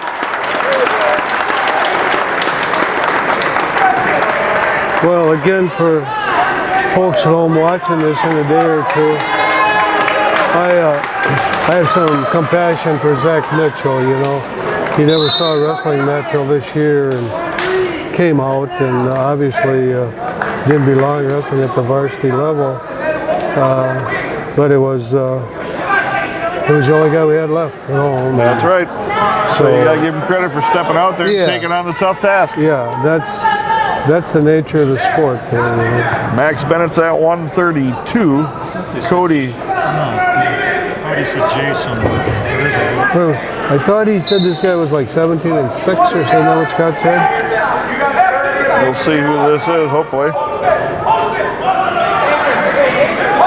He tries to come around too soon on that jab. I got to be sure I'm not talking like a coach or a grandpa here, but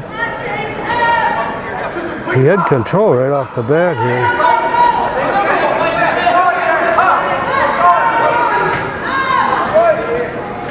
Keep going. Quick pop. Good.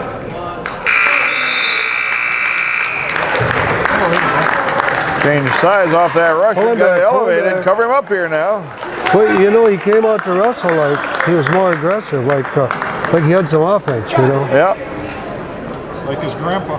There you go. With a fig leaf. No fig leaf. He's wearing headgear. And that's one thing I never did. That's why I got this thing.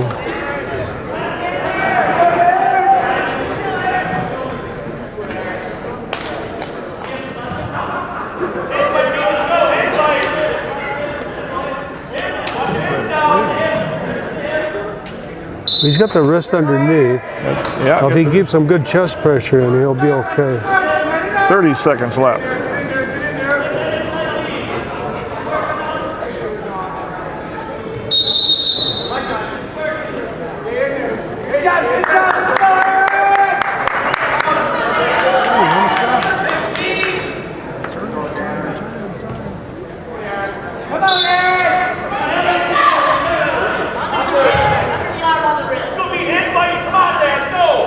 This is Cody Stubing.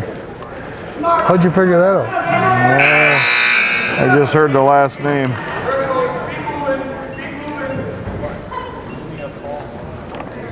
And the 1, Benitz. 2, Stubing. 0, Bennett's choice. He defers. Stubing's choice.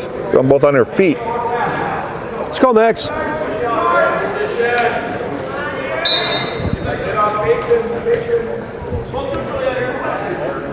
Rushing again by Benitz.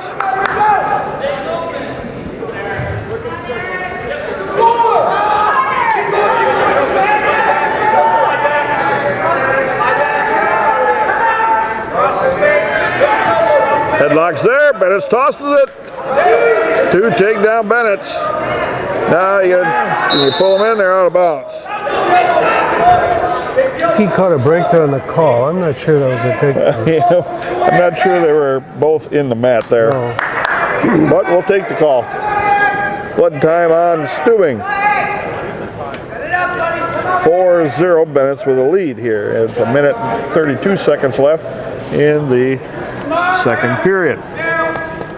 Take this opportunity to thank some more of these Rapids area businesses for supporting Lincoln High School Red Raider Wrestling and the Rapids Mat Backers. Bardall and Wolf CPAs, Bone Trucking Excavating, Cupid's Corner, Good Time Charlie's Sports Bar, High Tech HVAC Company, Home Furniture, Key Savings Bank, Martin and Sarah DeLuca, Paul Delamuth State Farm Insurance, Quality Plus Printing Incorporated, Rapids Floor Mart, Rapid Sheet Metalworks Incorporated, Richard Engelbright, SK Construction, Sully Sports and More, LLC, The Barber Shop, and The Tool Shed. And as they're stopping the blood time here, I'd just like to remind folks at home that on Thursday night we wrestle Stevens Point, who's also undefeated in the Valley. And it'll Probably be a good be for the Valley title. Should be for the Valley title. We're honoring our 1974 state champions. The first state championship team of the Red Raiders. Yeah, and so we'd like to do that for the parents of club kids. We're having a meeting at 6 o'clock. And then we're also going to mention the fact that we had some wrestlers pass away this past year, and we're going to honor them. So, and the other thing is, what did I tell you? Oh, I know. We're going to televise this live. That's right. Public Access should have this live for you, the Stevens Point dual meet, right from the Lincoln High School Fieldhouse. And you're going to have to do the public address, and I'm going to have to do it by myself. Is that right? Unless you can find a date.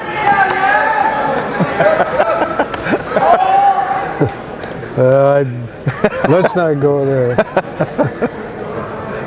You don't think Joyce would allow that, huh? She'd probably welcome it. Especially if it's a male friend, huh? Or if it's from somebody from my era. Yeah. If it's somebody from that class. There you go. And I hope he hears this, I think we got Jerry Turbin coming back. Jerry Turbin was our first state champion, and I haven't seen much of him, but I talked to him, and he said he was going to come. Here's another little trivia. I've got Jared Jaminski, coach on the Woodside grade school wrestling team, and he said, I saw him yesterday, he said, I had a special guest. Who is that? He said, Jack Reinwald. Oh, really? So how do you figure that? Jack is retired down at Lodi, and he's got a nephew in Rapids. Well, great. So he heard they were having grade school practice, so he went over. And Jared didn't even remember him. He said, I saw his name on the board. How many grade school kids have an NC2A champion? As their coach? Yeah. Anyway, I thought that was kind of... He asked me if I could guess who, and I said, well, yeah, right. Well, that's good. And you do see And you're seeing more of it. Some of the past Rapids wrestlers back into coaching in the kids program and some of the junior highs, and that's a good thing. They get pushed a little bit. So it's time to give back, you guys. But you're right, that's great. Minute 25, 4-0. Benitz with a lead over Stubing. And in good control here with a ball and chain. I'm not sure I know if he knows what to do with it here.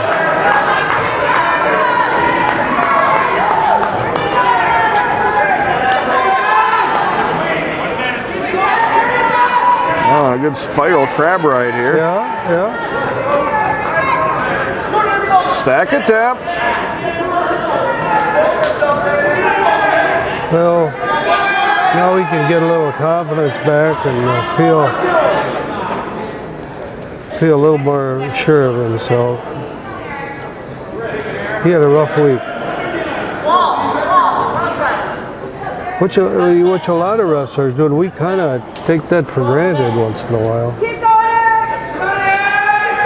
25 seconds left. Benitz again trying to expose her shoulder here. He's got good wrist control underneath, off at 90 degrees or more, so you're not going to get hit Just for hammer it stalling home. there.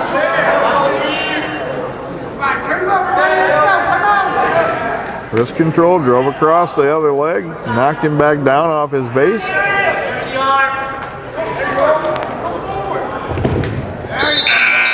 End of 2 periods, 2 good periods for Max Benitz. He leads 4-0. And it's going to be Benitz's choice. He's going down. Stubing moving a little bit slower now in this period. Took his time getting up, kind of feeling the kinks. Looking for a nosebleed. Benitz to his feet, Maxwell. hand control, turns his face, got the escape. Russian arm tie by Benitz. Got head position now.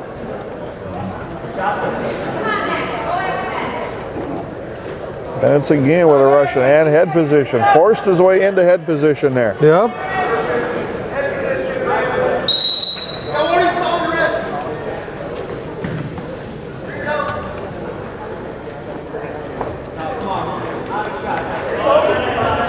Sure thought about a headlock and then thought better of that in a hurry and backed out. Good choice too. Front head drag down to the mat. Here's probably his best stuff. Stuff in the head here now is Benitz. 1:05 left. Got a chance to score here, Max. Stay with it.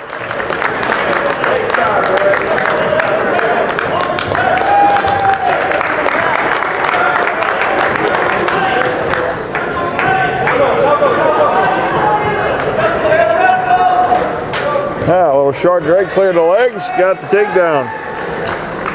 Cut him. Power half by Benitz.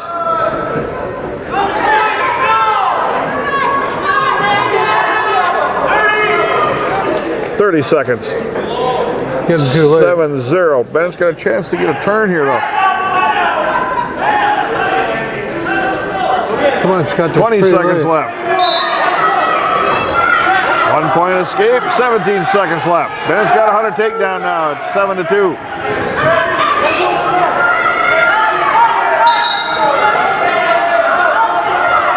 Well, they got the scoreboard 7-1.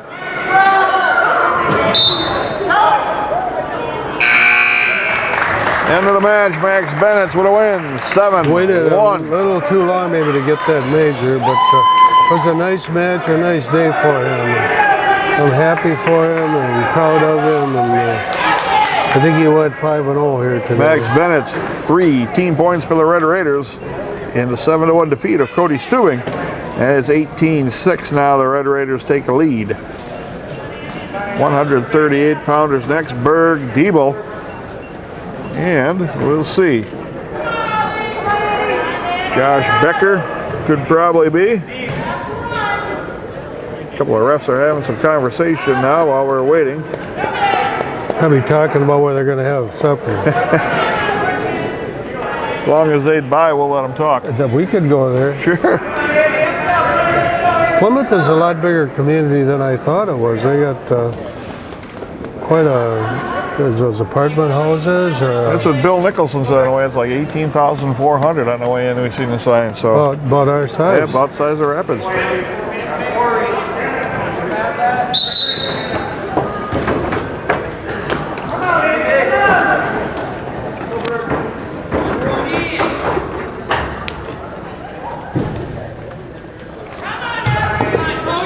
Oh, now they say this is Cody Stubing. Okay.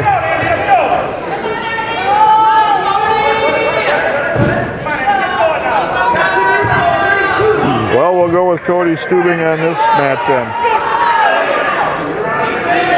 I was surprised some of these people behind us didn't pick up on that. Yeah.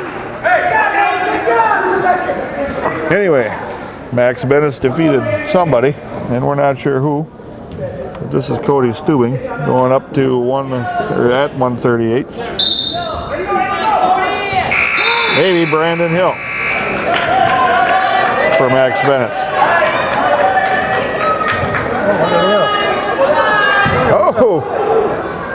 Oh, that was a beaner there. that was physical. Well, look at this now. Get the takedown here. Stay with it. Got the takedown. Stay locked. Lock at the throat. There, stepped across the leg. Got that trapped. Now get a hard crossface. Get underneath that arm. Off the mat. He thumped him on his forehead pretty hard. That's a beaner, yeah. Berg Diebel with a 2-point lead. 40 seconds left first period. Switch attempt now to a stand-up for Stubing. Trip attempt.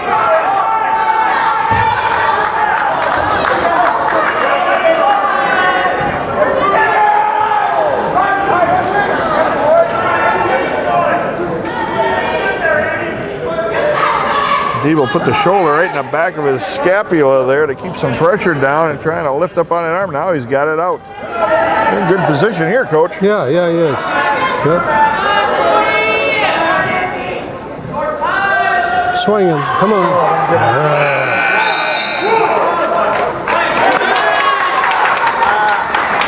1 point loss of control at the end of the period. That's that freshman part Yep. of it, you know. Didn't feel the time, didn't feel position there. Diebel down at the bottom now to start second period, leading 2-1. Over Cody Stubing of Sheboygan Falls. Now Stubing with wrist control underneath. Diebel waded right through it, stood right to his feet.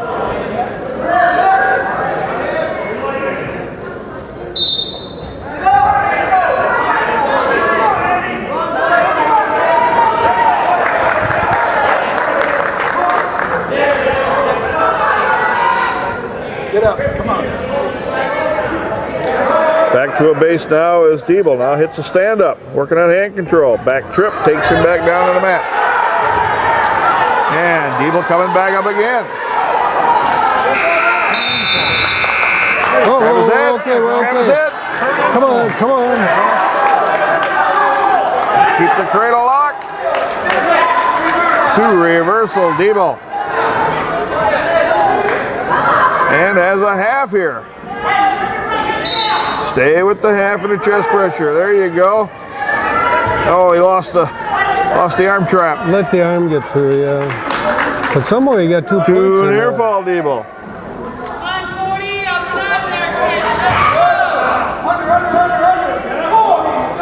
It's now 6-1, Berg Diebel.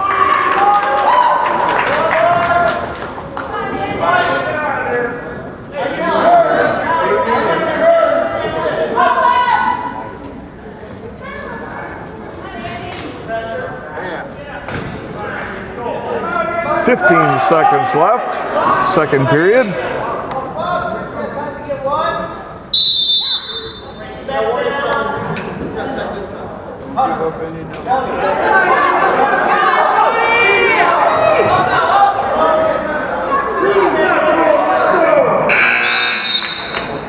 period for Berg Debo there. He's up 6-1 now. And Cody Stubing will choose both on their feet to start the third period.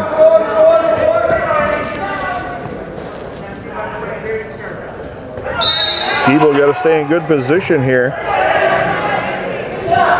Oh, nice reshot, but he got stopped with his head down.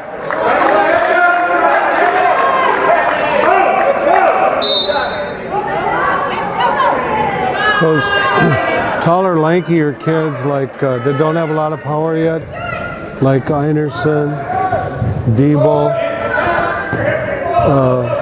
they have trouble with getting their heads down. Right.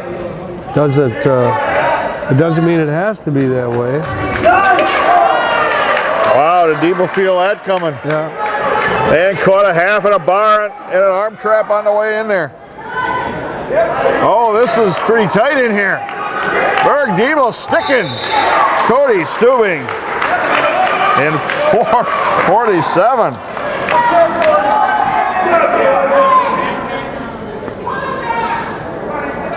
He wrestles pretty well out of those flurries. Right. He has a sense of where he's at, Yeah. where the other guy's arms and legs are. That's something that, like you said earlier, you don't teach that. It has to be inside of you. Next up, Dylan Hall at 145. And could be Josh Becker. We'll see.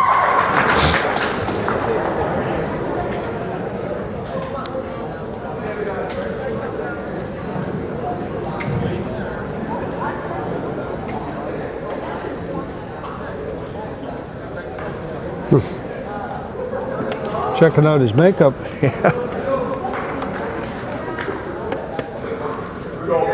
And we'll wait to catch a name. Josh Becker scheduled to go honorable mention right. Oh, he is, huh? Yep. Yeah, that's who it is, Josh Becker. Oh, no, he didn't get it. Come on, Dylan.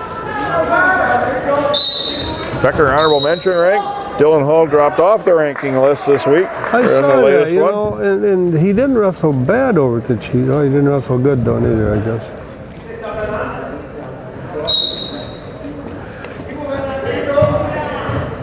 Russian arm tie now by Dylan Hall. Now he just got an overhook.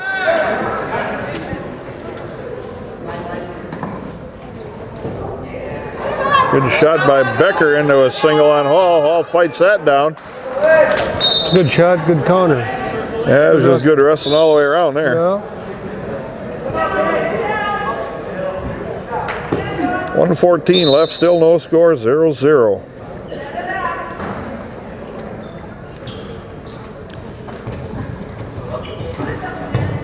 Just a little too far out.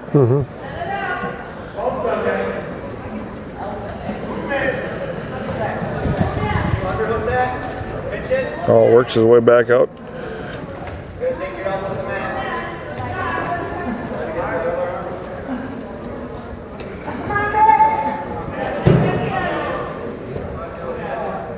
40 seconds left. Hall locked up a headlock and backed out.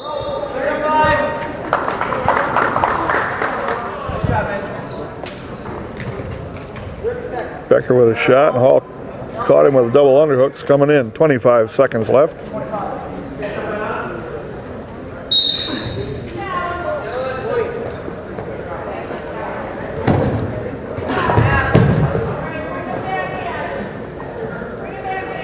Counting down from 10 right now.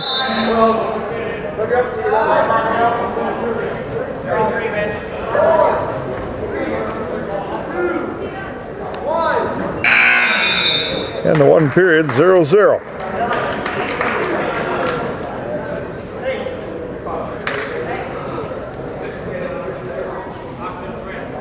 Hall's choice. He's going to go down. Now, the reason you'd exercise your option, Coach, when it's 0-0 after one period and it's your choice, why do you take that choice to go down? Well, your chances of scoring from the bottom are better than the top, and it'll give you your option then later on. I think the thing that's the most important, and we always tell the kids, is you got to know what your best position is.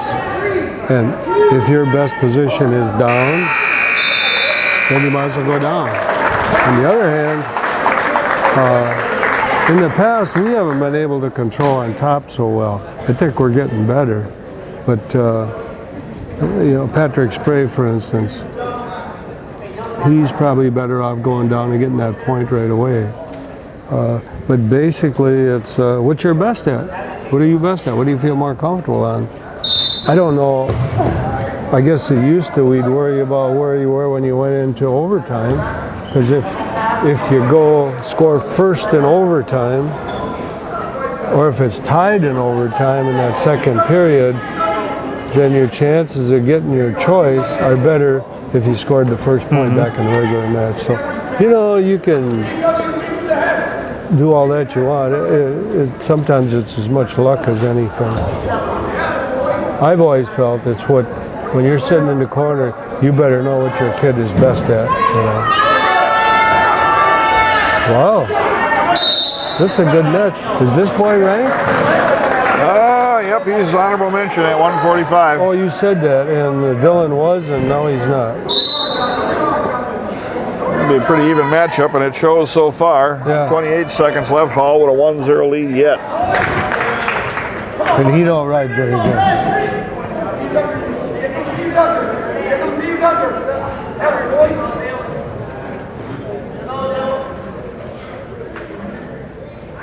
10 seconds.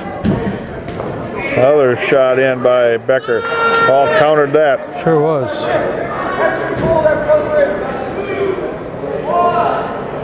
End of 2 periods. Hall with a 1-0 lead. Becker's choice. He's going down. So, you asked that before now. So the pressure is really on Dylan. Because if Becker works for a 2-point reversal, Action pad could be loaded here. Ball back, now you watch that headlock, and here it comes. And that's tight right there. He's a bugger with that, isn't he?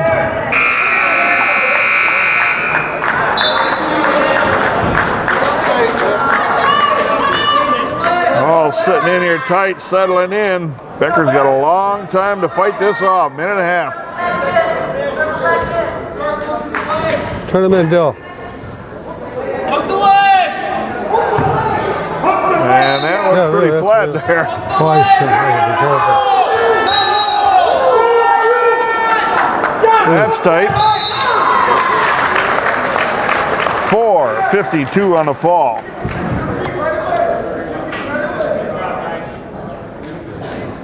He's a dangerous bugger. Yeah, up and like I said before, he just waded right into this headlock, and there was no bones about it. I'm going to throw a headlock on you, and here it comes. Well, that pinch headlock is a bugger. That's what Brock got caught up in over at the Cheesehead. He got his elbow up in the air. Now this guy is supposed to be good, huh? 152-pounder Sam Maddock is ranked number 3 in the state. Oh. And he's physically put together. Are you saying we're not? Peyton is just a big 52-pounder, and he's tall, but he is, you know, I say this, he's a lot stronger than he looks. His downside is on his feet.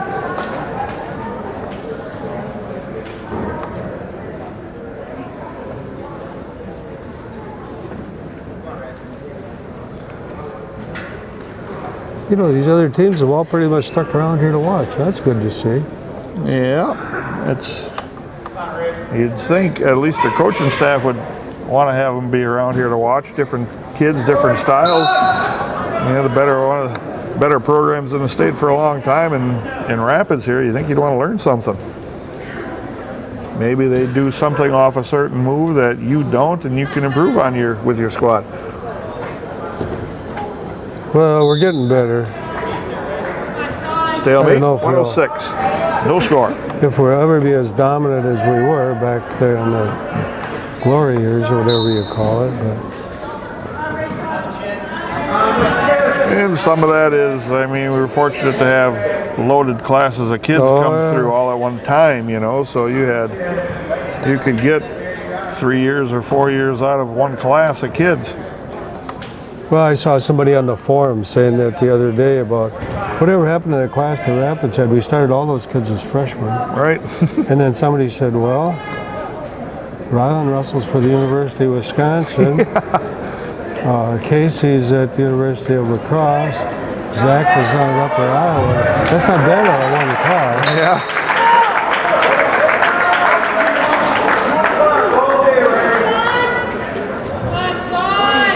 Now we're going to take, this is Sean Jens. As we finally got somebody to say a first name. It's not Sam Maddock. Sean Jens. Sean somebody. Sean Jens. Or could be Sean Maddock. Which tests, the reason this is so hard for Scott here is that we're setting up above in like a balcony kind of thing. And most teams will give us their whole squad. So they probably list 3 or 4 guys in a weight class, but we don't know what they look like. So he's trying to guess who that guy is out there. And most of the time, and we're sitting right in front of the Sheboygan Falls cheering section, we listen for whoever they holler for the first game. Right. Heinerson riding tough here. He is a tough rider. Don't pull him on top of you. Minute and a half left. Heinerson better fight this off. He's got to get elevation with his hips areas. Wow.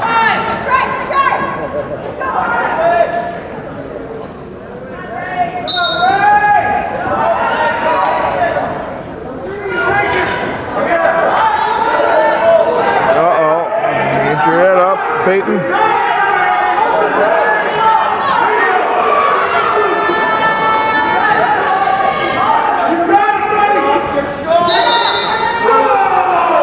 Potentially dangerous, the referee called. I don't think it was a popular call. Not from Sheboygan Falls standpoint. 53 seconds, 0-0 still.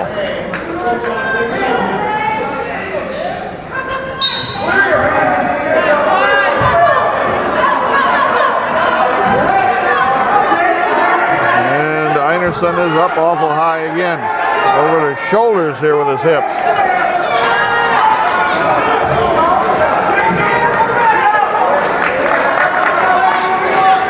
Like I told you, his comfort zone and mine are 2 different things. Yeah. You throw me in with your side of things there too. Now, once he got him flattened out, now you got a stalemate call. 25 seconds left.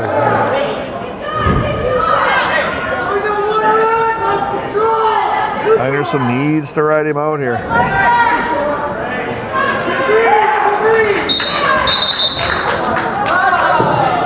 Caution, jumping the start. Maddock. We'll go back with Sean Maddock here. I would think that's the guy they got out there. Well, you're the expert. Not necessarily. Try to roll and catch Heinerson. Heinerson trying to roll through it. 15 seconds. To reversal, Maddock. Heinerson trying to roll him back through. Too quick a call. Yeah, 2 reversal Heinerson's 2 and 2, and we got to be counting here. Flat. He's already got a 5 count. 3 near fall Heinerson.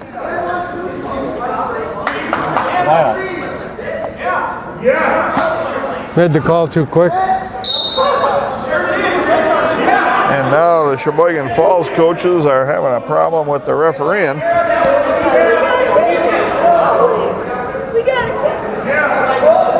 The better the wrestling, the slower you make the calls. Oh, here we go with the arm around the back again. Only this is ref on ref.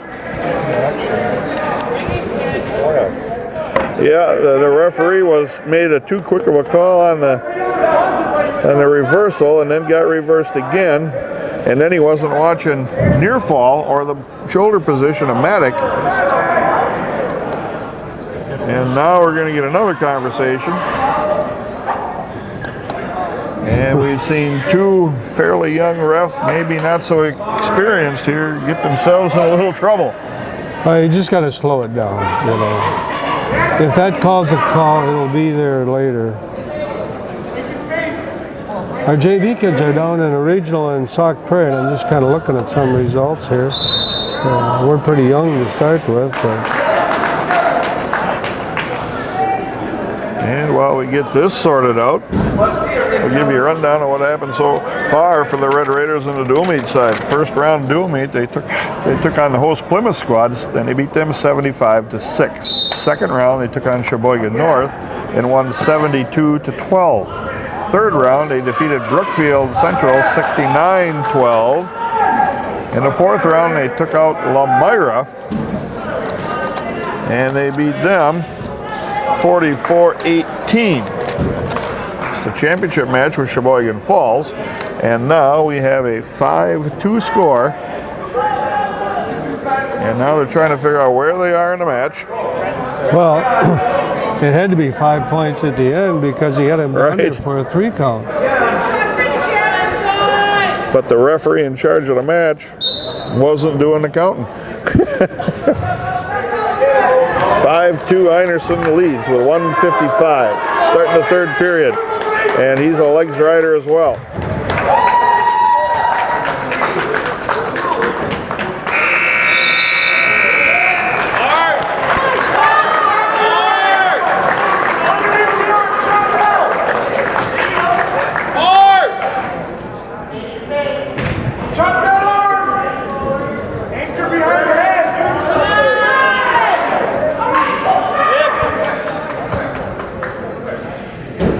Fans behind us here not very happy with the officiating, and their guy is behind, so that makes it even worse for him. Yeah. Well, I think we lost 3 points on the deal. I think we lost a pin because, as Craig said, he was flat for a while, and the ref in charge of the match wasn't counting, and he wasn't looking either. Well, the idea of having 2 officials is good. Oh, I agree. But you got to have one guy still be the boss. Right. And that wasn't happening. No.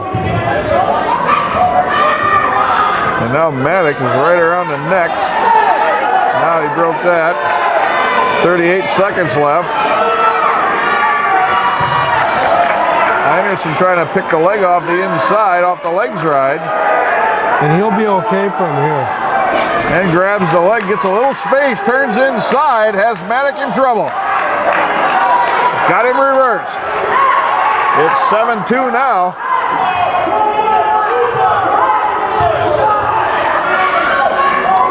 Einerson with a bar.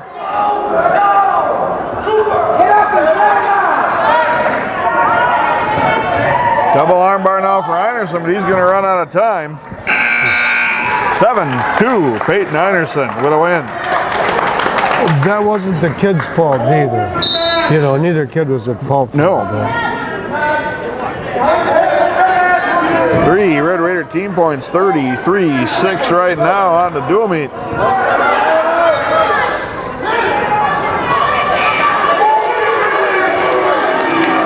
And now Sheboygan Falls coaching staff is wanting an explanation of what's going on here. At least have had 2 back.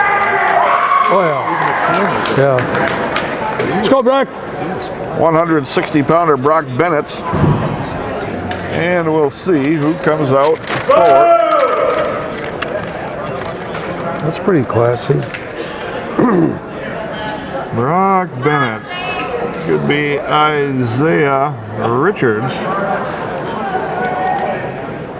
We'll see.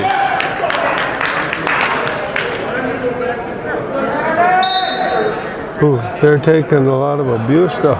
Yeah. Now there's 3 of them that are getting abused down there. They're all ganging up. This is Isaiah Richards.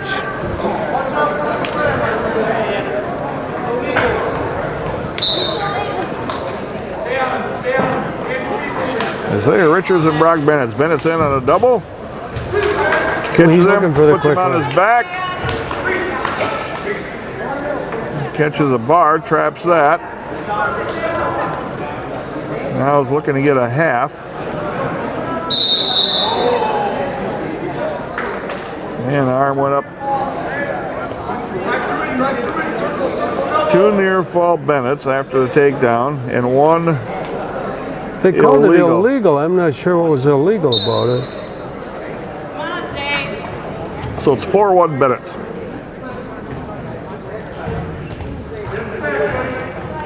Into the double, lifts. Carries him around the mat on his shoulders a while, positions him, catches an arm. Curls Pretty good up, body- locks pretty- up with a cradle. Pretty good body control there. Got 3 near fall here. Oh, There's boy. stacked right up. 52 seconds on the fall. 6 Red Raider team Boy, Brock. points. 39-6 the dual meet. Red Raiders just locked up the championship with that pin. Yeah. 32 points left out there, so if for some reason Sheboygan Falls would pin everybody left, they would only have 38 points total. This is Jake Tim and Max Post, I would guess. And Hey, that's Grant's who is it is. pretty happy. His grandson's went 10-0 today. That means you're I buying should've pizza said on the way home, isn't it? I knew that was I'm coming. glad to see it too. Those baked potatoes were good out here. They were some big ones. They were worth the money, that's for sure. Jake Tim. Like watching Jake wrestle. He's really puts in some effort. Yeah, it's not exciting or fancy, but he comes straight ahead. Caution on Jake. Got a little anxious there. Got out over his front foot, lost his balance, touched the mat before the referee said, go, front headlock. Look at Inside this. ankle pick. Nice. Oh, That was a good takedown. darn right. Yep.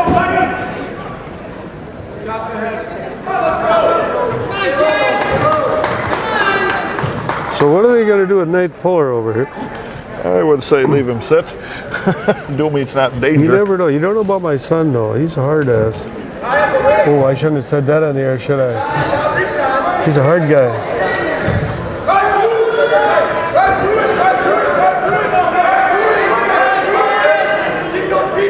Think Tom will edit that out? We can only hope.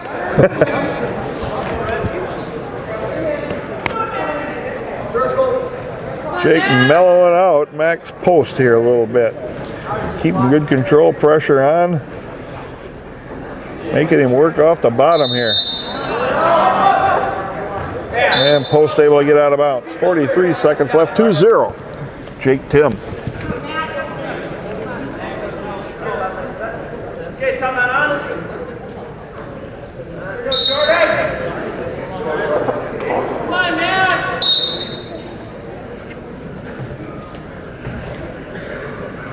You don't hear too many Max's names anymore. I mean, that's my grandson. That was my dad's name. Max was named after him. Maximilian really was his entire name. Come on, Max. 40. Okay. 15 seconds left, still 2-0. Jake Tim. He's got good shoulder pressure down across the middle of the back. Pins that Controlled arm him up. really well.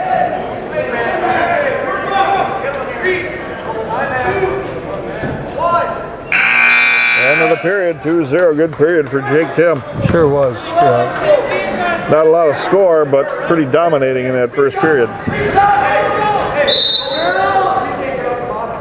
11.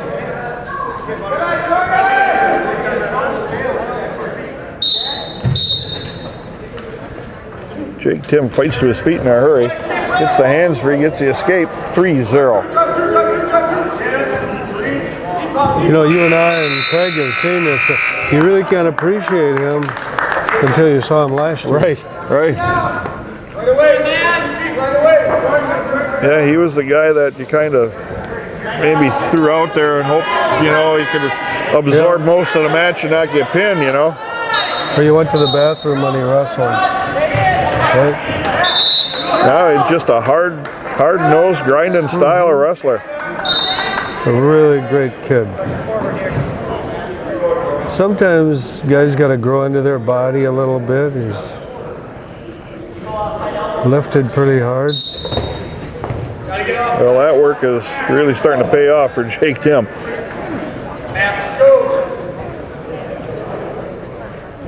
He's going to get some decent competition. Well, it's no longer turned into a weight where you just pencil in a loss, you know. Mm-hmm.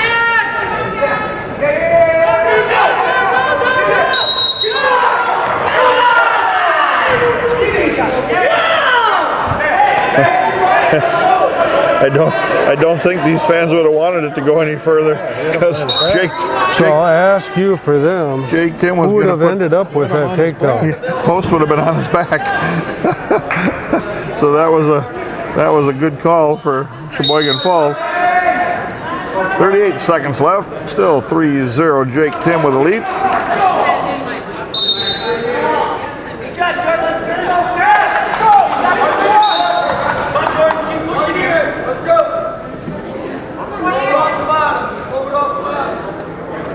He did 30 recover seconds. there pretty well because he was on his butt. Yeah.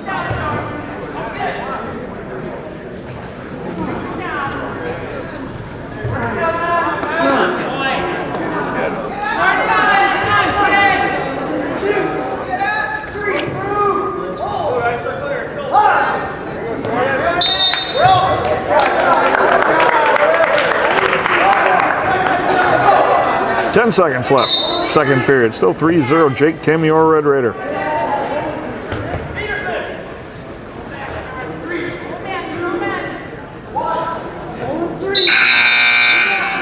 End of the period as Tim was about to get another takedown. Yeah.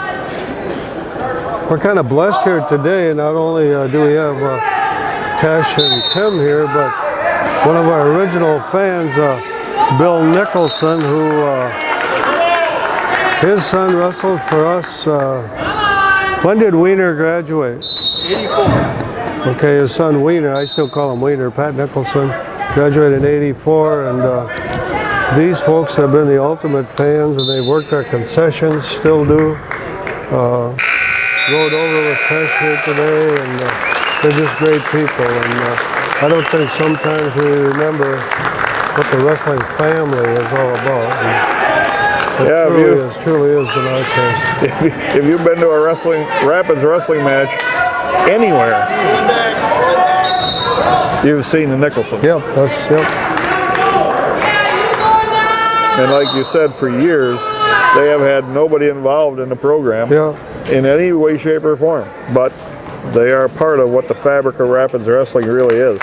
And I'll ask him before he leaves here if he'll help us with concessions over at the city tournament on Monday. And he'll say what time you want us there. Oh, yeah. Minute 5, still 3-0 Tim. Solid match. Yep, staying in good position. Enough offense.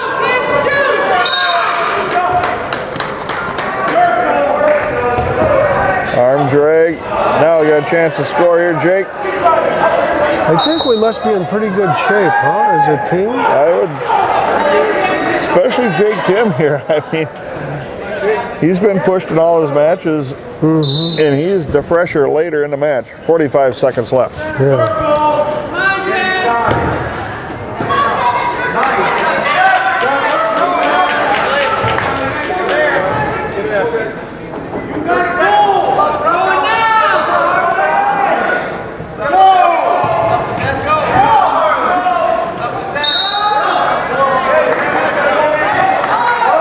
Three seconds left. Still 3-0 Jake Tim. They're both pretty similar styles. They like the Russian, the hand tie, the collar tie stuff. So Pretty conservative, both Right. of them. there's a shot by Post. And he got See there, there? but he countered that well. He didn't land on his butt, you know. He battled that, fought And he that. hips him over. He broke him right there. Not quite, but 3-0 Jake Tim. Nice job, Jake. That was a good even match, really. Yeah, pretty even guys. Jake Tim puts 3 Red Raider team points on the board. It's 42-6 right now. So the dual meet is safe, and you're not going to see Nathan Fuller. It just wasn't worth taking a chance, and when you got a couple hammers like this on the end, Yeah. you feel pretty safe.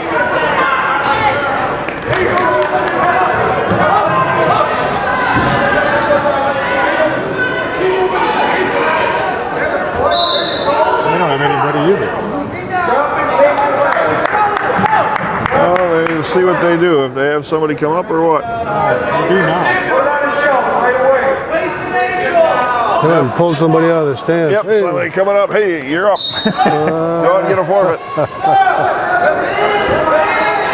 Looks like he's in 6th grade. I beat Rapids.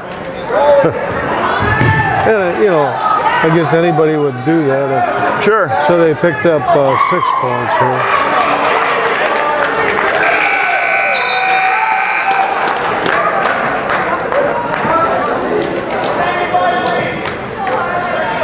Let's go, Cody. I have no idea who that was, but there's Cody Abel at 195. And scheduled would be Dustin Setzer, honorable mention ranked.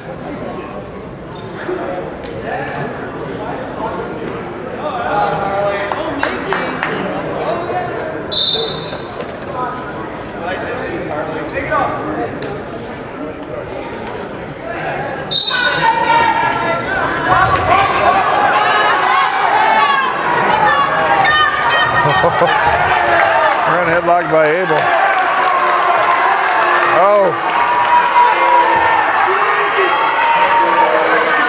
I don't think Setzer's seen that combination before.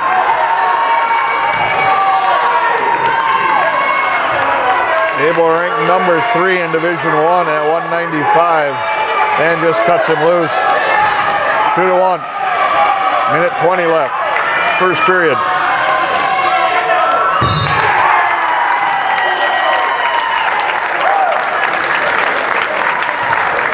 Arm drag. And Abel's caught that arm. He lost the clock.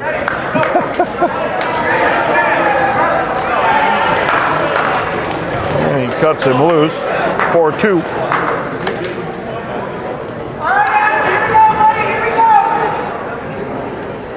Abel goes to the underhooks.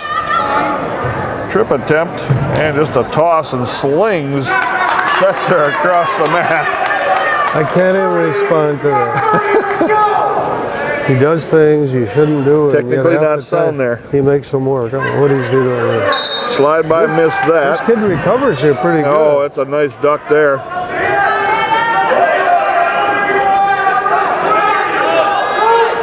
Abel just lifts and takes him down. He's got some serious power in his hips here. Yeah. Once he starts, boy, just explodes. And they go out of bounds with 4 seconds left. Abel caught his foot a little bit on that duck under attempt. And he was working it around to the right one. He was working it around on the mat a little bit. Stays a little too far away, maybe. And the end of one period, 6-2, Abel with a lead. See, he's working that ankle out there a little bit.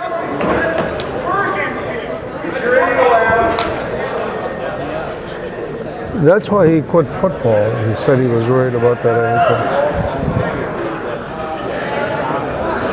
Caution, Abel jumping to start.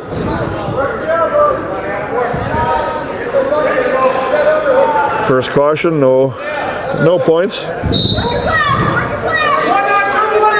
Well, Abel blasts up after he paused for a second, working on hand. Switch on the way down to the mat. Got the reversal.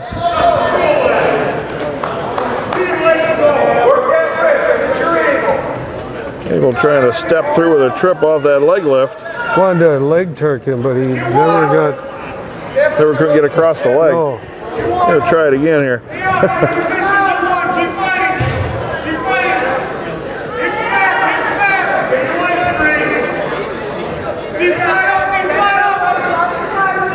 Abel with a tip.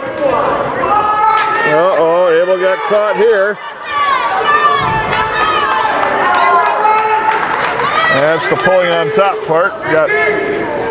Got him in trouble. Now it's 8-4. Abel leads to his feet.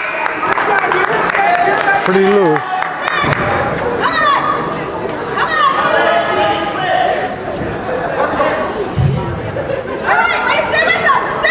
Forward roll. Abel reaches back.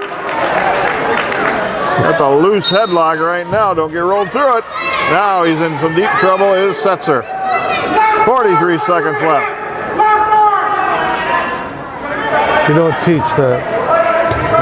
It's not in the practice schedule. There's the pin there for Abel. In 3:28. There you go. Make him step where you want, Adam. Make him step where you want. 6 more Red Raider team points. It's 48-12. What weight did we start at here today? We started at 106. Just like the old days. Yeah. So I'm Now, not sure what they're going to do here. 220 pounder. Bo Thompson walking to the mat. Is this Kohler? This is Brady Kohler. Now be careful what you say because his dad's right back with you. Kohler and Thompson, another rematch. Kohler, Brady Kohler's dad is sitting beside us. We kind of struck up a friendship here because they wrestled over in the Cheesehead tournament too. Kohler ranked number 4 at 220. Bo Thompson ranked number 1 at 220. Thompson in on a single.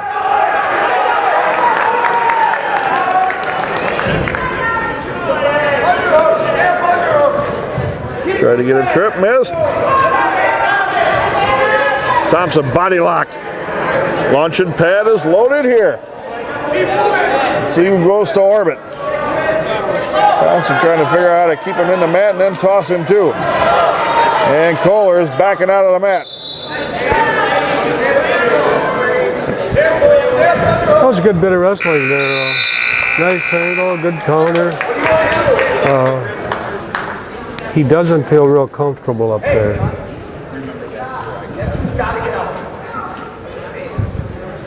Russian arm tie by Kohler, but Thompson has the head position and shrugs him off.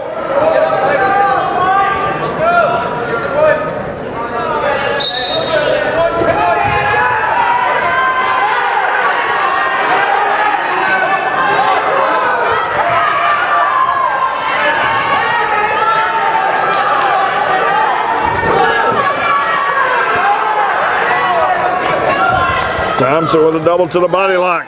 Lifts, back trip. Takes him down. Yeah. 2 takedown, Thompson. That was good reactions to pull those in.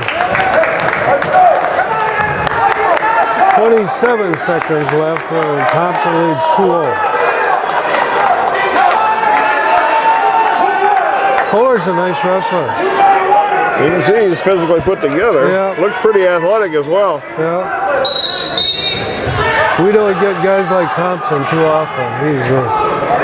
He's the real deal.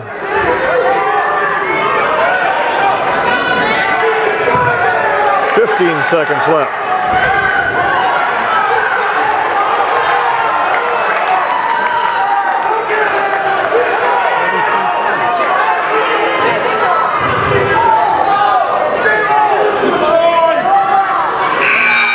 Period. Thompson takes that 2-0 lead into the second. Thompson's choice.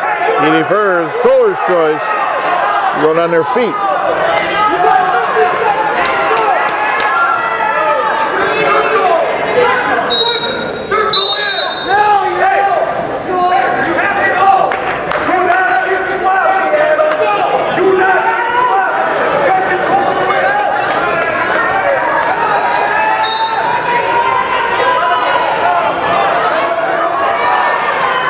Kohler into a Russian. But Thompson breaks that.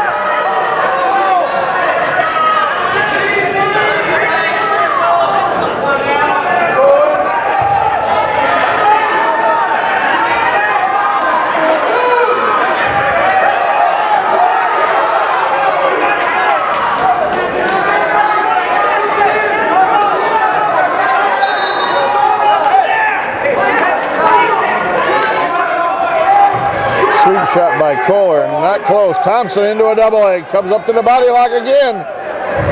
Lateral drop attempt. Thompson keeps his feet in. 2 takedown Thompson. Got a count of 1, but that's it. Oh, Thompson can figure some way to get him inside the circle here. I don't know if he can do it.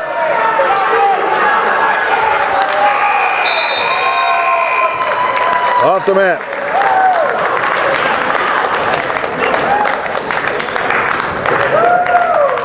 4-0 Thompson with a lead. Didn't we get a... Did we only have 2 takedowns in this match? Yep. One in the first and this one in the second.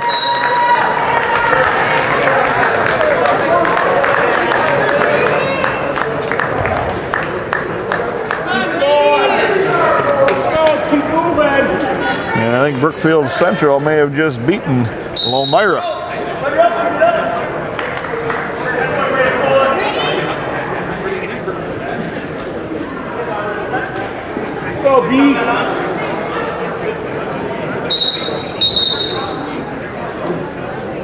Caution on Kohler.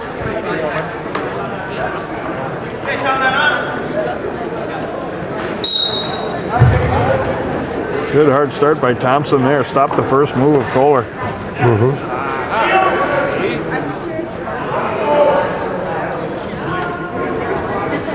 15 seconds left.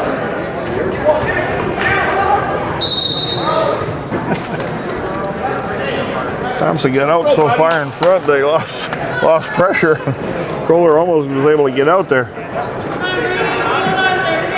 11 seconds left, second period.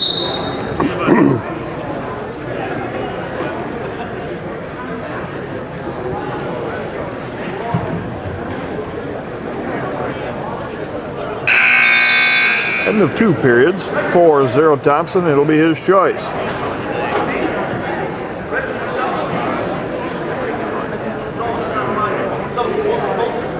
We're probably not going to wrestle a heavyweight neither, the way it looks. All right, you gotta make something happen here. Let's go.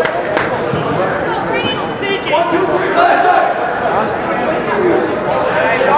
Thompson's choice. He's going to go down to start the third period, leading 4-0. Nope, going on their feet. Kohler cut him loose. 5-0 Thompson.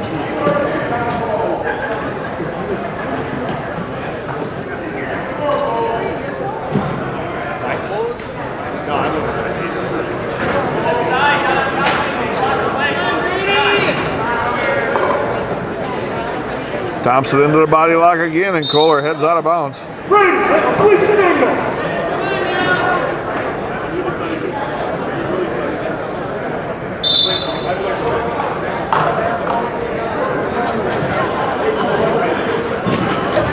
Thompson with a shot and comes up to the body lock again. Launching pad could be loaded one more time as Kohler heads for the out of bounds.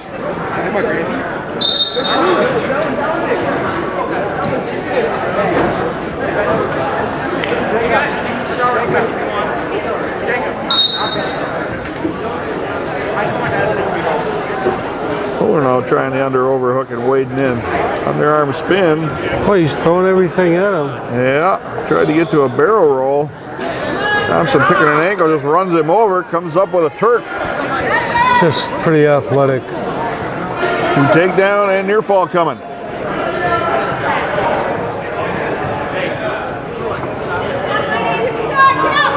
.52 seconds left.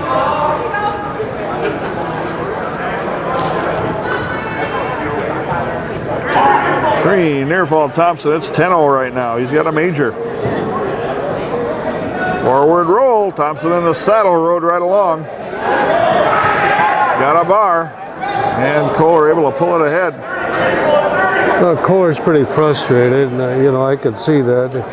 He's throwing everything he's got there, and it's not turning out real well. He's a gamer, though. He's a nice wrestler.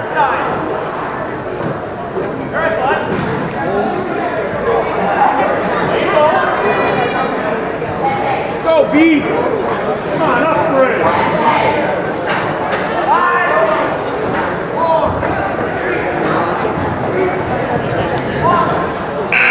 Thompson, 10-0 major decision.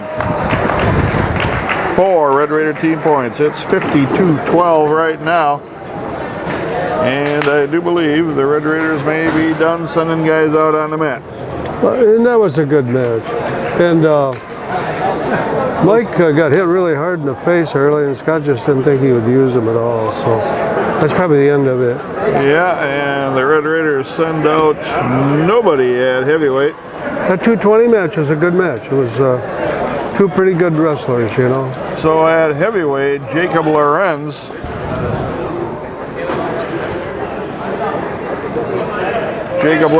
gets the win on a forfeit.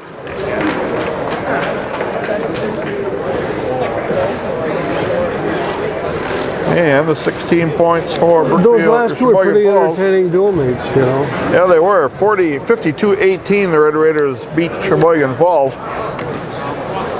And the Red Raiders 5-0 on the day. They win the Plymouth Duels, Coach. How did you think they wrestled today? I think we wrestled pretty good. You know, we're kind of unaccustomed to those forfeits, and they always make the score look different, but I thought overall we wrestled pretty solid. And it wasn't a great competition, but it's what we wanted. We were able to get in there and have some more inexperienced kids get a little success, and they treated us well. It was a nice facility, and for Craig and you and I, it was a good tournament. So it was a long trip home yet, but I think I did pretty well. We had some kids go undefeated, and you'll probably tell us about that. But after 5 duels to go 5-0, that not only makes you feel pretty good, it kind of pads your record on that. Right. Works on a lot of different levels, mental, physical, statistical wise, so it's a good thing. Yeah. We'll take a quick break, and we'll see if head coach Scott Benitz wants to come up and give us a little interview. And we'll be right back with more wrestling here on River Cities Community Access. We're back now at the Plymouth Wheelhouse. Head coach Scott Benitz stopping by. Congratulations on going 5-0 on the dual meets today and winning the Plymouth Duels. Yeah, thanks, Scott. It was a good day for us. Kind of accomplished what we wanted to, as far as winning obviously 5 duels, and then wrestling some new competition, and you know, having a little lower key day, and kids had fun, and it was overall pretty good day for us. Started off the day against Plymouth and the host school, and had some forwards in their lineup, down a couple of kids, and pretty worthy to start off the day. Yeah, you know, we wrestled pretty darn good. Nate tweaked that rib in there. He could have wrestled it the rest of the day, but we were going to wrestle him when we needed him. We didn't need him. The draw weights worked out in our favor. You know, so other than that, everything went pretty well. Second round, you took on Sheboygan North. And, half of Sheboygan North. Pardon? Half of a team was Sheboygan North. Sheboygan North was short numerous kids for various reasons, and I talked to the coach earlier, and he explained to me why, and I agreed with him. I applauded his decision. So sometimes you have to hold kids accountable. Yeah, sometimes you've got to you know, build a program or tradition. You got to make some changes to how things maybe were done before you started coaching. That's right. And that means maybe a year, 2, 3 that are pretty tough getting where you want to get. So I think he's doing the right things, and you know, the kids they wrestled fine, and you know, it is what it is. Next up for the Red Raiders, they took on Brookfield Central in the 3rd round, and again they gave up just 2 matches and forfeited 1 with Nathan. So they scored 1 win in the day, and the Red Raiders again a lot of pins. Yeah, and I think Brookfield Central beat Lamira. They did at the end. You know, so they weren't a bad team. No. We matched up with them real well, and then we wrestled real well on top of it. So yeah, it was you know, kind of workmanlike. I think they were better than the score looked, and I thought we wrestled real well. the first round of the championship stuff there. You took on Elmira, which you maybe would have thought possibly seen them in the finals, but again, Sheboygan Falls beat them in the last round of that dual meet section. So you took on Elmira, and they got 5 wins on the day against the Red Raiders, but again, the Red Raiders extra points, pins, and pretty much took the dual meet, put it in control. Yeah, you know, I came down here a little worried about Elmira just for a couple things. You know, we didn't have Peyton last week. We weren't sure what we were going to get, if we were going to bring him back in the lineup today. Didn't know, you know, what we were going to do at 45-52 then with Dill. So, you know, we were a little concerned about that. And then, obviously, without Nate in there, that was a concern. They had some really nice records. So you always kind of, you know, when we look at stuff on paper, we always look at worst case scenario for us, best case scenario for them. If that would have happened, we still were going to win that duel, but they had points that they could get, and they got some of them today. And, you know, with the forfeit, that was, you know, that wouldn't have happened. That wasn't a thing that would have beaten us. But 2 kids in that match really wrestled well, and one was Peyton Einerson. He wrestled a kid who was 26-0 at the time. And Peyton wrestled a controlled match. When he's not rolling around trying to force the action and just wrestling smart, staying in good position, he won a really close match, you know, 2-0, 1 move, not necessarily 1 move, but 1 scoring opportunity. We got the score and then wrestled smart. And then Jake Tim wrestled a kid who was 26-1, and he lost him in overtime. And Jake Tim isn't one of our guys that you would put on a guy 23-1 and say, hey, this is going to be this toss-up match. Heads up. This would be one where you might look and say, we could give up bonus points here. And he didn't. And to me, those 2 matches make some matches down the road much more in our favor, because I've gotten more confidence in those 2 guys after those 2 matches. And your dad was saying that to fully appreciate Jake Tim, since we brought him up, you needed to see him wrestle last year. And then the difference to this year. This is a different guy now. I mean, we've made a lot of progress with guys. I mean, you know, for him to come in and be able to go with a guy like that. He made a mistake with Brookfield Center, got tossed on his back, but came off his back. It was a mistake, but then he ended up getting a pin and wrestled through it. So yeah, he's made just a ton of progress for us. And bottom line is, if we're going to do something in the postseason, guys like him have to step up for us, and might not be winning, but being able to be competitive. I mean, we just have to. That's how we got to wrestle it. And the finals, we took on Sheboygan Falls, a team that beat Elmira. And again, a good squad, good scrappy kids. They got 3 extra point matches with a forfeit from Nate, obviously. And then forfeiting at heavyweight, no need to wrestle an undersized guy against a full-size heavyweight. Dual meet's already locked up, and Wynford are being very inexperienced. So the Red Raiders 52-18. We would have won both the matches. Mike would have been fine in there. He got dinged in the Elmira one. It dinged in the nose. Nose was a little tender. When you're new to wrestling, you know, get a good bloody nose and all new experiences. There's just no point in putting him out there again to get that nose whack. We're pretty confident we win that match. Nate would have won that match hurt. He was ready to go. I pulled him back out. Coach Spray and I decided to do that.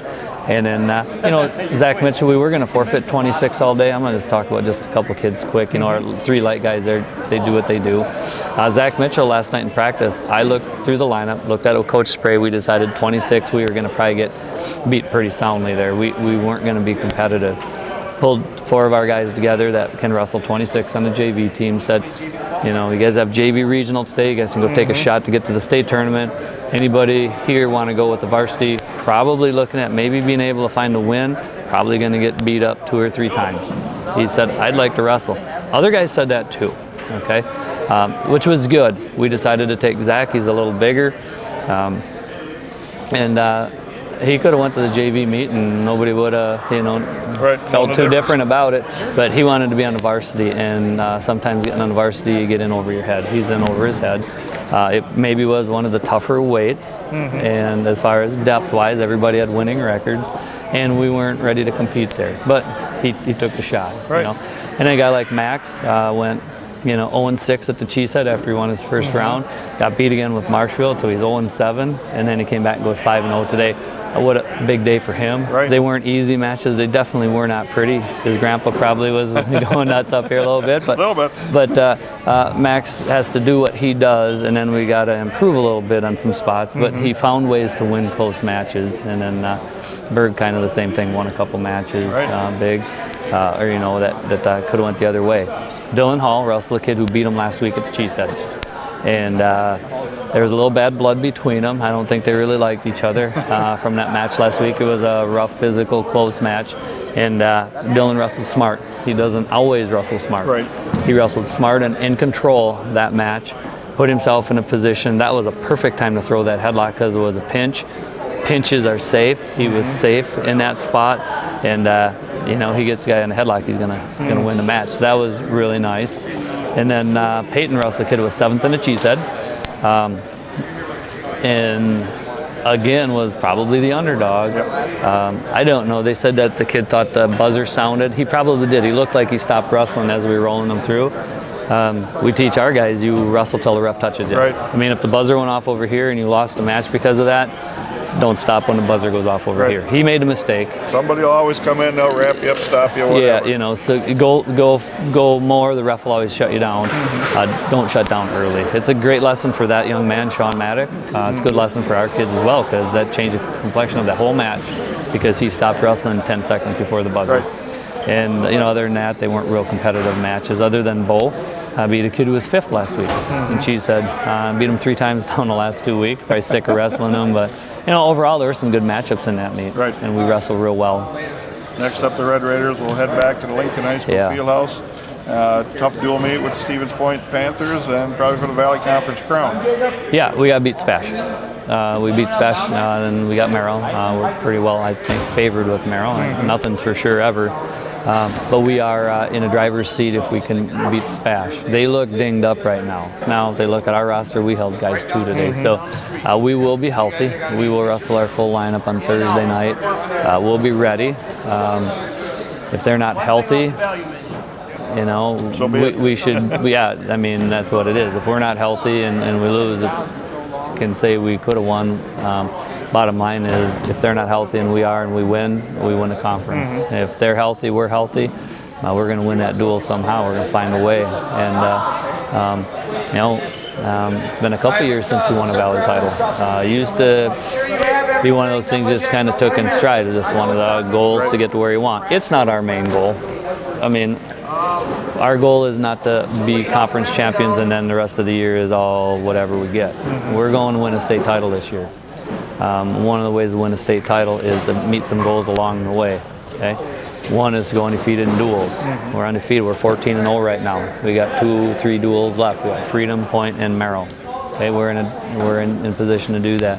It was to place top 10 in the Cheesehead, and we did that. That was ace. You know, we planned on winning the Battle on the Bay. We came up a match or a place short. Okay. So, you know, we've done some things along the way. Winning a Valley title is up there. Getting a team state is up there. Winning a team state title is up there. Putting some guys on the podium is up there. So we're in the right direction right now, but we got to finish this thing out and keep improving. Kids are having fun. They get along well. They work well in practice, and things are going good. But there's always bumps in the road. Right. Now, Nate getting tweaked might be a bump in the road for us. But if it is, guys like Jared Mata just won the regional at 182. Plug somebody new in. I mean, that's why I have a program. That's right. You can't just rely on one person all the time. You got to have some depth there. Yep, and our depth isn't what it's been in the past. That would be a difference between this team and, you know, 10 years ago. But this is this year, and our depth is okay. We're going to be just fine. Like I said, we want to get ready and win this point duel. We got weekend off. We're ready for Freedom, and see where we go from there. Coach, thanks for stopping by, giving us your insight of the tournament today. Congratulations on the 5-0 dual meet championship here at the Plymouth Duel. 9 guys undefeated. Yeah, we like that. That's a plus too. Yep. The Red Raiders will be back at Stevens Point. Hopefully do that live for you here. I heard that. Community Access. That'll be a neat thing to have done. Sure. We'll be there, and we'll bring you that match live from River Cities Community Access.